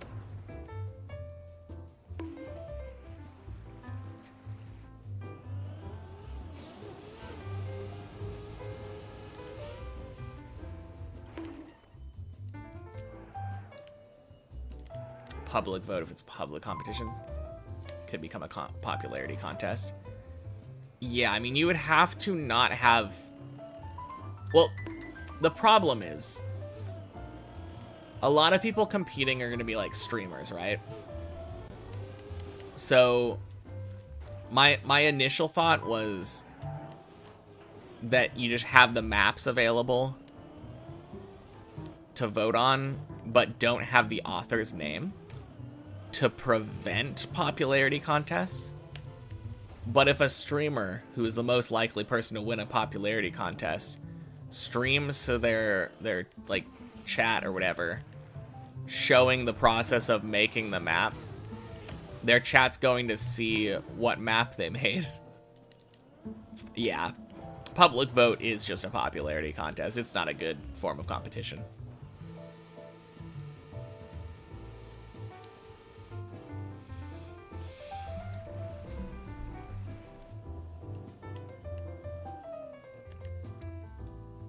I do think it would be possible for a panel of judges, though, to specifically not watch streams of people mapping.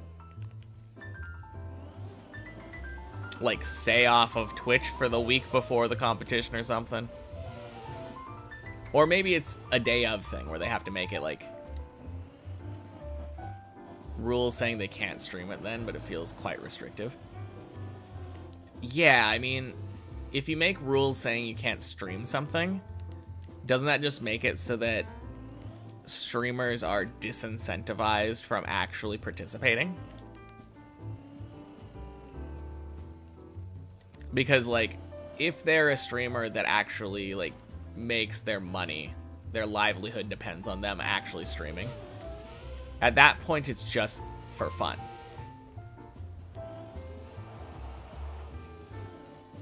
Also, it's bad for engagement. Like, you want more people getting their eyes on the competition.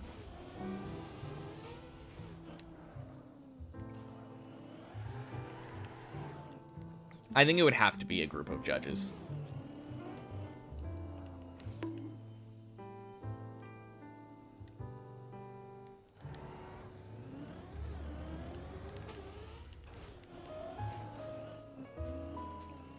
Group of judges where the mapping is anonymous.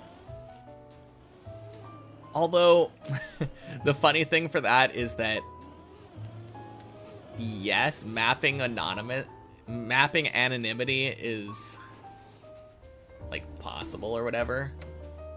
Fucking Tony, god damn it. My idea of the judges not going on Twitch and then mappers hidden is best.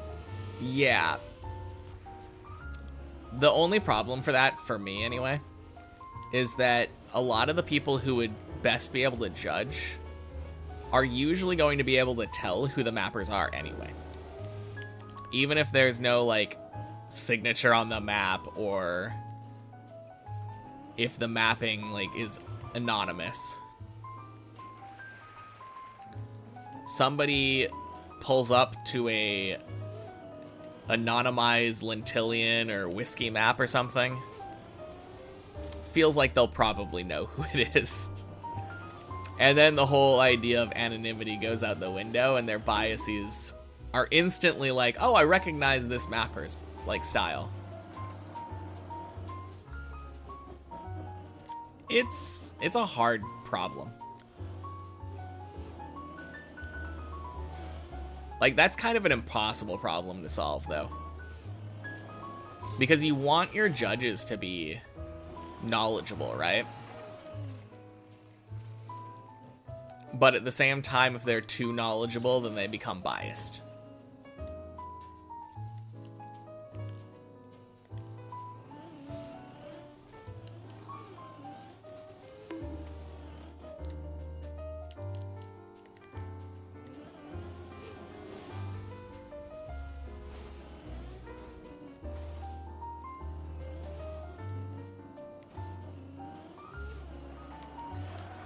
All right.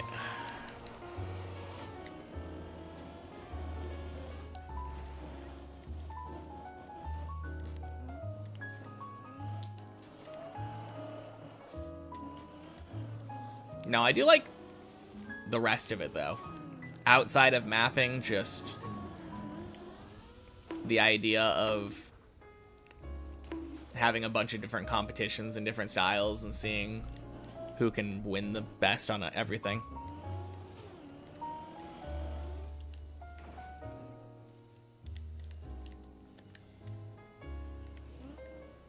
Because that's much easier. You want to see who the best ice driver is, you just have somebody make a new ice map, not played by anyone in the public. All of a sudden, everyone's sight reading an ice map. Made the best driver win.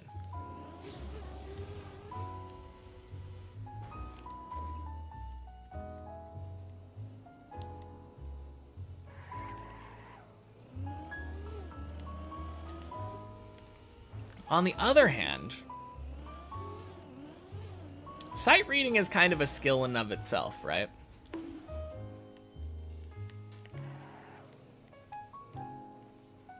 I do feel like there's something to be said for people being able to pick up a map, practice it for like a week, and just being the best. Getting hyper consistent.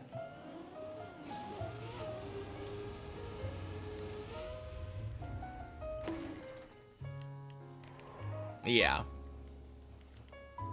Well, not hunting necessarily. I'm talking about like World Cup kind of thing. Because hunting is another different skill. Since with hunting, all you actually care about is getting one really good time. So you're willing to risk Like, losing a single round, like, losing an attempt doesn't mean anything when you're hunting. Cup of the Day winner, not always the Track of the Day winner. True. Yeah, Track of the Day is about hunting. Cup of the Day is about consistency. And what I'm referring to would be if people did all that hunting for Track of the Day and practiced, and then we had a second Cup the day after.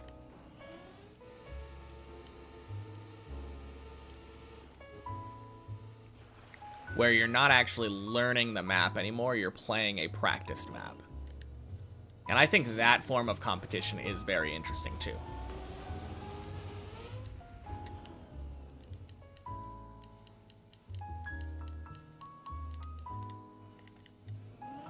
Mix of speed and consistency. I mean, yes, it is a mix of speed and consistency. But the main thing is, like, familiarity.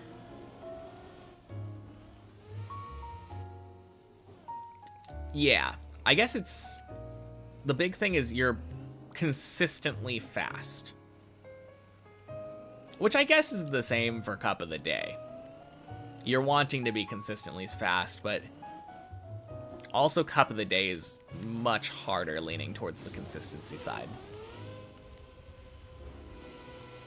Whereas you look at something like World Cup, where everyone has, like, our World Tour. Everyone has, like, a month to prepare for it, and they've been playing these maps for a long time.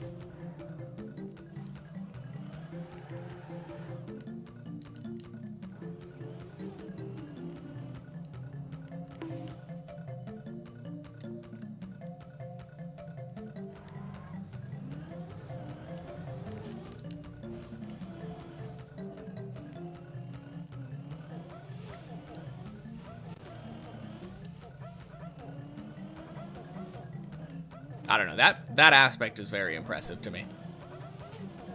Seeing how fast and consistent people can get, especially at, like, really hard maps.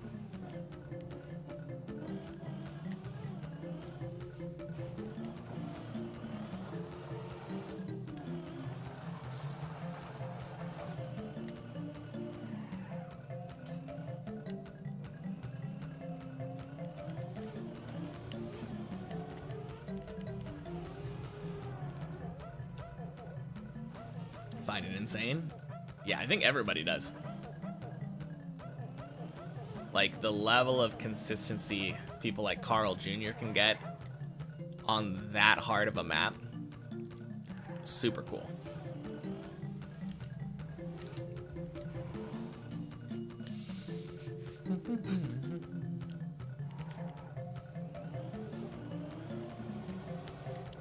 Boink.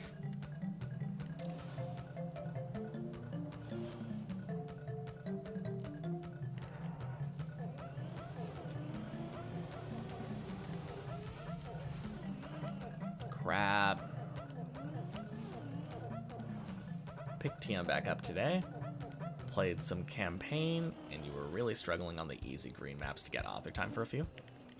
Dang.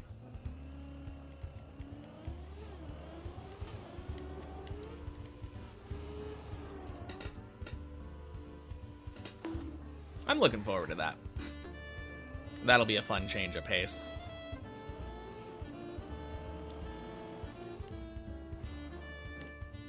Felt like you were spamming attempts until you got lucky, made it through, and didn't feel any faster.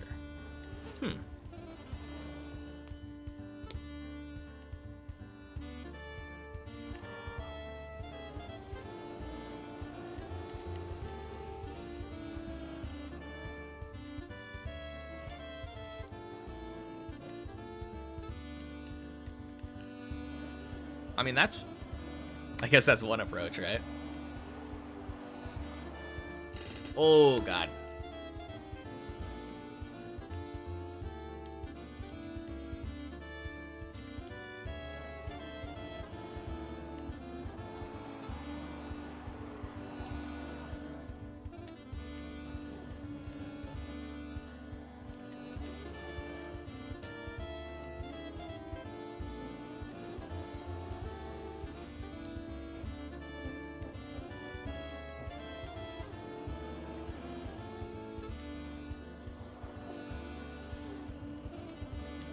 Yeah, whole new level of respect, indeed. Those kinds of maps are the things that really made me interested in Trackmania in the first place.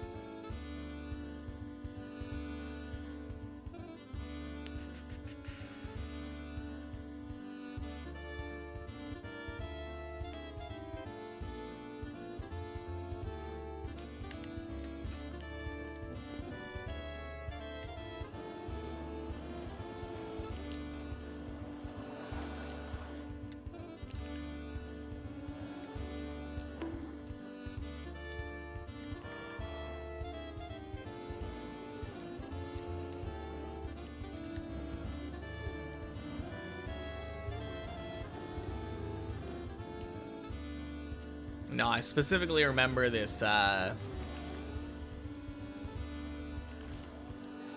was this map on one of the world tours where you had to, like, do an ice slide or something into a spin, into a backwards section. And it was just chaining that kind of thing together.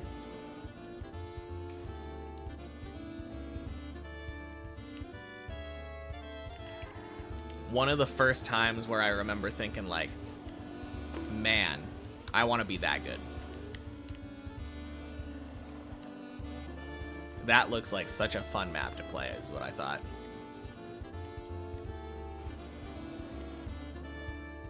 Boink.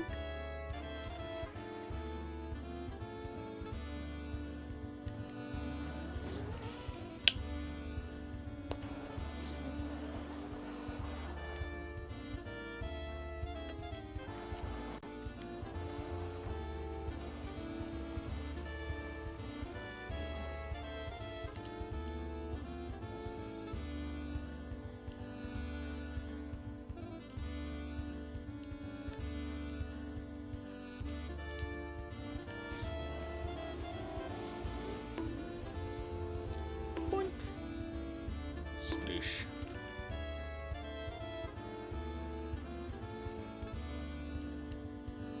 Looks so fun to play, but when you try to play them, you're just too bad to get the cool section, and you're too slow for the trick. Ooh. Sure, with practicing you get there, yeah, absolutely.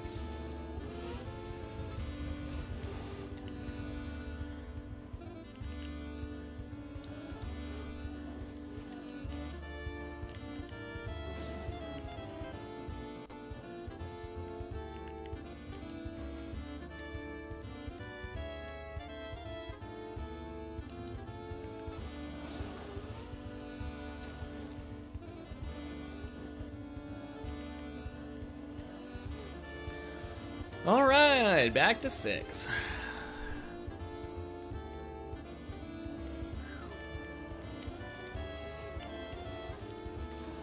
God damn it. No! Fuck! Just miss everything, why don't you?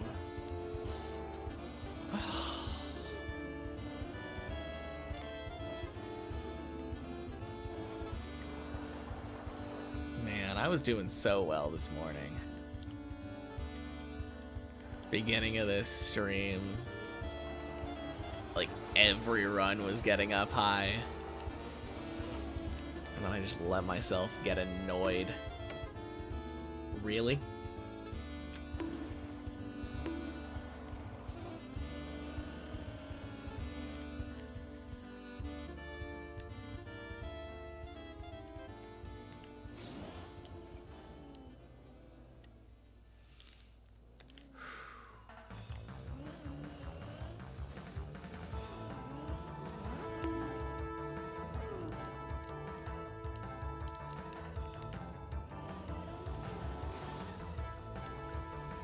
Lie down, which is a very high possibility of you falling asleep, so you'll say goodbye now. Might still be lurking for a while. Alright, sounds good. Have a good night, Complex.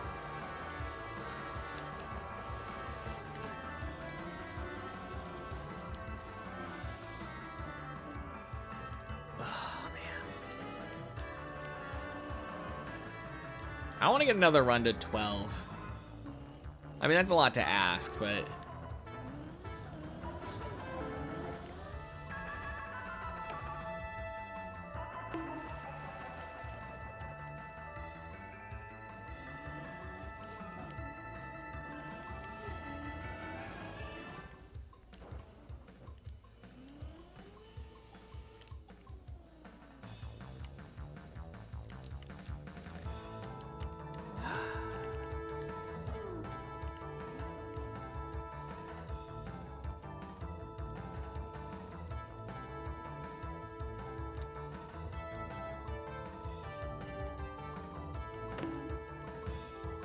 Okay.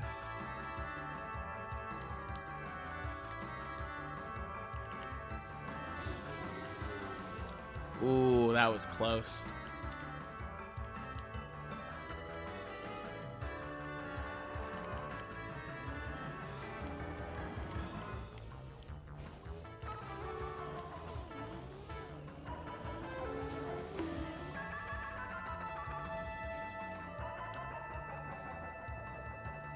Huh. That cloud's moving. How have I never noticed that?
Are the clouds really moving? Yeah.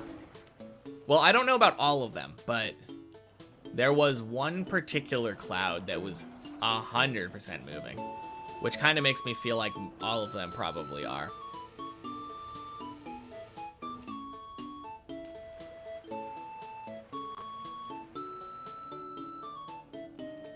No, I specifically stopped moving my car just to make sure.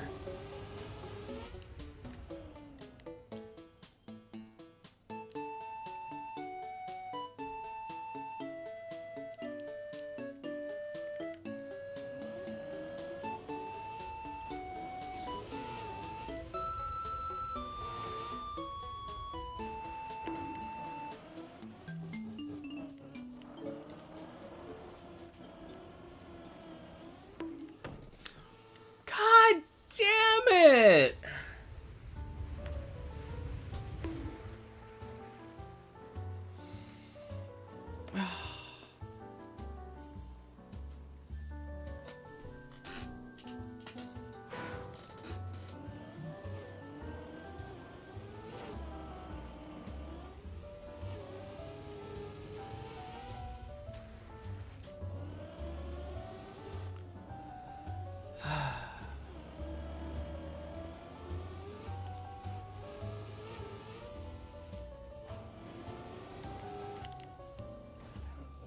It's been such a weird day today. Wonder how many people realize that they're moving. Bet it's not too many. Well, I don't know if all of them are. The only one that I was certain of was that one in the background that I saw moving.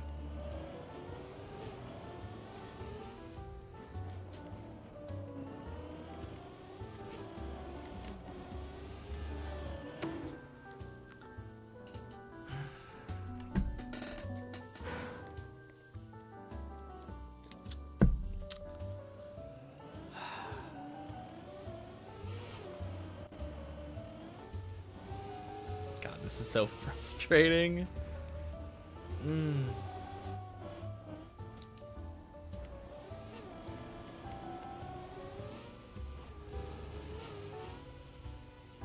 That last one was kind of weird, too. That last one felt like I was going fast enough and hit the plastic. Seemed like I should have bounced.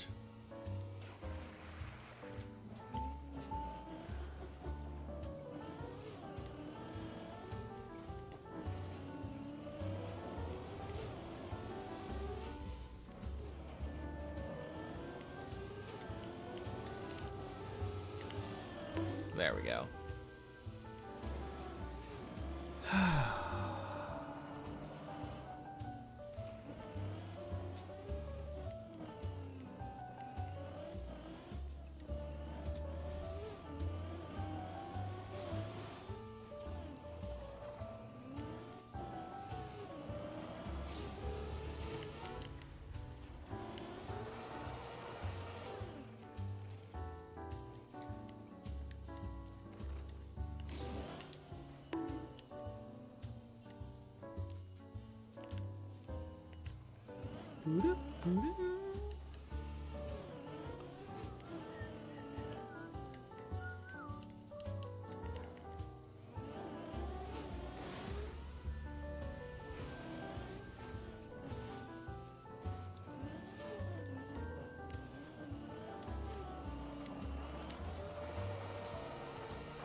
Boink.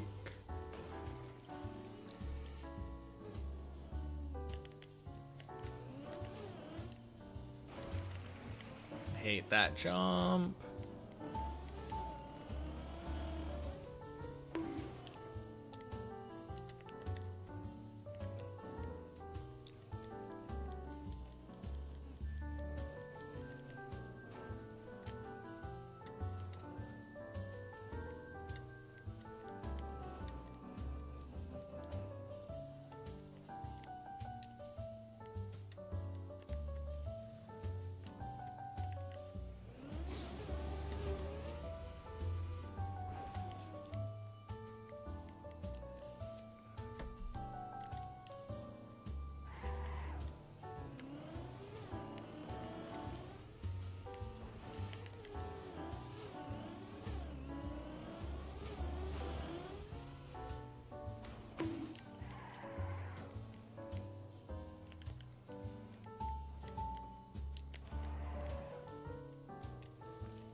Nice.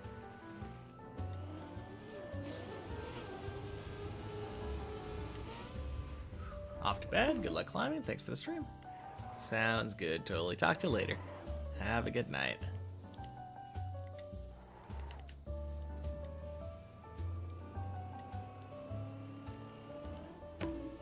Oh. God, I almost missed.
Nice.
Do I dream about Deep Dip? Nope.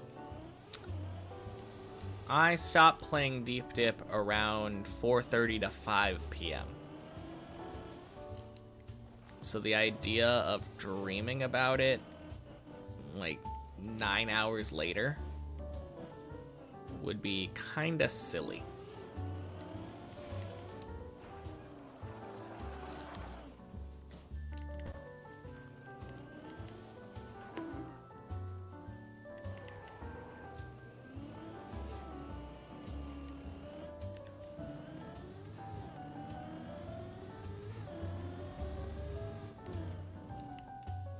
Welcome in, Nell. Happy Wednesday.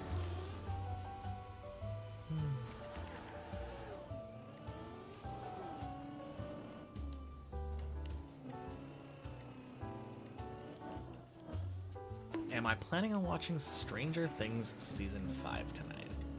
No. Could not tell you the last time I watched Stranger Things.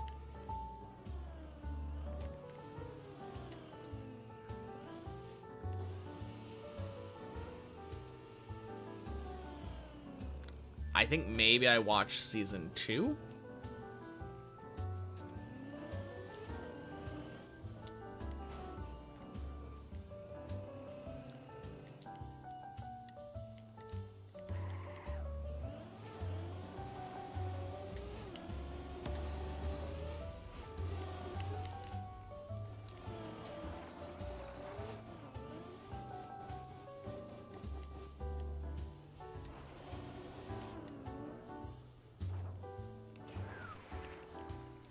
Honestly, I had no idea they were still making it.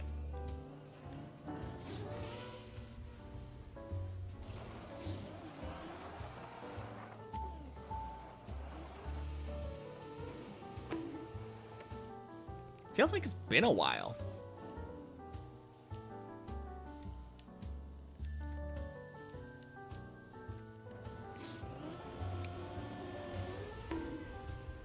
I assume that the kids would have to be adults now? There's no shot they still pass themselves off as kids anymore.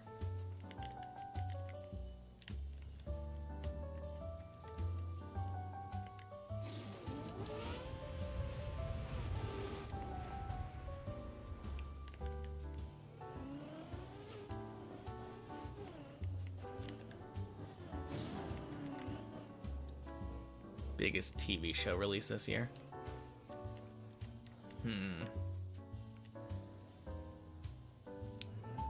Okay. I mean, I don't really watch Western TV very much, so I guess I have to believe you. Is there really a big TV scene anymore? I feel like I never really hear about new shows. Obviously, coming from a person who doesn't seek them out, makes sense that I wouldn't. The big reason that I would hear about shows before was because I was watching TV, but I feel like people don't watch TV anymore.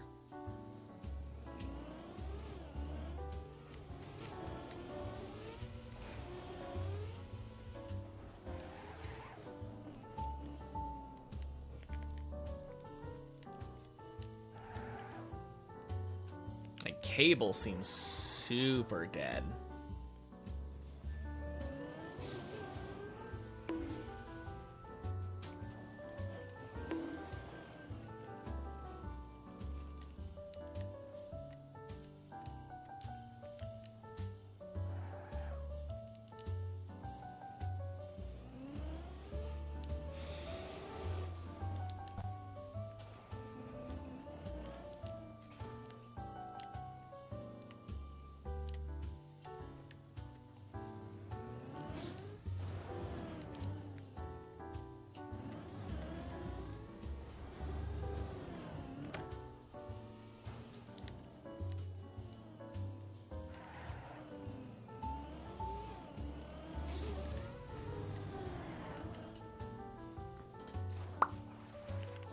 Nice.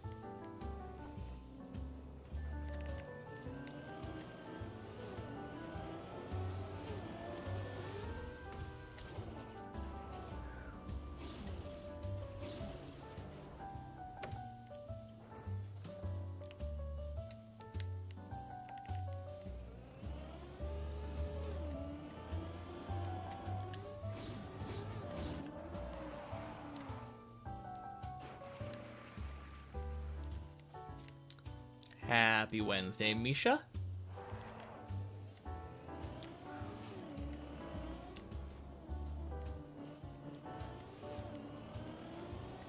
All right. Good on me for not reading your question while trying to do that jump. I was absolutely going to die. Planning on playing other trial maps after I play Deep Dip 2. Or after I finish Deep Dip 2. Eventually, yeah. I have a couple other maps on the chopping block before then. But absolutely. Quack.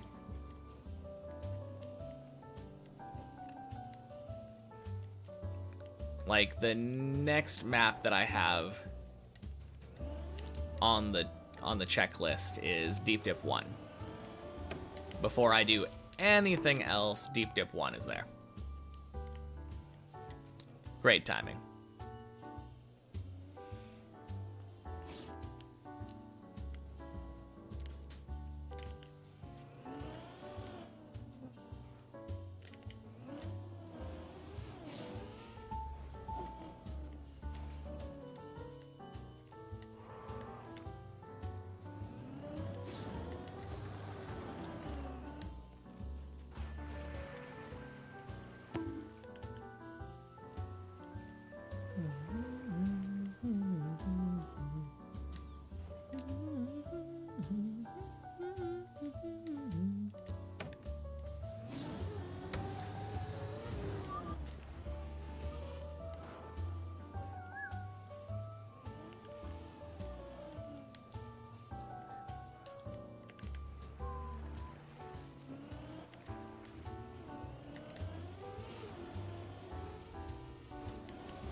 Looks good. Clean.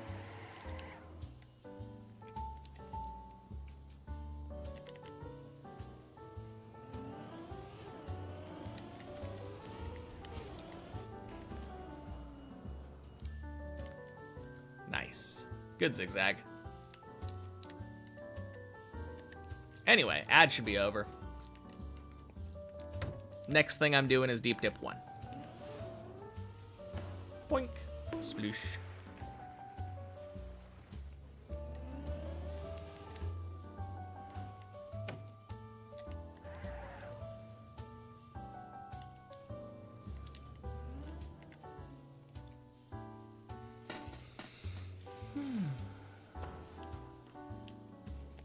Yoink.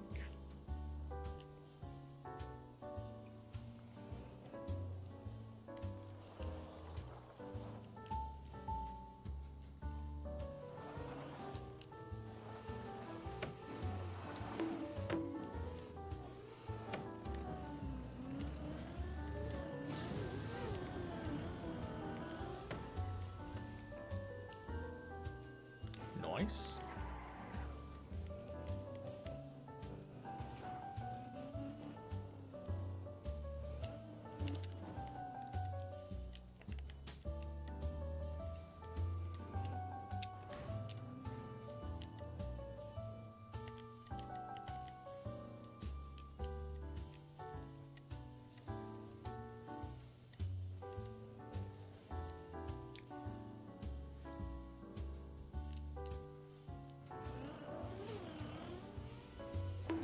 Beautiful.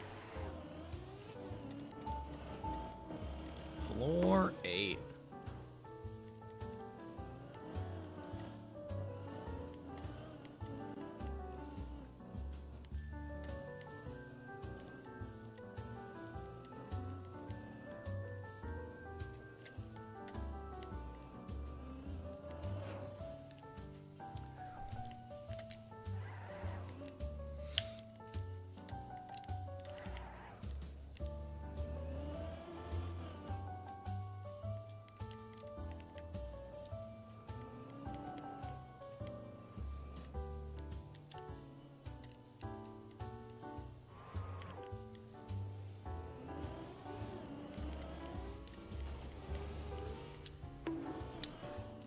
You are joking.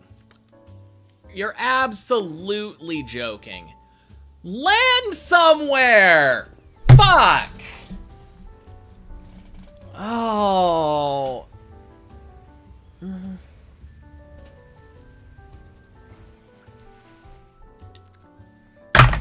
Alright. Man, fuck this map, guys. I am so ready to go back. Let me go back to 15 already.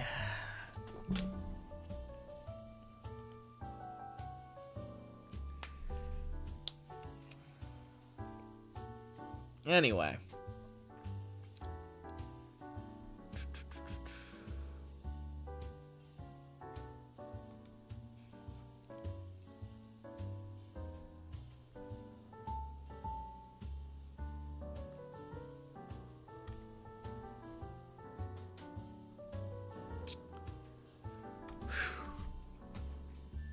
Cool.